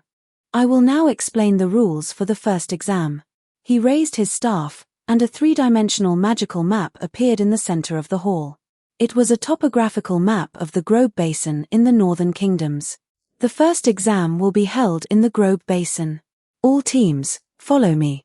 I will provide a detailed explanation once we arrive, Janor said, guiding everyone toward the carriages. Before long, the group was standing in a sparse forest beside a small, crystal-clear lake. Sunlight filtered through the leaves, and the air smelled of damp earth and grass. A small monster known as the Still inhabits this basin. Janor waved his hand, and an illusion of a small bird with orange feathers appeared before them. This bird possesses incredibly high defense and speed. It has no detectable mana reaction and is extremely cautious, yet it is highly sensitive to fluctuations in mana. Before the exam begins, each team will receive a specially made birdcage. 2 assistants stepped forward with a cart and distributed the cages to each team. Ren took the cage. It was very light, and the body of the cage was engraved with special runes. There are 2 conditions for passing the first exam. Janor held up 2 fingers. First, by sunset tomorrow, you must be in possession of a birdcage containing a still. Second, all members of the team must be present. He paused, then added, furthermore, a barrier has been placed around the exam area. Any team that leaves the barrier's range without authorization will be disqualified. The exam begins now. You are free to move. As soon as he finished, a chorus of discussion broke out among the mags. Ren looked at his 2 teammates. Methode was closing her eyes, sensing something, while Edel was checking her belongings. Any thoughts? Ren asked. Methode opened her eyes. The still truly has no mana reaction, even mana detection can't pick it up. We might need traps or physical means. I can set traps, Edel said. But it will take time. There's also a more direct method, Ren said calmly. The 2 looked at him. We steal one, Ren said with a smile. If we can't catch one ourselves, we take it from another team. Methode arched an eyebrow but didn't object. Edel nodded. That is more efficient. But we must be mindful of our target's strength before we act. Naturally, Ren said. But before that, let's try catching one on our own. He looked at the birdcage in his hand, his mind already beginning to map out their next move. 20 teams, 60 mags, were now searching through the Grobe Basin. Edel and Methode stood on either side of him, both scanning the surroundings for any sign of a still. This is the western side of the basin, Methode said, observing the terrain. There's a high cliff over there. The terrain is elevated and the view is clear, it's a good spot for observation. Let's check the cliff first, Ren decided. Edel, if you can set capture traps, go try your luck near a source of clean water. The still need to drink, and they can't fly out because of the barrier. Fine. You 2 go ahead, Edel said tonelessly, offering no objection. Right. Be careful if you run into other teams, Ren said. With their tasks clearly divided, the 3 immediately sprang into action. Methode stood at the high point, her eyes closed as she sensed the area. The range of her mana detection was staggering. A team is moving in the northwest direction, she suddenly said. They're fast, and their direction is toward us. Ren frowned. Someone's looking for a fight already? No. Methode shook her head. They seem to be chasing something. It's a still. The bird is flying toward us. No sooner had she spoken than a shadow streaked through the woods, moving so fast it left only a blur on the retina. A still. Ren immediately fired an offensive magic spell, attempting to force it to turn, while simultaneously manipulating sword magic to split off 2 flying swords to pincer it from the sides. The still pulled a sharp turn in mid-air, easily evading the pincer attack, and continued flying forward. Pursue! Ren shouted, charging out first. The 2 of them sprinted through the woods. However, the still's speed was extraordinary, and the chase didn't last long. Just as they were about to break through the forest, the still ahead suddenly dived and vanished into the underbrush. The 2 stopped, warily scanning their surroundings. Gone. Ren raised an eyebrow. It couldn't have gone far. Let me see. Methode closed her eyes, her mana perception spreading outward. Behind that rock, there seems to be a fierce battle occurring. Ren looked in the direction she pointed. It was a rock about half the height of a person. Behind it, he could vaguely see a chaotic battlefield. Let's flank them. Ren chose a side, and the two of them moved to encircle the area. Rounding the rock, the sight that met them made both of them freeze. Ren's pupils constricted. A flock of massive bird-like monsters was attacking a team. Only two were left struggling to survive, and one appeared to be already dead. Corpse-law birds. Ren knew the plot, so he naturally recognized these monsters that inhabited the first exam grounds. Let's go. Methode's grip on her staff tightened. As expected of a monster hunting expert, her desire to attack monsters was high. Right, let's go. We might as well save them. Since their team is down a member, they're already disqualified anyway. Offensive magic. Ren felt as if he had returned to the days when he first arrived in Frieren's world and was still weak, striking for a one-hit kill from the shadows.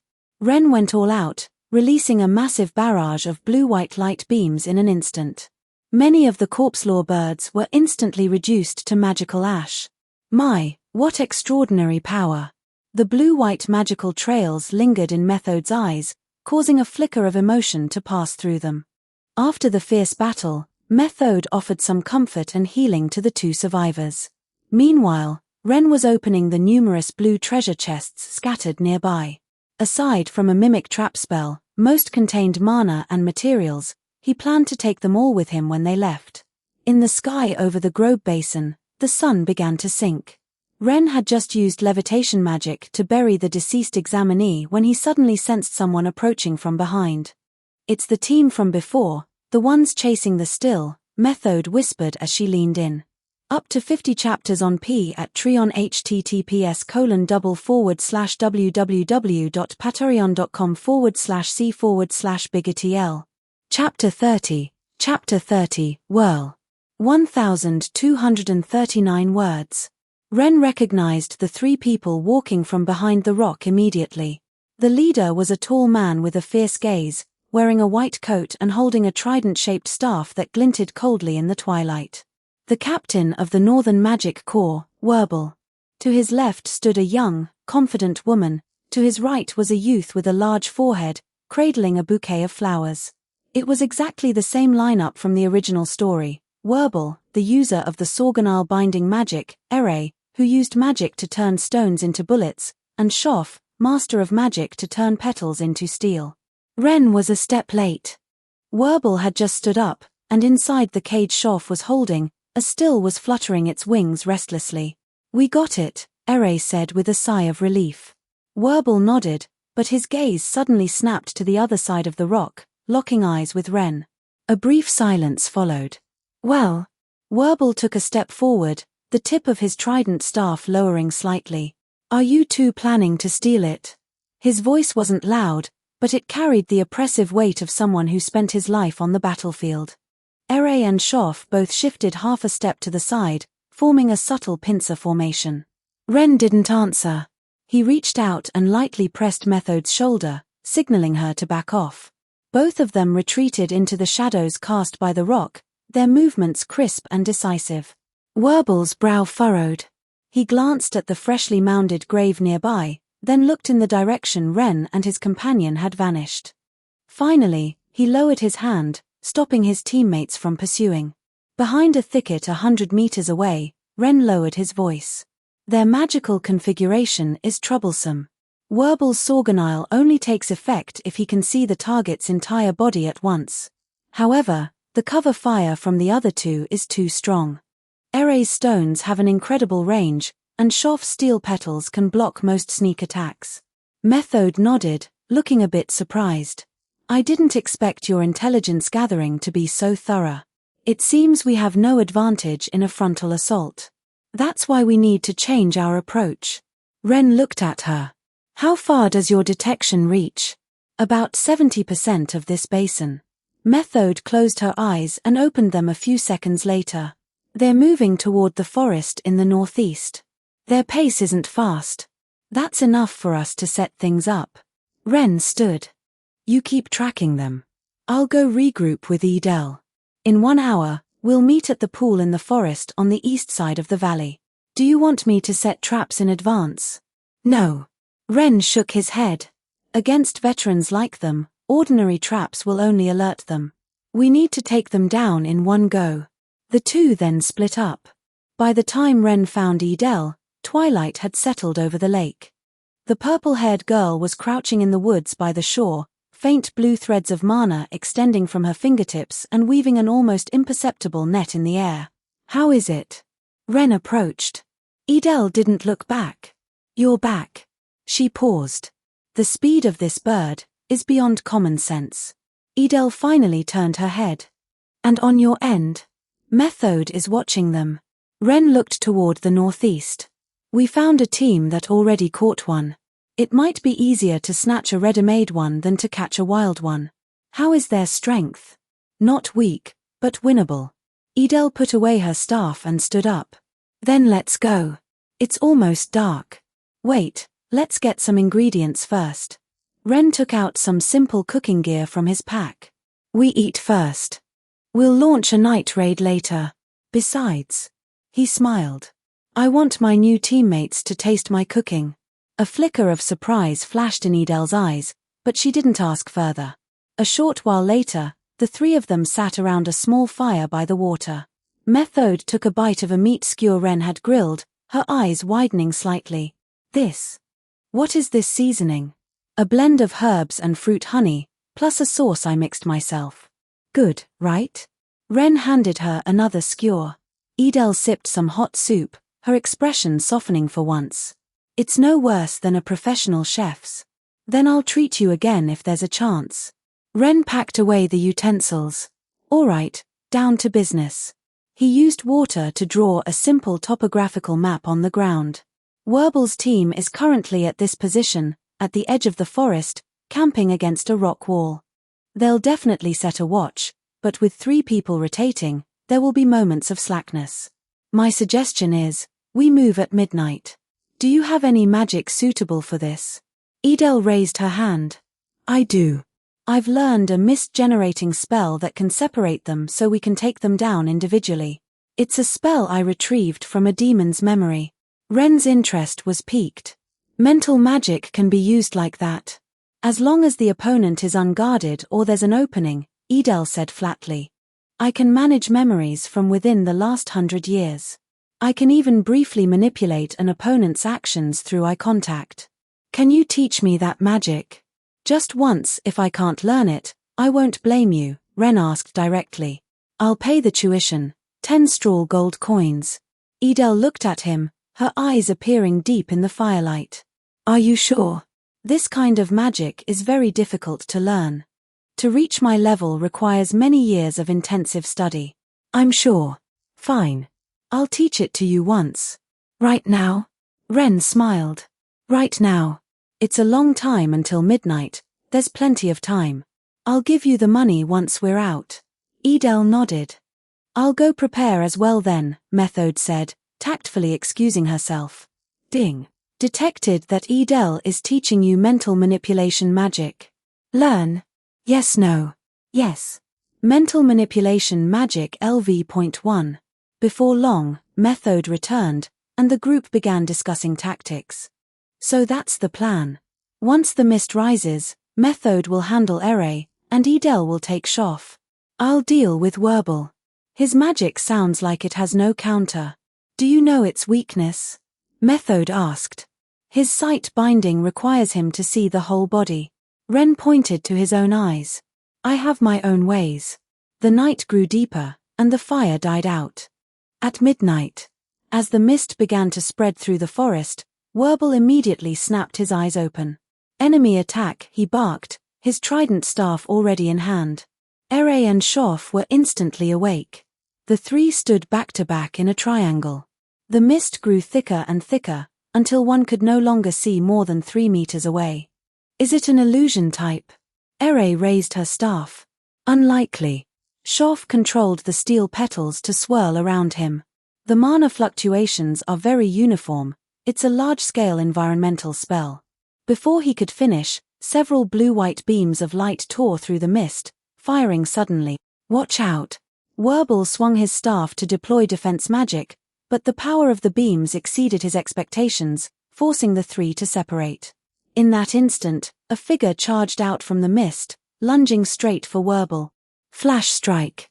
Up to 50 chapters on Patreon https://www.patreon.com/c/biggertl. Chapter 31. Chapter 31. You wouldn't want your teammate to. 1262 words. It's that elf. Werble's pupils constricted as his defense magic flared once more. Asterisk clang, asterisk. Metal slammed against the magical barrier. He finally saw his opponent's weapon, not a staff, but a broad-bladed straight sword.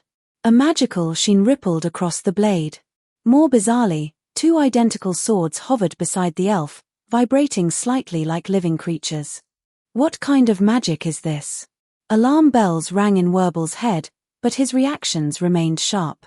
He deployed layers of defense magic to block the incoming swordsmanship. At the same time, he tried to pull back to create distance and activate his sight-binding magic. But the elf was too fast. The blades fell like a torrential downpour, each strike landing precisely where it was most difficult for defense magic to manifest. The two flying swords were even more cunning, slashing Werble across the back from the left and right. Werble was forced to cast defense magic continuously, his mana draining like water. This guy, he's not just a mage. He gritted his teeth, bracing his defense magic to parry a heavy overhead swing that left his arms numb. His strength and speed are comparable to a high-level warrior. What truly unnerved him was the elf's tactics. He stayed within 3 paces, never giving Werble the space required to cast his sight-binding magic. Every time Werble tried to retreat, the two flying swords would cut off his path. What are you afraid of? Ren suddenly spoke, his voice tinged with amusement. Why only defend? Werble's expression darkened. Information about his magic had leaked. At this rate, he would run out of mana. He slammed his foot against the ground, releasing a burst of mana that forced Ren back half a step. He lunged with his trident-like staff, and the two fell into a stalemate. However, Werble knew he would be the first to run dry. Defense magic was too mana-intensive. Although he could suppress the pain of his bleeding wounds and the creeping fear with his battle-hardened experience, he stood no chance once his mana was gone. Just then, the mist began to slowly dissipate. Both men paused, seemingly realizing something. Moonlight returned to the forest. 30 paces away, Schorf was approaching slowly, using his staff to levitate the unconscious Edel. The sounds of Methode and Ere fighting could still be heard in the distance. Captain, Schorf's voice was calm. It's settled.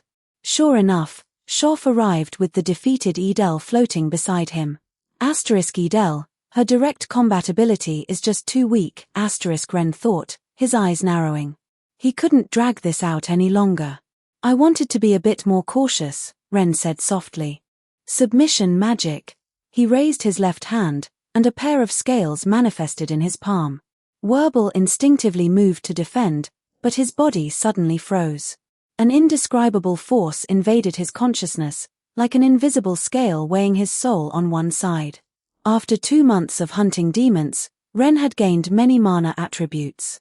His intelligence stat in his elf template had long since reached 26 points. Furthermore, Werble had used a massive amount of mana on defense magic. In his weakened state, he couldn't possibly resist Ren's submission magic. However, Ren knew that as a mercenary who had survived countless battles in the northern lands, Werble's will was exceptionally resilient. What is this? Werble bit the tip of his tongue. The sharp pain cleared his mind for a fraction of a second. He swung his staff wildly, hurling offensive magic at Ren. As Ren expected, after a violent struggle, Werble still instinctively gripped his trident staff to launch a fierce assault. But Ren had already retreated. As he pulled back, several bolts of offensive magic hissed through the air. Schorf! Werble roared. A barrier of steel petals blocked the attack at the last moment. The shockwave of the explosion sent Werbel flying. As he hit the ground, a sharp pain flared in his chest. He had likely broken a few ribs. When he struggled to stand, the sight before him made his blood turn to ice. 2 flying swords were hovering at Schoff's neck. One was barely held back by the steel petals, while the tip of the other was pressed against his skin, drawing a bead of crimson. Even more terrifying was the look in Schoff's eyes, vacant and confused, as if he were dreaming. Mental interference magic is quite useful. It was worth learning. Ren stepped out from behind Schoff, holding a stone in his hand. Thud. Schoff was knocked unconscious. Ren caught his body, using it as a shield, and smiled at Werbel. Now, the tables have turned. You. Werbel gripped his staff, his knuckles white. Threatening me with my comrade, how low can you get? You really do know a lot about my magic. And that spell just now was far too wicked. For a moment, you looked like the goddess herself in my eyes. Werbel spat angrily, pointing his trident staff at Ren. Pot calling the kettle black, Ren shrugged. He caught one of mine just now, didn't he? Hand over the still, and I'll release your teammate. Otherwise. He nudged Schoff with his foot. A team missing a member counts as a failure, right? And this guy follows you, doesn't he? If he dies here, how will you explain it when you go back? The veins on Werbel's forehead pulsed. He had spent years killing in the northern lands and had seen every dirty trick in the book, but this still irritated him. His mana was nearly depleted, and the pain from the wounds on his back was becoming sharper. If they kept fighting, his chances of winning were slim. TCH. He finally let go, unhooking the birdcage from his waist and hurling it toward Ren. Take it. The cage traced an arc through the air. Ren instinctively reached out with levitation magic to catch it. But in that split second, his peripheral vision caught a movement. Werbel wasn't standing still. The moment he threw the cage, he pounced like a leopard, not toward Ren, and not toward Schoff. His target was Edel, who lay unconscious nearby. The tip of his trident staff gleamed with a deadly light under the moon. Damn it. Ren's pupils shrank. The distance was too great, he wouldn't make it in time. A cruel smile curled on Werbel's lips. Sharp move. Ren realized it instantly. He had threatened Werbel with the rule about not losing teammates, and now Werbel was returning the favor to threaten him back. Ren instinctively fired a bolt of offensive magic, but Werbel blocked it directly with defense magic. Only then did the still's cage hit the ground with a thud, the startled bird chirping inside. Ren looked at Werbel, who now held his trident to Edel's throat, and felt utterly speechless. Useless teammates are a real burden. Things would be easier if she just stayed unconscious. He was carrying the whole team. If the rules didn't forbid losing a member, he really wouldn't want to save her. You've used so much mana on defense magic. How much do you have left? Ren stabilized his nerves and spoke with a calm smile. He couldn't afford to show weakness and let Werbel control the situation. Then I'll just kill your teammate. At worst, neither of us passes, Werbel said, pressing the blade closer to Edel's neck. Heh, you really are heartless. We mercenaries live by the blade. Some sacrifices are unavoidable. After a brief silence, Ren spoke first. He suddenly had an idea. Up to 50 chapters on P at Treon https://www.patreon.com/c/biggertl. Chapter 32, Checkmate. 1228 words. How about this? I'm a collector of magic. Teach me your sight-binding magic once, and I'll release your teammate. You can even have the still back. Ren paused. Think about it. The true enemies of humanity are the demons.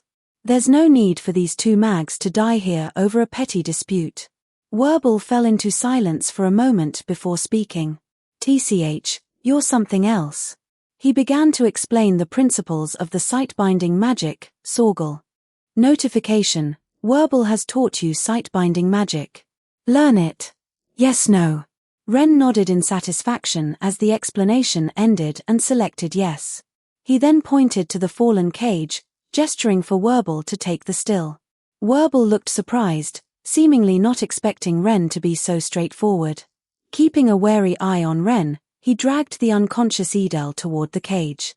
Ren watched him approach the birdcage with a detached expression. Suddenly, a flying sword lunged from the shadows behind Werble. In that instant, Werble instinctively moved to kill Edel, but his hand hesitated for a fraction of a second. Ren smiled. He knew Werble's character from the original story, a man who appeared cold but was warm inside, someone who had developed binding magic specifically to give himself a moment of hesitation before he had to kill. Sight-binding magic. As Werble exposed himself to avoid the flying sword, 2 yellow rings instantly bound him under Ren's gaze. Another flying sword flashed out from the darkness, coming to rest against Werble's throat. Checkmate. Ren channeled a soft pulse of mana into his fingertips and struck Werble precisely on the back of the neck. With a dull thud, the mercenary captain's eyes rolled back, and he slumped to the ground. Ren leaned down and hoisted him up by the collar, a hint of admiration in his eyes. In that last exchange, Werble had managed to stay calm despite his mana being depleted and his teammates being captured. That level of mental fortitude and resilience was truly rare. Ren stood up and tied the unconscious Schoff and Werble together, then dragged Edel to a nearby patch of grass. Just as Ren finished and brushed the dust off his hands, the sound of dense magical explosions and Methode's shouts echoed from the distant woods. Ren's expression changed. Without a word, his body blurred into a silver streak as he sprinted into the dense forest. He sliced through the undergrowth with the sheer force of his speed. He could clearly sense the chaotic mana fluctuations ahead. Methode's defense magic signature was rapidly weakening.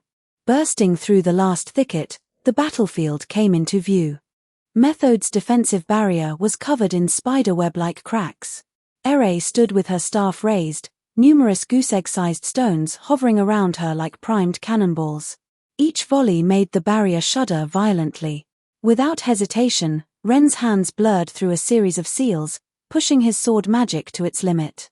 2 mana phantoms of broad-bladed straight swords manifested out of thin air, weaving through the air to shatter the flying rocks. Ren. Seeing reinforcements, Methode's strained nerves finally relaxed. Her barrier flared with light, momentarily stabilizing the situation. Seeing this, panic flickered in Ere's eyes. She tried to summon more stones, but Ren's speed suddenly surged. He triggered Flash Strike, pushing the explosive power of the martial technique to its peak, and closed the distance instantly. With a blink of his eyes, he activated sight-binding magic. 2 yellow rings locked onto Ere, freezing her in her tracks. Then, the phantom long sword in his right hand slashed toward her staff. Ere realized something was wrong and tried to retreat, but she was trapped by the web of swords. Ren flicked his wrist. The blade grazed the staff as a burst of mana slammed into Ere's shoulder.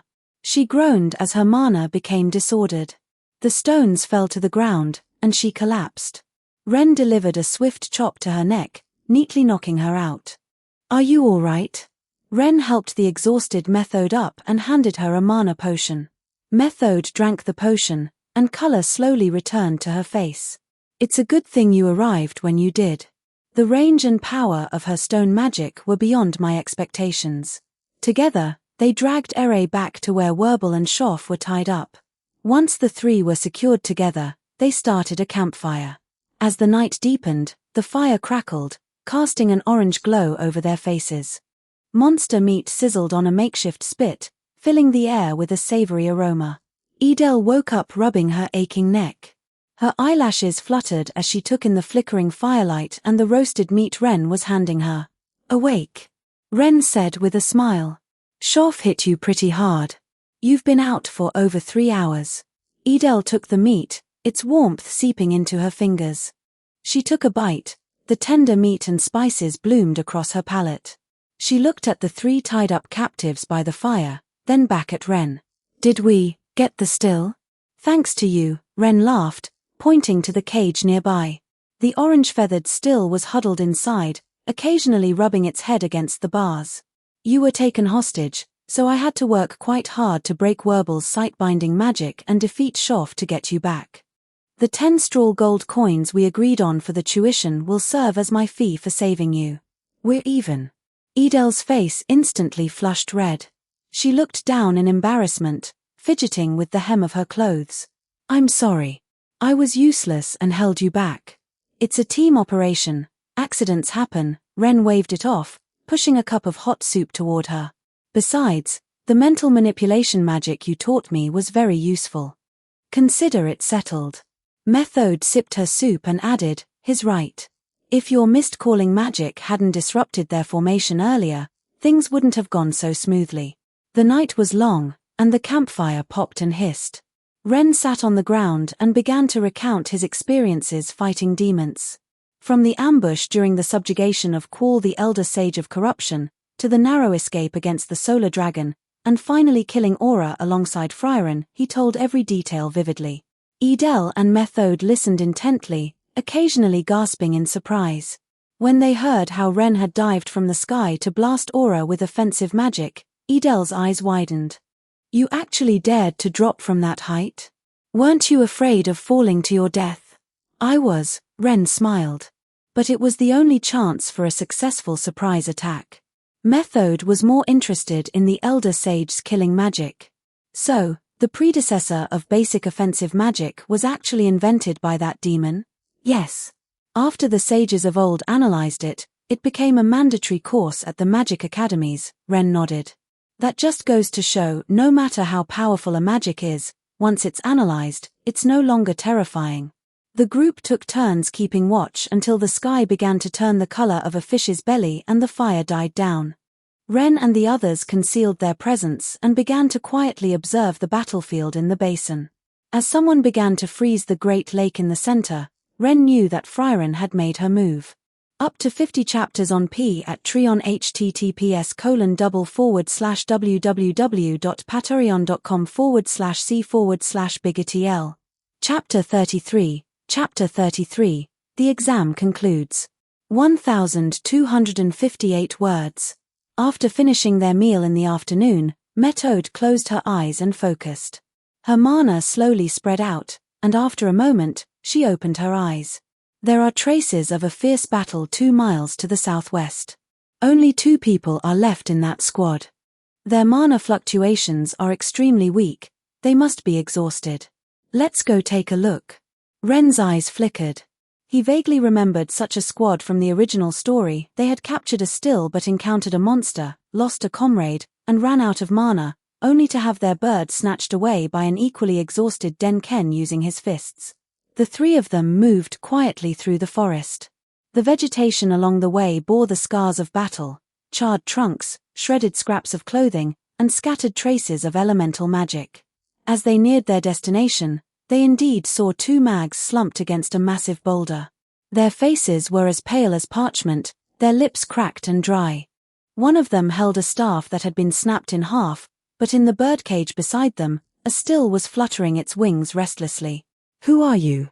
Seeing Ren's group, one of them struggled to stand but collapsed back down, his eyes filled with despair and weariness. Ren stepped forward and activated levitation magic. The birdcage flew into his hand automatically. The man tried to grab it, but his efforts were futile. Ren inspected the cage to confirm it was a still, then took 2 bottles of mana recovery potion from his pack and placed them in front of the pair. I'm borrowing your bird. These potions are your compensation. They're enough to restore your mana so you don't get killed if you run into another monster. The 2 looked at the potions on the ground, then at Ren. Their expressions were complicated, but in the end, they nodded. They knew that in their current state, they couldn't protect the still. Being able to retreat safely was already a stroke of luck. Ren returned to their hiding spot with the cage. Not long after he sat down, a brilliant, dazzling white light suddenly shot into the sky from deep within the forest, piercing the heavens like a sharp sword. The barrier that had originally shrouded the basin shattered like glass, letting out a crisp cracking sound. Immediately after, a torrential downpour arrived. The icy rain, whipped by the wind, lashed against the earth, blurring the distant mountains and woods. It's Frieren. Ren looked up toward the source of the white light, a smile tugging at the corner of his mouth. He knew Frieren had dispelled the barrier left by Serriere. The dynamic of the first exam was about to change. Through the curtain of rain, 3 disheveled figures stumbled forward. They were Denken, Richter, and Lorfen, who had been defeated by Frieren's squad. The 3 were soaked to the bone, their hair plastered to their faces, their bodies covered in the wounds of battle. Their mana fluctuations were so weak they were almost imperceptible. Upon seeing Ren, the 3 instantly tensed up. They gripped their staves, assuming defensive stances. "What do you want?" Denken's voice was weary, yet he maintained the dignity of a court mage. "We didn't find a still." "Don't waste your energy." Ren stood in the rain, the cold water sliding down his long silver-white hair and dripping onto his collar. He slowly pulled the birdcage from behind his back. The orange feathers were exceptionally vibrant against the dim sky and the rain. "I'm not here to steal. I'm here to make a deal." Their expressions changed instantly. "A deal?" Richter frowned, his wet hair sticking to his forehead. "What do you want?" "High-quality treasures and materials. The more, the better." A faint light suddenly shimmered around Ren. Countless magic circles of varying sizes manifested around him, their various runes flashing through the rain, emitting a heart-palpitating pressure. As a court mage, Lord Denken manages a vast amount of resources. "I imagine you aren't short on such things?" Denken looked at the magic circles poised for action, his expression shifting. He knew that in their current state, the 3 of them were no match for the elf before them. Furthermore, if the man could produce a still, his strength was clearly not to be underestimated. After weighing his options for a moment, he gritted his teeth. "Fine. How much?" "I don't have much on me, but I can give it to you once we're out. Whatever you think it's worth.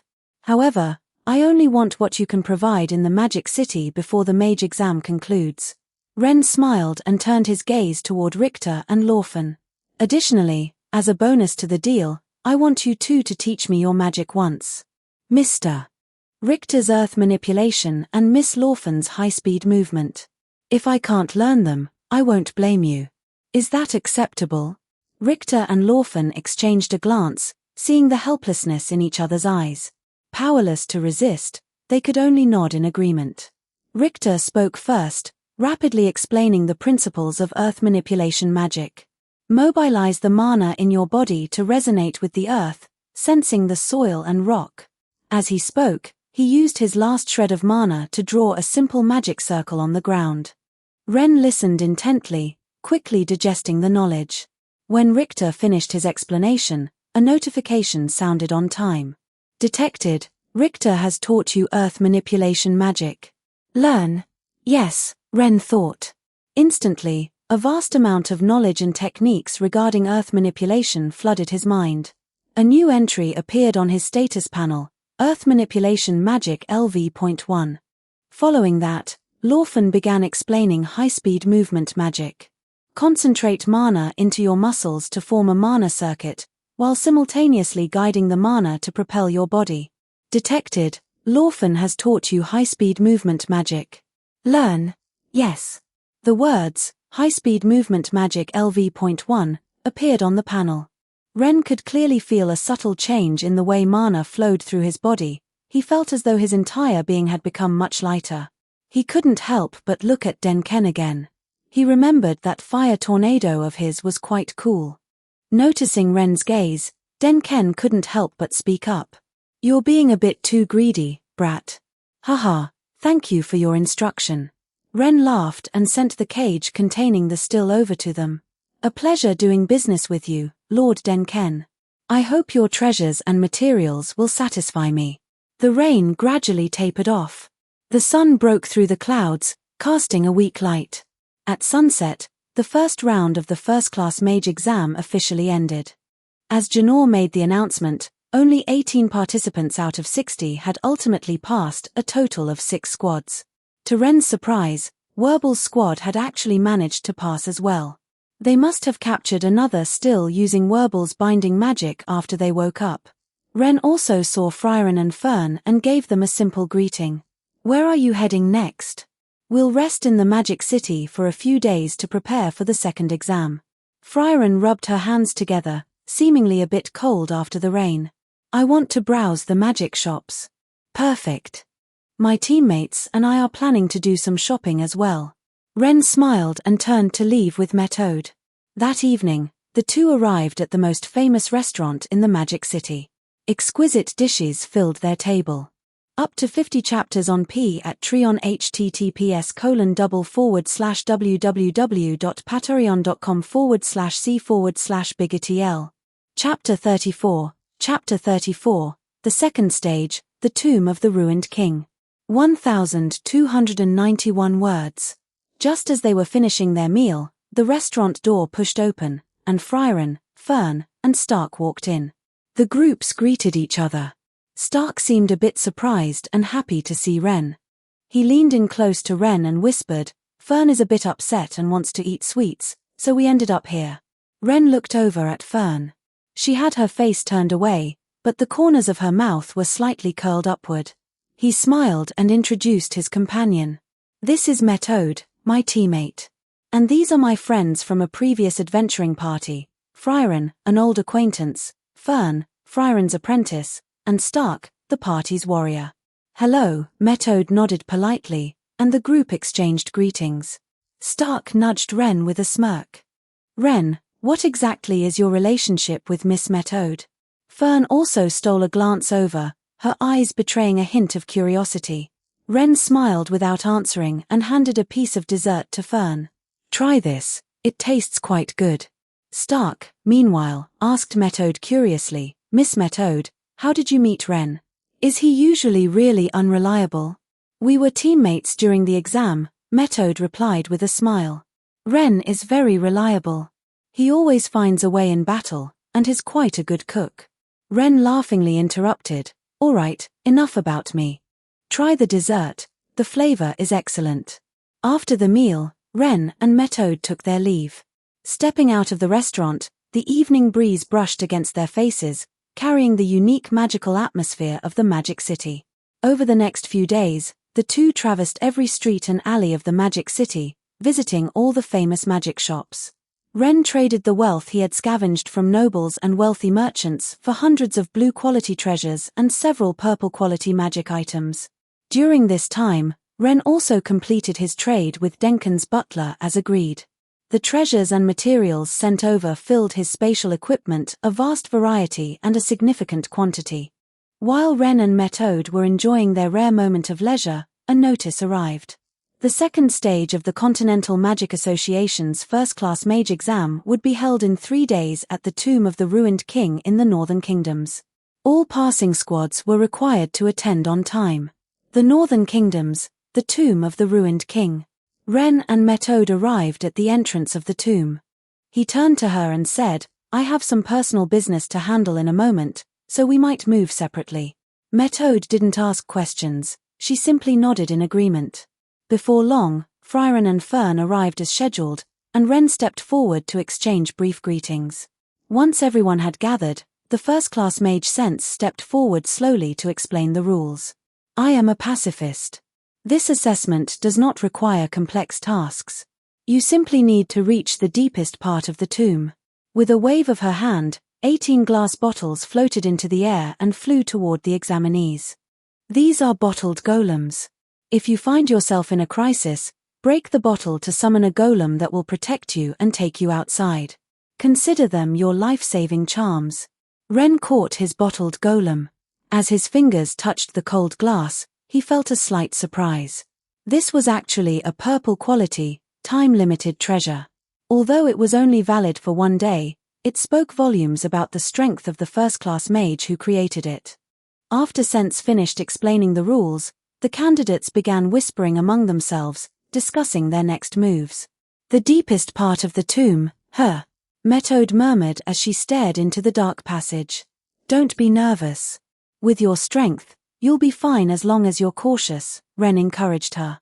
"After all, it's a dungeon that no one has ever been able to conquer," Edel said as she walked up with a faint smile, offering an invitation to the two. "Would you like to team up?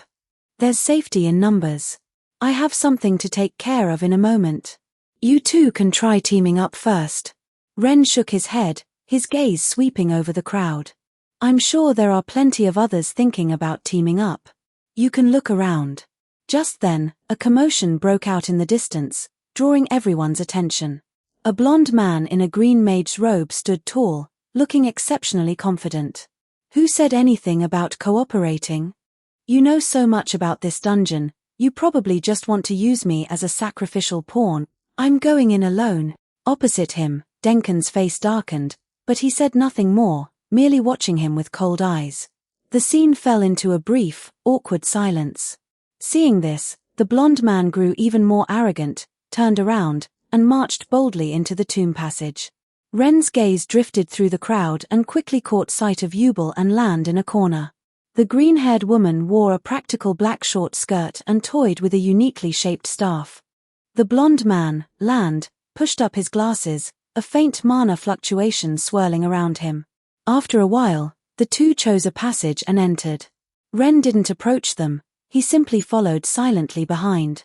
As they entered the labyrinth, the light in the passage grew dim, save for the flickering torches on the walls providing a weak glow. This continued for an unknown amount of time until Yubel suddenly turned around. Her sharp gaze locked onto Ren, and her lips curled into a playful smile. "Elf, how long do you plan on following us? I sense a familiar scent coming from you. You've taken so many lives, naturally, they are calling out to you from hell." Ren had no intention of being polite.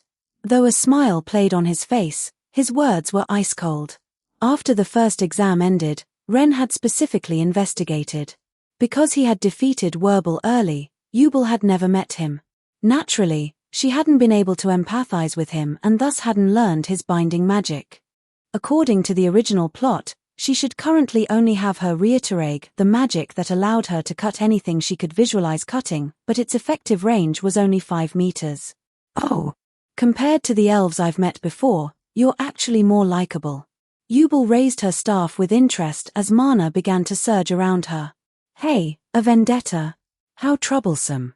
We should prioritize exploring the dungeon." Land pushed up his glasses, though he made no other move. "You go ahead." Yubel waved her staff and settled into a combat stance. A second later, she lunged forward, turning into a blurred afterimage. Ren didn't hesitate to draw his long sword.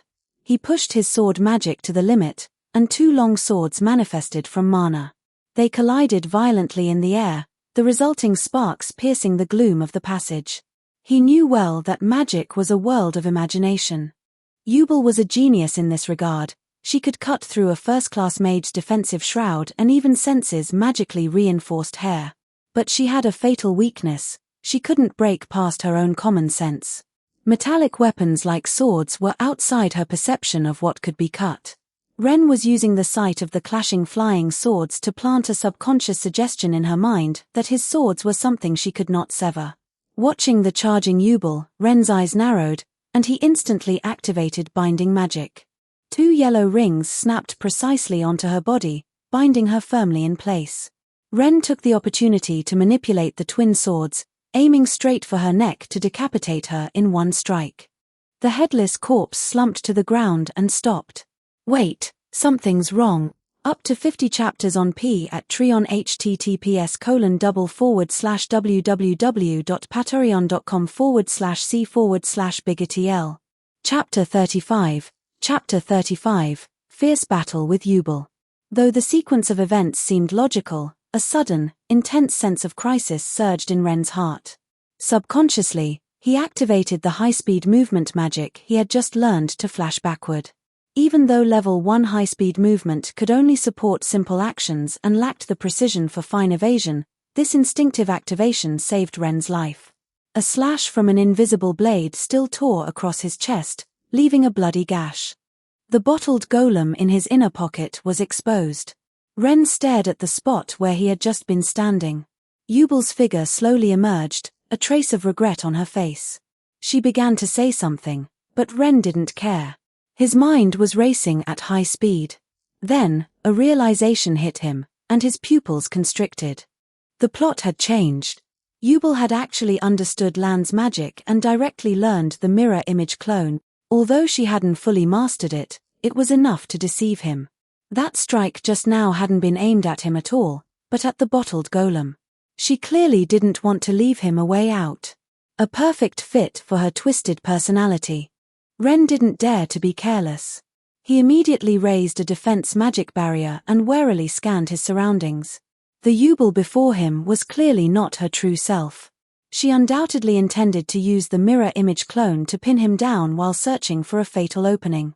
In this situation, only area of effect magic could force her to reveal herself. Ren no longer hesitated and directly activated Earth manipulation magic. With his current level 1 proficiency, he couldn't achieve fine control, but simple terrain alteration was enough. Earth manipulation, Earth spike. With a low shout, countless earthen spikes suddenly erupted from the ground, densely covering the entire corridor. A slight ripple of mana came from the left. Someone had used magic in an instant to sever all the incoming spikes. Ren's expression turned serious. Asterisk as expected, she's right there. Asterisk. However, he wasn't just a mage, he was a warrior who had mastered Flash Strike. Ren gripped his long sword and launched a flash strike directly toward the left. Pushing the explosive power of the combat technique to its limit, he unleashed a sharp arc of sword light. Caught off guard, the green-haired figure was sent flying by Ren's strike, crashing heavily into the wall and coughing up a mouthful of blood. However, a sharp pain also flared in Ren's left shoulder as blood instantly dyed his clothes red. Asterisk right, this girl uses a polearm. Asterisk. Ren thought to himself. He had miscalculated the distance just now and had been wounded by her. He immediately placed his hand over the goddess scripture hanging at his waist. A faint green healing light emanated from his palm, and he began emergency stanching. In the distance, the dust cleared. Yubel used her polearm to prop herself up from the ground, wiped the blood from the corner of her mouth, and spoke with a hint of annoyance. This magic really doesn't suit my fighting style. If I speak, I give away my position, but if I don't, it's agonizingly stifling. You're more than just a mage. Truly cunning. Ren didn't respond, only staring fixedly at the surroundings. He knew Yubel's combat intelligence was extremely high. After he had used the gaze-binding magic earlier, she would have surely analyzed its limitations, just as she did against Werbel in the original story. She would never reveal herself so openly again. Presumably, when the dust was kicked up just now, she had released another mirror image clone and hidden herself once more. Ren took a deep breath. Since that was the case, he would change his tactics. He activated high-speed movement magic, turned around, and retreated a distance back the way he came. The moment he stopped, he abruptly raised his hand toward the direction the voice had come from. Offensive magic. Level 5 offensive magic poured out instantly. Several blue-white beams filled the entire corridor with terrifying power. Found you. Ren keenly sensed that someone had raised a defense magic barrier within the range of his mana. Let's see how long you can last. Ren sneered, continuously aiming his offensive magic at that spot. Defense magic was inherently mana-intensive. He didn't believe Yubel could hold out indefinitely. However, after only a few seconds, the scene before Ren's eyes surprised him. A giant golem suddenly appeared out of nowhere, using its thick palms to block the incoming offensive magic. Yubel was slung over the golem's shoulder as it sprinted toward the exit. She actually chose to retreat. Ren was somewhat surprised. He had thought Yubel was a battle maniac who grew bolder the more she fought, but he hadn't expected her to give up on the exam so decisively. Asterisk, but just because you've lost your qualification doesn't mean I'll let you go. Asterisk. Ren turned to pursue, but the whistling sound of offensive magic suddenly came from behind him. Defense magic instantly manifested around him, steadily blocking the attack. Ren looked over coldly. The one who had attacked was Land. That's enough, isn't it? She's already given up. Even if she is a villain, I don't want you to kill her. Land pushed up his glasses, his tone calm. She really does have quite the charm. Ren took a moment to quickly heal the wound on his shoulder with priest magic. Your main body is still back home living a leisurely life, yet you're here meddling in others' business. She's killed quite a few people. He who lives by the sword shall die by it. If you insist on stopping me. Before he could finish, Ren suddenly crouched down, and earth manipulation magic was activated once again. A thick layer of earth and stone surged up instantly, sealing the corridor behind him and trapping Land's mirror image clone within. Since he didn't know where the main body was, he would just use a large-scale crowd control spell to create distance. Ren immediately activated high-speed movement magic and gave chase toward the entrance. Asterisk, the main body isn't even here. I'm not wasting time with you. Asterisk.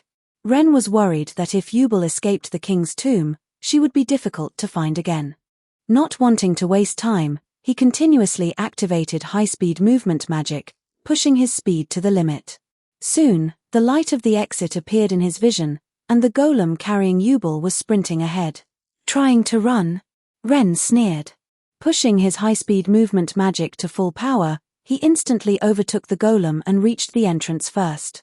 Without hesitation, he activated earth manipulation magic. A row of thick earthen walls rose from the ground, completely surrounding the exit and cutting off any possibility of Yubel escaping using a mirror image clone. Fortunately, the entrance to the king's tomb was narrow, otherwise, it wouldn't have been so easy to pin down a mage who had learned the mirror image clone in an open area. Looking coldly at the golem as it set Yubel down at the entrance, Ren slowly raised his staff. Blue-white mana gathered at the tip, the light growing increasingly brilliant. At the same time, in another corridor deep within the king's tomb, Frieren, Fern, and Sense came to a halt. As they watched Ren walk around the corner ahead, their expressions turned grim, and they raised their staffs one after another. This Ren was entirely grey, and the mana fluctuations around him were exactly the same as the real Ren. Even his expression bore a slight resemblance. Ren? Is this some kind of replica? Frieren knit her brows. While observing the opponent, she asked Sense. Though as an examiner I shouldn't reveal this to you, I am quite curious. How strong is this elf? Is he as strong as you, Frieren? Up to 50 chapters on P at Treon https://www.patreon.com/c/biggertl. Chapter 36. Chapter 36. Controlled Fern. Sense replied, and her meaning was instantly clear. This was a replica that perfectly duplicated the original's strength. In the next second, however, 2 bolts of offensive magic suddenly shot out from behind, aimed directly at Frieren and Sense. Frieren reacted instantly, her defense magic expanding in a flash. Sense, meanwhile, manipulated her magically infused hair to form a sturdy shield, steadily blocking the attack. Fern. As the dust settled, Frieren looked behind her in confusion. She saw Fern with hollow eyes, her staff still rippling with mana. Clearly, the previous attack had been her doing. She turned back to look at the Ren replica in front of them and suddenly understood something. Ren, I really shouldn't have let you rush to kill Aura. Wait, is Fern being controlled? She can still use magic. Is this mind control? No, but it looks a bit familiar. It feels like I've heard of it somewhere. Sense pondered as she used her hair to fend off the offensive magic fired by the Ren replica. It's submission magic. Sense's eyes widened for a moment. She clearly knew of this magic. Then let me see what you're made of, Ren. Frieren glanced at the hollow-eyed Fern, gripped her staff, and her mana began to surge. At the entrance of the ruined king's tomb, a golden treasure chest before Ren was slowly dissipating. He looked at the new skill appearing on his status panel and showed a satisfied smile. Ho, a golden legend. But such a powerful skill is only of golden quality. Well, the strength is certainly worth the distance I chased. Ren, elf, strength, 10, agility, 10, intelligence, 31, high-speed movement magic LV.1, earth manipulation magic LV.1, mind control magic LV.1, sword magic LV.2, idealized visualization, magic. Ren withdrew his gaze, turned toward the dark tomb passage, and stepped back inside with a steady stride. Asterisk, it's Spiegel, the demon of the water mirror, right? I wonder what kind of loot it will drop. Asterisk. Asterisk, speaking of which, I hope this extra skill of mine doesn't get replicated. Otherwise, the candidates inside are going to have a bad time. Asterisk. Ren's back gradually merged into the shadows of the deep, dark tomb. Deep within the tomb's passage, Fern's eyes remained hollow as she aimed her staff at Frieren and Sense. Her mana fluctuations grew stronger and stronger. Frieren sidestepped an incoming bolt of offensive magic. Her gaze swept over the controlled Fern before she spoke to Sense. "Your hair magic is more flexible. Can you subdue her without hurting her?" Sense nodded. Her hair suddenly surged forth like countless agile silver serpents, blocking Fern's offensive magic. She caught up to Fern, who was using flight magic to try and escape, and transformed her hair into a drill to shatter the defense magic barrier.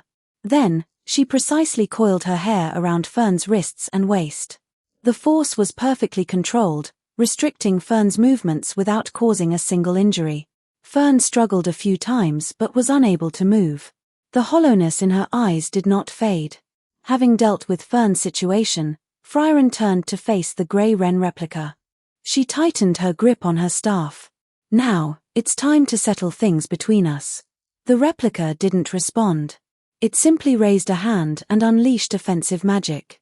Several blue-white beams shot straight for Frieren, their power identical to Wren's original level 5 offensive magic. Frieren was prepared. Her defense magic manifested instantly, the hexagonal prism barrier steadily blocking the beams. The roar of the mana collision echoed through the corridor. The Wren replica's brow twitched. Sword magic was activated, and 2 magic flying swords appeared out of thin air. Combined with high-speed movement magic, the replica closed the distance to Frieren in an instant, the blades aimed at her vitals.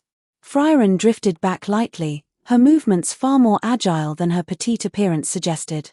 As she evaded the flying swords, she swung her staff, firing several curved bolts of offensive magic at tricky angles, forcing the replica to use defense magic. "You've certainly learned quite a few new spells," Frieren remarked, somewhat surprised. Seeing this, the replica suddenly activated gaze-binding magic. 2 yellow rings flew toward Frieren. Frieren had anticipated this. Her defense magic instantly covered her entire body while she simultaneously cast Dispel magic. A ripple of mana spread out, directly neutralizing the effect of the gaze binding. "That kind of magic won't work on me." Judgment Bolt. Countless winding arcs of deep purple lightning erupted from around Frieren. The battle gradually reached a fever pitch. Sense stood to the side, watching the fight with eyes full of wonder. She could clearly feel that the Wren replica's mana had reached the level of a first-class mage. He was proficient in offensive, defensive, and utility magic, and the coordination between his sword magic and high-speed movement was exquisite. His close-quarters combat ability was not inferior to that of a dedicated warrior. If she were the one facing him, it would likely be very troublesome. But Frieren's performance opened her eyes even more. Facing such a comprehensive offensive, she remained calm and unhurried. Her defense magic always appeared at the most critical positions, the timing and angle of her offensive magic were perfect, and she could even find the focus to use various wondrous folk magic to break the deadlock. The strength of this mage from the former Heroes Party was undoubtedly among the best even among first-class mags. Seeing that gaze binding was ineffective, the replica activated earth manipulation magic. Countless earthen spikes erupted from the floor, attempting to restrict Frieren's movement. Frieren tapped the ground with her toe and activated levitation magic. Her figure floated gracefully in the air, avoiding the spikes. At the same time, several highly condensed bolts of offensive magic shot out, slamming hard into the replica's defensive barrier. The barrier vibrated violently, developing spiderweb-like cracks. The replica's face turned pale. Clearly, its mana consumption was significant. Yet it did not retreat. It activated high-speed movement magic combined with flash strike, its body turning into an afterimage as its long sword slashed toward Frieren with sharp wind pressure. Running low on mana? A flash of realization appeared in Frieren's eyes. A magic circle instantly expanded in front of her staff. She clenched her hand, and a terrifying orange dot appeared within it, radiating an immense gravitational pull. The Wren replica was sucked toward it, and the dot collided with the long sword. After a violent explosion, the replica was blown back by the shockwave, crashing heavily into the wall. A bolt of offensive magic followed, and the replica dissolved into a cloud of grey ash. Sense uncoiled the hair-binding Fern. The hollowness in Fern's eyes gradually faded, and she regained consciousness, though her face was still somewhat pale. It's good that you're okay, Fern. We'll talk as we walk. Frieren stowed her staff, her tone flat, as if that intense battle just now had been nothing more than a minor interlude. Meanwhile, in another corridor of the king's tomb, Ren was walking quickly when he suddenly heard the sound of a fierce fight ahead. He picked up his pace and turned the corner. There, he saw Werble, Ere, and Schoff locked in a stalemate with their own replicas. Both sides were protected by the steel petals of Schoff's magic. Flying swords, flying stones, and offensive magic interlaced in the air. They were fighting back and forth, unable to determine a victor for the moment. Ren's heart stirred. He remembered Spiegel at the deepest part of the king's tomb. The treasure chest settlement surely wouldn't only count the final blow, participating in the kill of a replica would likely also count toward the chest rewards. Naturally, he intended to hunt as many as possible. Chapter 37, Shrink Earth. His gaze fell upon the newly unlocked golden skill on his panel, idealistic fantasy, magic, and a smile tugged at the corners of his mouth. This was the perfect opportunity to test its effects. When using magic from the H07 world, imagination is liberated. Magic will turn the mundane into the miraculous, but only one exclusive derivative spell can be maintained at a time. Ren thought of Yubel's unreasonable "I can cut it because I think I can." The core of that power was likely absolute conviction. He looked at the spells he had mastered. 2 level 1 spells, high-speed movement and earth manipulation, caught his eye. A thought suddenly flashed through his mind. What if he firmly believed that high-speed movement wasn't just the physical act of running, but the act of moving directly to a destination? And what if earth manipulation wasn't just about reshaping the ground, but using the earth as a medium to shuttle from one location to another? In that moment, Ren felt a flash of inspiration. The mana within his body surged violently as the magic circles for high-speed movement and earth manipulation intertwined around him. Werble was just peeking through a gap in the steel petals, preparing to launch an offensive magic, when he suddenly noticed a figure appear out of thin air behind the 3 clones without leaving a single trace of movement. It was Ren. With a swing of his long sword, 2 flying swords split off via sword magic and shot out like streaks of light, accurately piercing the vitals of the 3 clones. The clones didn't even have a chance to react before they dissolved into mana ash and vanished. The steel petals slowly retracted. Werble and his 2 teammates stood frozen, staring at the suddenly appearing Ren with expressions of utter shock. Ren felt the fluid flow of mana within him and was overjoyed. As long as he was on the ground and within the range of his mana detection, he could teleport instantly. This move would be called Shrink Earth from now on. Ignoring the stunned Werble and his team, Ren pulled up the magical map of the dungeon he had previously acquired. He locked his gaze on the door at the deepest level. It was just within his mana sensing range. Idealistic fantasy activated. In the next second, Ren's figure vanished from the spot. At the entrance to the deepest part of the royal tomb, Methode, Denken, Richter, and Lorfen were gathered, discussing something. Suddenly, a figure appeared out of thin air before them. It was Ren. Methode was startled at first, but then she stepped forward in pleasant surprise. "Ren, how did you appear so suddenly?" Denken, Richter, and Lorfen tensed up. They hadn't detected any movement at all. Ren had simply appeared without warning. If he had launched a sneak attack just now, the consequences would have been unthinkable. A layer of cold sweat instantly broke out on their foreheads. "I had a bit of a breakthrough in my magic," Ren said with a smile, offering a brief explanation before asking, "Why haven't you gone in?" "Clones of Frieren and Sense have appeared inside simultaneously. They are extremely powerful. We tried once and had no chance at all. Fortunately, the clones have no intention of chasing us out, so we can only retreat for now to discuss a countermeasure," Methode said helplessly. Ren nodded. Just as he was about to say more, footsteps echoed from behind. Everyone turned to look as Frieren, Fern, and Sense approached. Frieren was in a strange state. Her mage robes were tattered, she was covered in dust, and her hair was a mess, a far cry from her usual cold and tidy appearance. When Fern saw Ren, her cheeks instantly puffed out into her pufferfish mode. Her eyes were full of anger, clearly still fuming over the previous incident. Ren found it somewhat baffling. Had he done something to offend Fern? When Sense's gaze swept over Ren, the previous scrutiny was gone, replaced by the solemnity and recognition one gives to an equal powerhouse. The battle with Ren's clone just now had allowed her to truly recognize his strength. She now viewed him as an opponent on her own level. It seems everyone is here. Ren looked at the group, a confident smile playing on his lips. In that case, let's go in together and deal with that Spiegel. The door leading to the main body of the Spiegel is sealed by a spell. Denken spoke first, his tone grave as he looked at the group. That was likely the work of my clone, Frieren said, frowning. Dust still clung to the tears in her mage robes.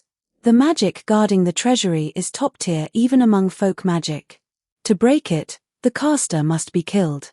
Furthermore, once we enter, we will most likely be pincered by my clone and Sense's clone. That situation is very troublesome. I find it hard to imagine, in the worst-case scenario, we might die. An oppressive silence filled the air. No one argued, a clone of a first-class mage was already difficult enough, but having one from a mage of the hero's party was a desperate situation. At that moment, Methode spoke up, her tone tinged with urgency. We can't wait. More and more clones' mana is converging toward this location. Our time is limited. She's right. Once we're flanked, we won't even have room to maneuver, Leywine chimed in, her face full of anxiety. I should remind you all of something. Even if the Spiegel's clones are defeated, they will continuously regenerate. There is no chance of taking them down one by one. Ren's voice broke the silence, delivering a piece of news that made everyone's expression change drastically. If your clone wasn't here making a mess of things, we wouldn't be in this much trouble, Denken said, turning to look at Sense in the corner with a hint of reproach. Sense spread her hands. Even for a first-class mage, facing this situation, forget it, it really is a bit over the limit. We encountered Ren's clone just now, it was a very difficult fight to win. If you were hit by his magic, you would probably all be wiped out. Ren's clone? What kind of magic could make a first-class mage so cautious? Denken asked curiously. It's a type of magic that forces total submission. It's a truly terrible feeling, Werbel's group said as they walked out from the depths of the passage. Werbel rubbed his arms, still feeling a lingering fear, clearly remembering the power of the submission magic from the first exam. The group's wary gazes swung toward Ren in unison. That sounded like a truly wicked spell. Richter's eyes lit up as he proposed a bold idea. A mental enchantment spell? Does that mean we can control the clones to fight for us? The clones only mimic having hearts. Ordinary mental magic is useless against them, let alone magic that acts upon the soul. Ren shook his head. Sense understood. She knew Ren's submission magic originated from aura of the 7 Sages of Destruction. It was inherently targeted at the soul level, so it naturally wouldn't be affected by the clone's mimicry. She looked at Ren. Then are you going out to intercept the approaching clones? No, I'm going in to join the fight, Ren said firmly. He knew very well that only by defeating the main body of the Spiegel could he completely end this endless crisis of clones, and only then could he snatch the final kill reward. Since you've already defeated my clone, he shouldn't have time to regenerate in the short term. Let's settle this quickly. As his words fell, a mountainous amount of mana erupted from Ren's body. The sheer pressure made many present catch their breath. A word of friendly advice. His gaze swept over the crowd. If your mana capacity is lower than mine, you'd better run as soon as you see my clone. Otherwise, you'll likely end up as puppets. Up to 50 chapters on P at Treon https://www.patreon.com/c/biggertl. Don't forget to like and subscribe to Novels Wonderland.